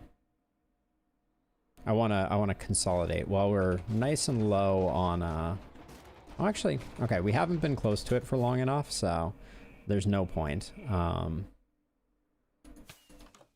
I want to make it day, and then I want to get some melons, and I want to adjust things so that we have a mix of melons and pumpkins moving forward. So let's see. 15? I don't think that's quite enough. 25 is probably enough. Famous last words.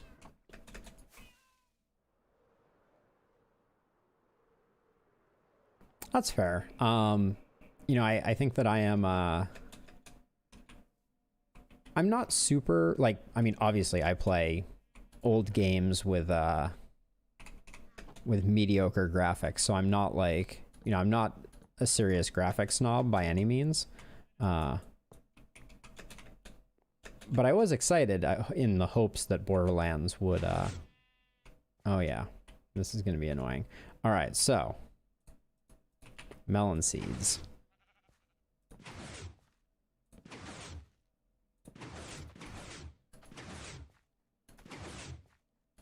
I'm just gonna...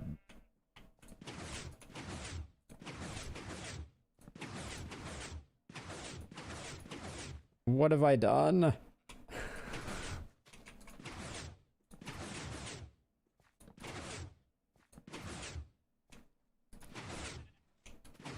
Yep.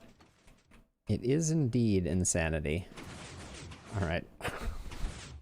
I guess if I wait until I get here, I don't get bopped. Yeah, that's the solution.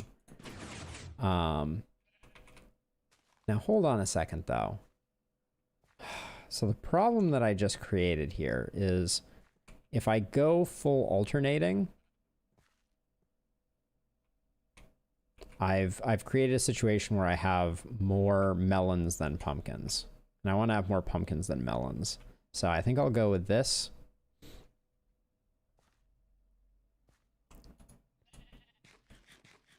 And I should grab a piece of glass to fix this up. Yeah, so we'll leave it like that. The reason you alternate melons and pumpkins is because the adjacency of pumpkin seeds to other pumpkin seeds is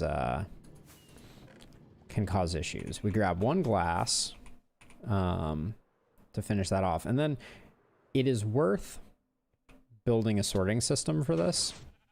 So we're gonna do that quickly, I think. Boom.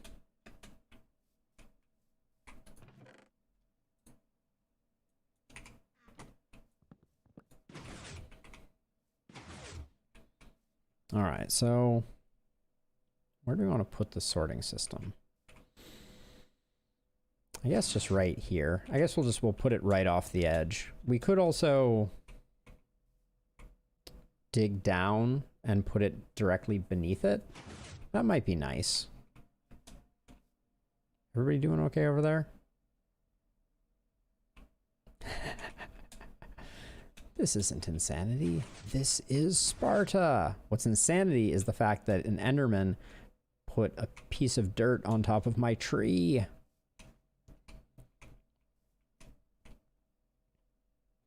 Okay, so let's excavate down a little bit.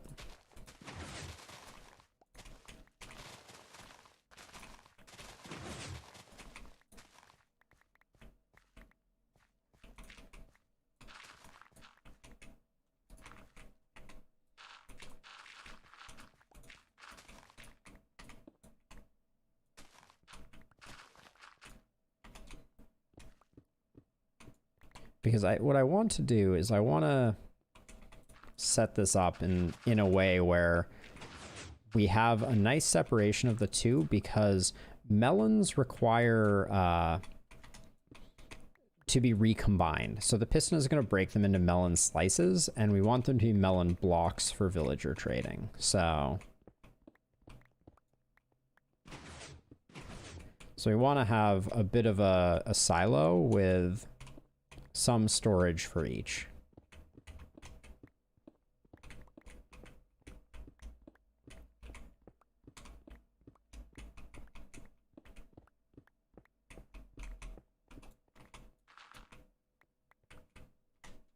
Okay, I'll go down one more and then we'll start working on it.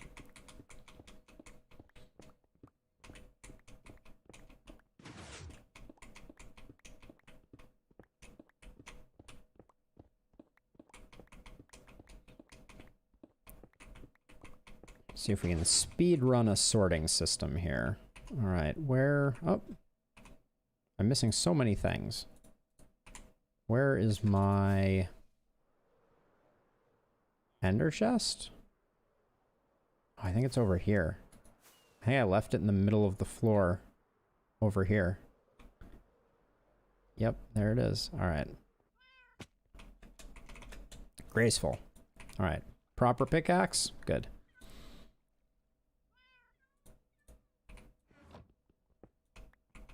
Okay, so now we have what we need. Wait, hold on. I don't have the scaffolding. So I think I put it... There's a single piece of scaffolding in here. Oh, we also need to dry out our wet sponges. Let's do that really quickly before we forget. They came in super handy at Sleeping's recommendation. There we go. So where did I lose all of my scaffolding to? I would have thought it was going to be in this box.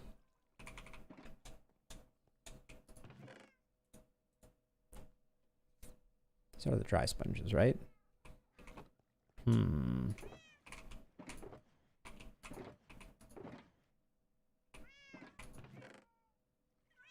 must have left it over there. Okay, let's get more rockets. It must have been in the junk up at the top. Right here? Yeah. Okay, good stuff.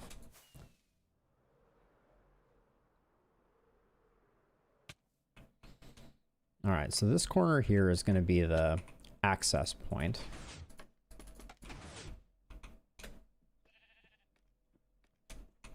And then this, we're going to change to be, well, let's get down. Okay, where's the ender chest? Get out our redstone. Get some hoppers.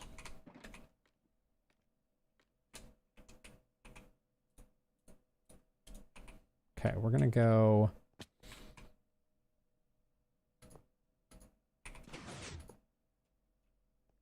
There we go.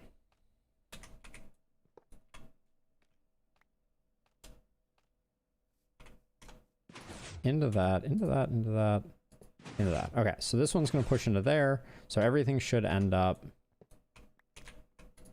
in here. All right, we'll just put all the pumpkins in there as backlog. And now all we have to do is build a little bit of a sorting system.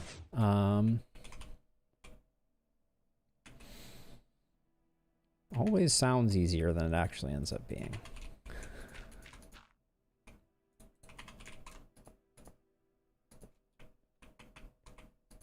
Okay, pumpkins will end up in there. And then all we need to do is create the locking hoppers here and here. Which...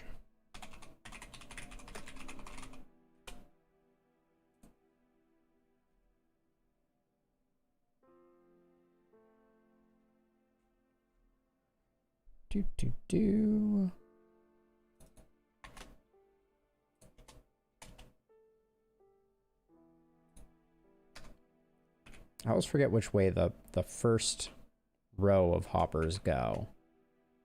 Because they don't go down because they need to be locked, which means that they go to the side.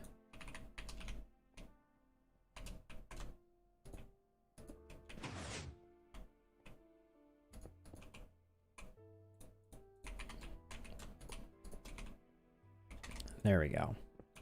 Like that. And then we're going to have pumpkins in there, and we're going to need some type of filler material, right? A filter, if you will. Oh, you can't open a chest when there's a shulker box on top of it? I feel like that's something I would have known before now.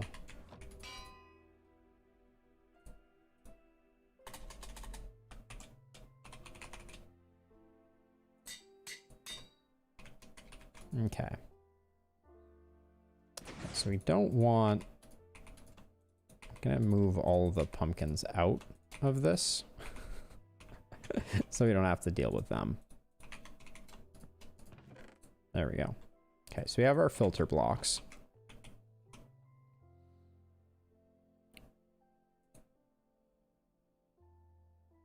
That can be arranged.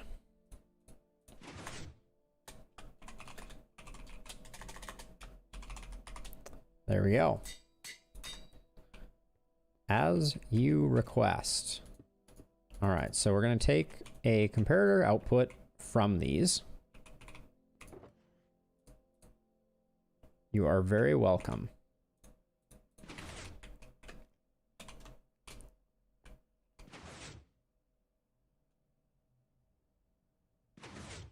Oh yeah, you're going that fast, Snorlaxer? Very nice. Those are facing the wrong directions.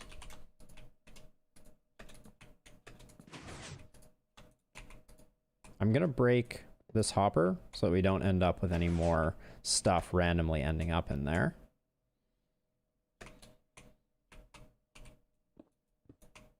All right, and then we're gonna go down like this. So we need redstone.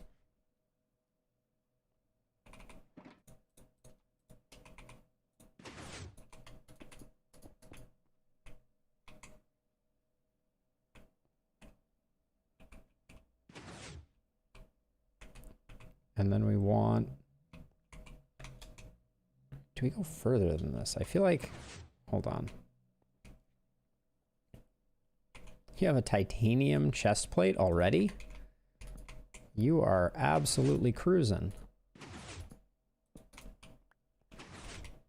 Okay. Make it a little more cozy down here.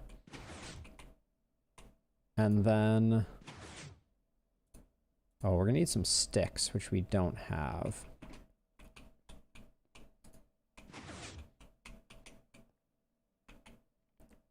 Because we're gonna have the repeaters. We're gonna have torches here.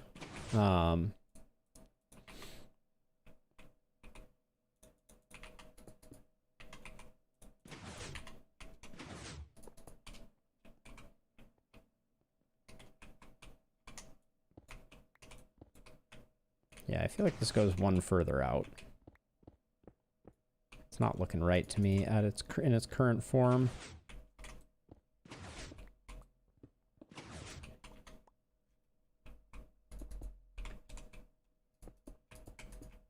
Yeah, because now we pull the redstone signal out of there with 2 repeaters.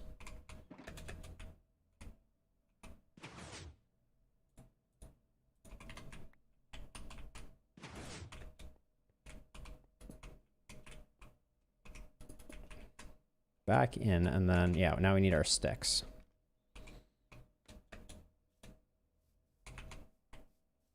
Hold on. Let me sleep.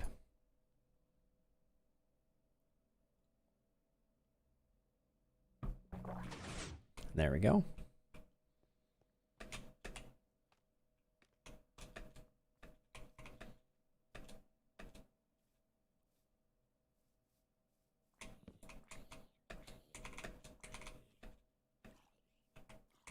That's true, I do have logs in the ender chest. That would have been a good thing to think of before I stole this singular log. This log of shame. All right. We need 2 redstone torches. And then, where's our not dirt?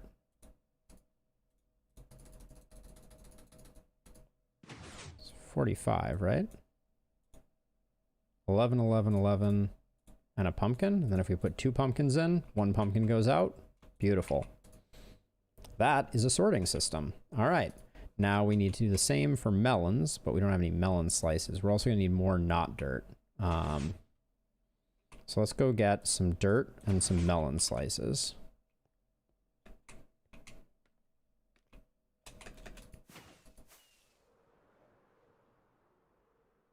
Well, 1 melon slice. Oh, can you creep up? Nice. 1 melon slice. And a stack of dirt. We have 20 not dirt, so we need 24 more not dirt. Important dirt-based calculations. All right. Good stuff. We still have the grass too, right? Yeah. Okay, let's get this dirt. Hopefully I am consistent. Yep, I am indeed consistent. And then this one.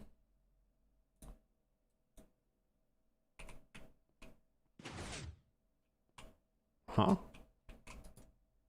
Oh, I put it in the wrong one. There we go. And a melon slice. All right. Replace that hopper there, and we should see pumpkins showing up in here. Now, these are the ones that are... wait, which one? This one is the one that's getting locked. So, okay, these ones we can change, because it's time to build some serious storage, because this is, if we let this go for a while, it's going to start generating a lot of goodies. So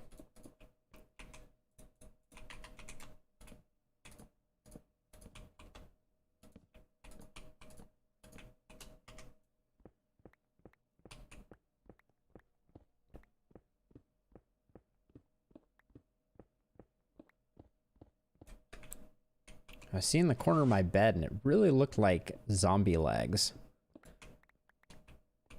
Okay, so let's see.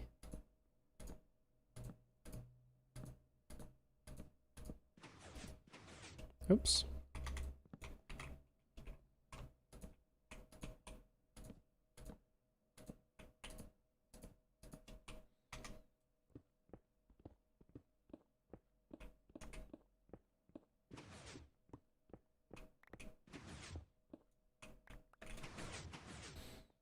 All right, so this is going to be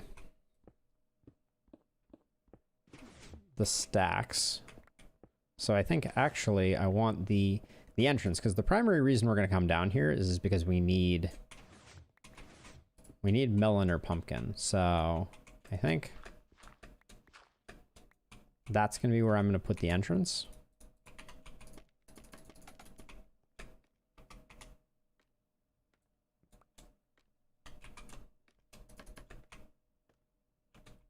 Cool. I'll leave this entrance too, and we can have entrances for both.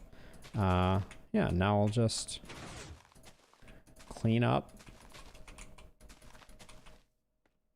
all of this, and then the last thing that I will probably do, it's gonna be easier to do this from down below, I think. Oh, I have created we're not gonna created a monster here. All right, we're gonna dig this out a little bit, just so we don't end up with a weird elevated section.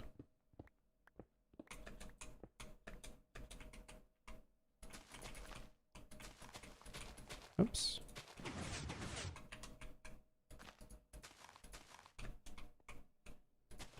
Yeah, and this will be able to run for a good long time before we end up with a surplus of melon and pumpkin. Cool. Very nice.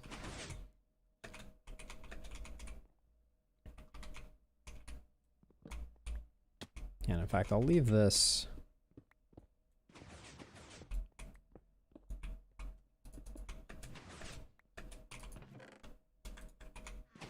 and somewhere down here. Oh wait, I haven't added the hopper chains yet. That's the next thing we need to do.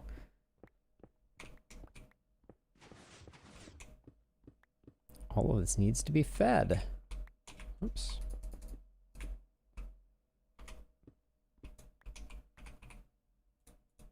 Is this all the hoppers we have left?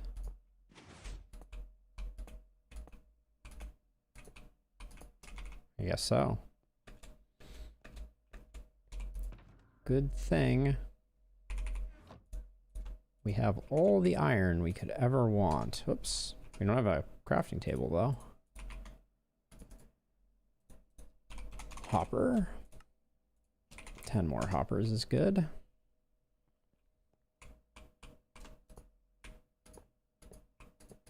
There we go. And now all of our pumpkins probably like filtered into weird chests. Oops.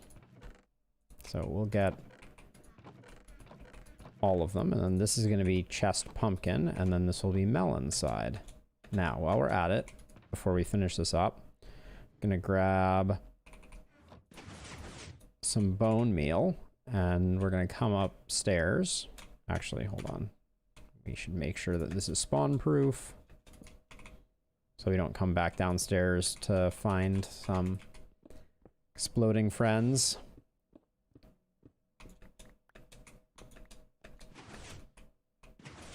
All right. And now let's go back inside, which we have blocked our way in. And let's just bone meal these to make sure that the melons are fully good to go. Which they're pretty close already, it appears. Some of them, at least.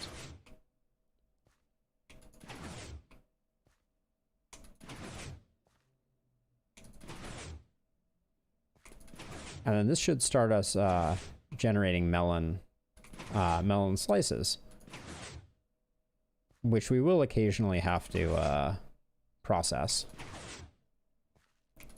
by combining them into melon blocks, but that's okay. That's it's a small price to pay for the double duty that this farm is going to be pulling for us now.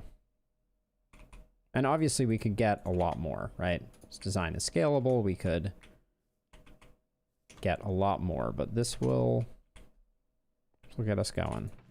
17 melon slices already. All right. It's working. 5 excess hoppers. Gonna need more chests again.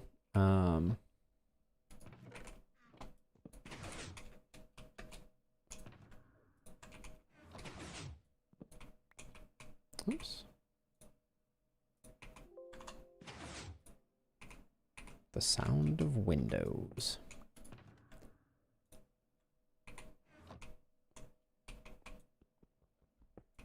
Oh, should have put the anvil away before we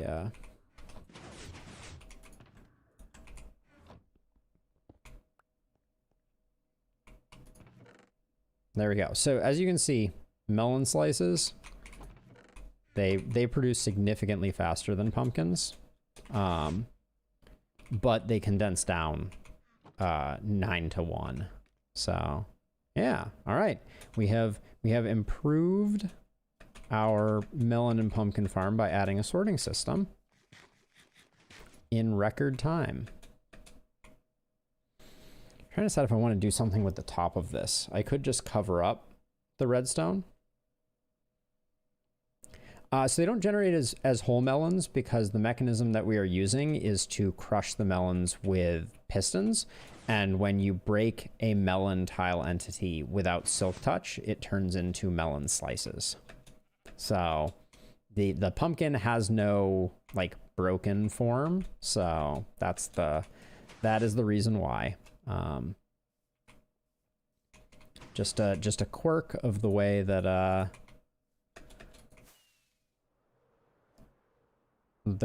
melons and pumpkins operate.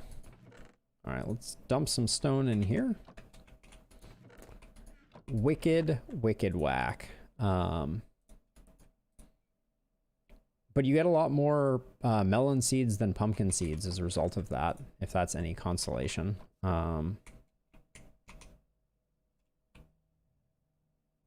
I think they killed our iron golem down there. I really do. Oops. I am quite certain that we're going to find that our... Oh, wait, he's not dead. Wow, okay. Interesting. This is terrible. I need to come up with a better solution for that. But yeah, this guy isn't dead. That's good. Or this guy isn't dead. Oh yeah, we haven't created a storage system for our slime balls. Maybe we do that really quickly. Did I bring my bed with me? There are monsters nearby. Okay. I'll just fly home. Yeah, we should create some type of collection system for our slime balls. That was probably something we should have done instead of creating a sorting system for our melon and pumpkin. But I was just so excited about adding melon to our system.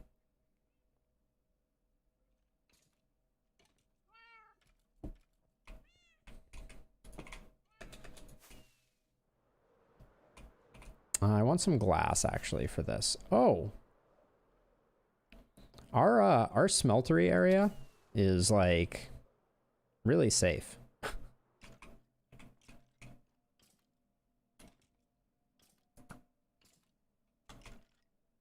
are like 2 creepers directly below me. Yep.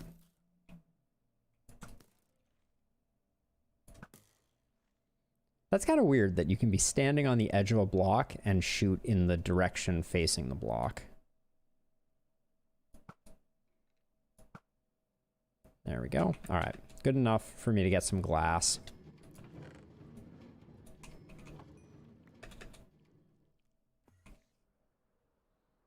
So I'm gonna create a little glass pipe going upwards, and then have it run over a hopper. Very, very similar to what we've done in previous builds.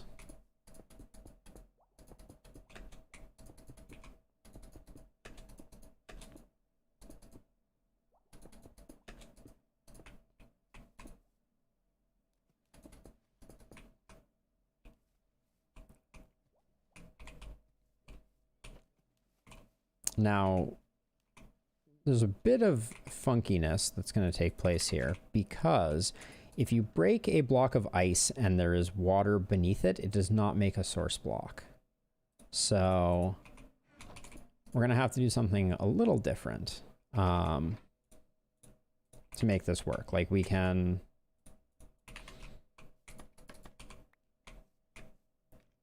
place down water source blocks, like a water source block like that. That works, right? But then, oh, and then we had, wait, I swear there was a,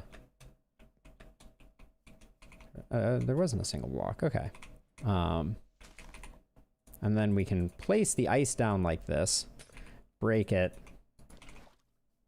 scoop it up. And then we need to do that one more time. But before we do that, let's get out our redstone chest. Get out our hoppers, and let's see. Also our chests.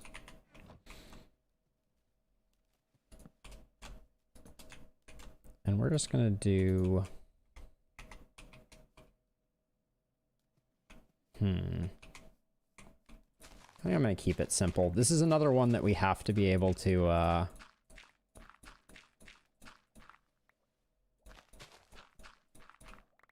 yeah, we have to be able to break these chests in order to be able to mass craft easily. So we'll just do something like that. Oh,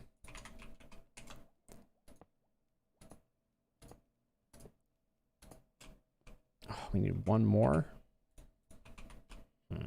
Humph.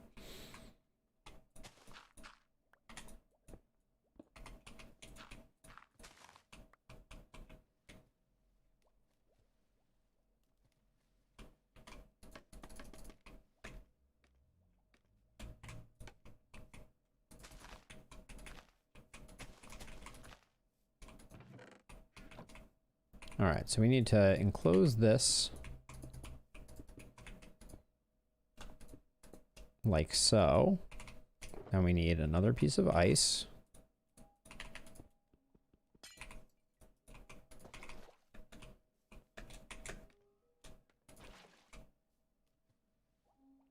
There we go. Now we just put a top on this sucker.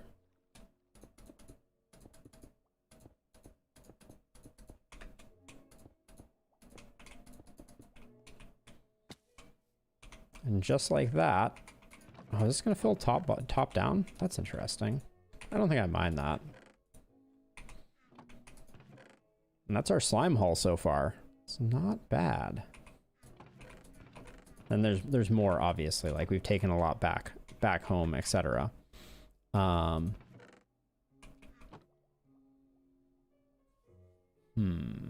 with this setup, I think it's fine for now. Yeah, so I was thinking about that. So there's a priority order, right?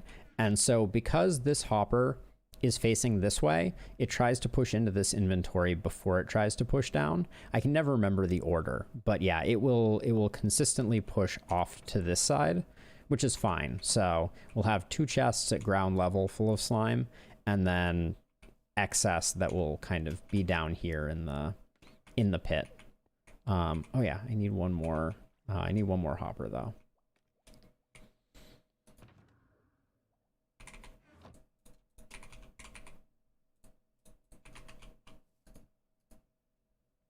Light the pit is a good idea. That's one them real good ideas.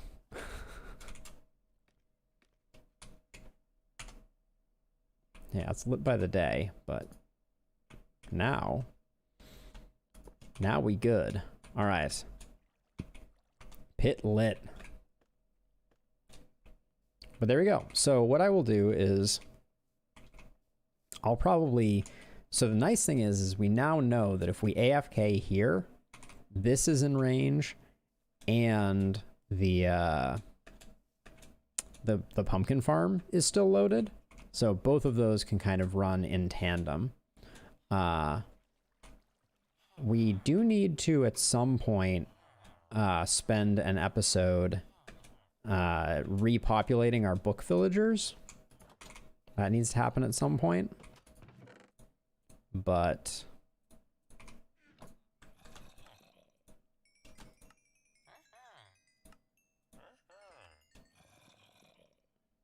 multi-shot. Cannot think of a more fitting book for Willem to have than multi-shot. Willem Dafoe the Third, that is. But yeah, not bad. All right. At some point, we're gonna have to spend a stream doing junk chest fixing. That's we certainly have a few junk chests at this point. Oh, I took the bookshelves with me. That's something I shouldn't have done. Put these back away. We really do need to get more color-coded shulker boxes. Yeah, that's a bad habit of mine. Okay, so Snorlaxer, were you here when the first Willem Dafoe died a terrible death to a skeleton? So I think you were. But anyways, the short version is the Willem Dafoe that we created first, Willem Dafoe 2, lives over here now. So this is Willem Dafoe 2. And the reason is he had a mending book as his first trade at 12 emeralds, which was cheap. So I thought that it made sense to have him for his mending and his silk touch to live over here. And I wanted a villager that was better at producing emeralds to be over there in Defoe's house. So we moved him over.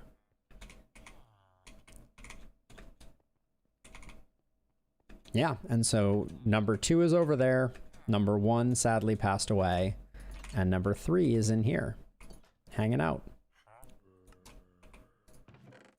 Generating lots and lots of emeralds for us.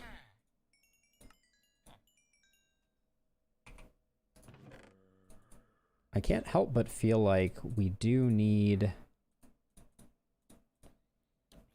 to make another netherite axe, though, I think, and put fortune on it for breaking books. Not that you need fortune for breaking books, but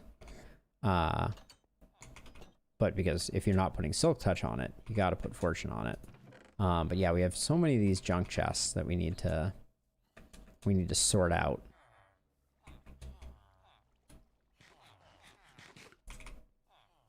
Let's see, what other little odds and ends can we do here at the end of stream?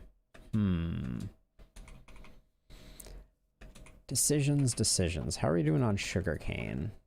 Pretty rich on sugarcane. Our sugarcane farm is doing a good job. Actually, I should keep those arrows just because. Let's get rid of gunpowder, melon seeds, pumpkin seeds.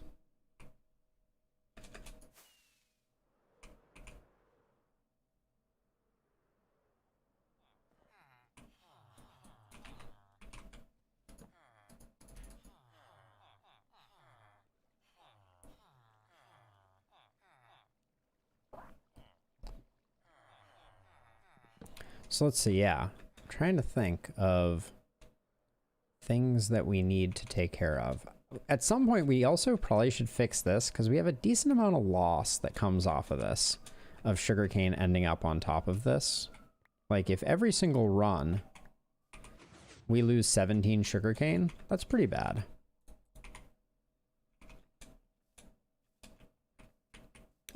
But let's see how we're doing over here. I expect we're probably like already, yeah, we're doing surprisingly well on melon slices already.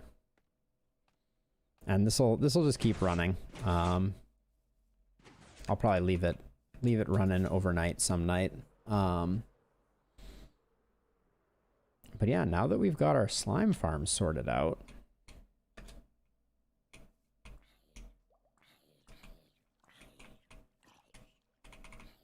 he's gonna die before I can punch him off into the void.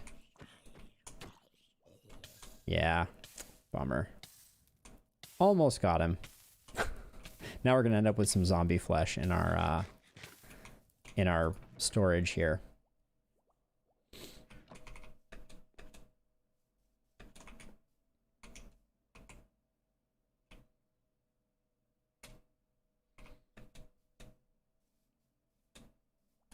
Okay, this one's empty, so we can clear it up. And then this was our junk chest. We should at least take the cobble. That's valuable. These all can go into here, where we have a nice collection of those going.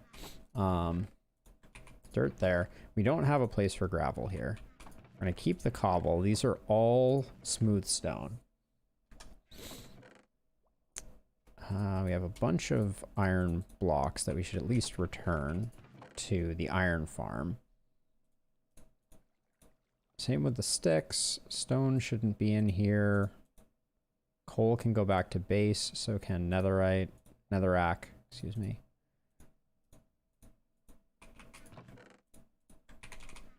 All right. Oh yeah, stone just goes over here though. That's an easy one.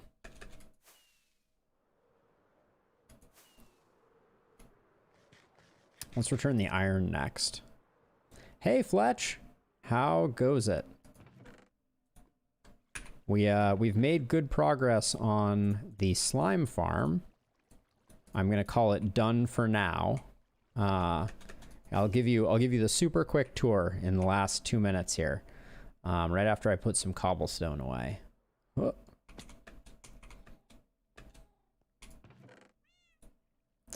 All right, we need a shulker box for cobblestone. That's a good sign. I managed to do some digging with our not silk touch pickaxe, so. All right, we'll put all that in there.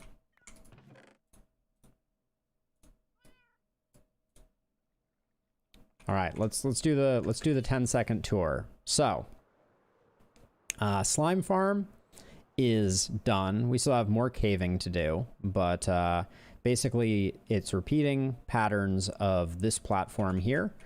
We put iron golems on each side because the slimes will path towards them and then jump off into the kill chamber.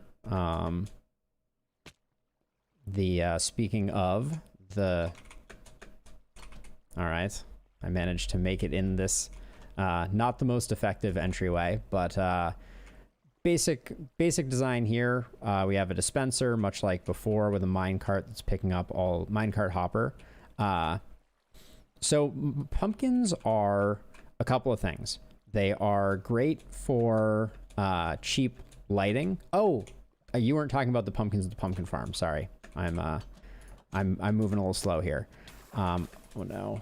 So the pumpkins light up the area because slimes can spawn in well-lit areas, but other mobs can't. So we want to prevent any other mobs from spawning while allowing the slimes to spawn. So then you can see the slimes fall down and then start standing on the magma cubes and they die. And that's basically the idea. I had originally planned to make more. Oh yeah, and then all the slime balls come up here and much like the gunpowder farm, we are rich in slime now and a little bit of rotten flesh due to some shenanigans. We also retrofitted the pumpkin farm, so now it is pumpkin and melon stalks. And we have a little sorting system and a very ambitious place for melon and pumpkin to accumulate.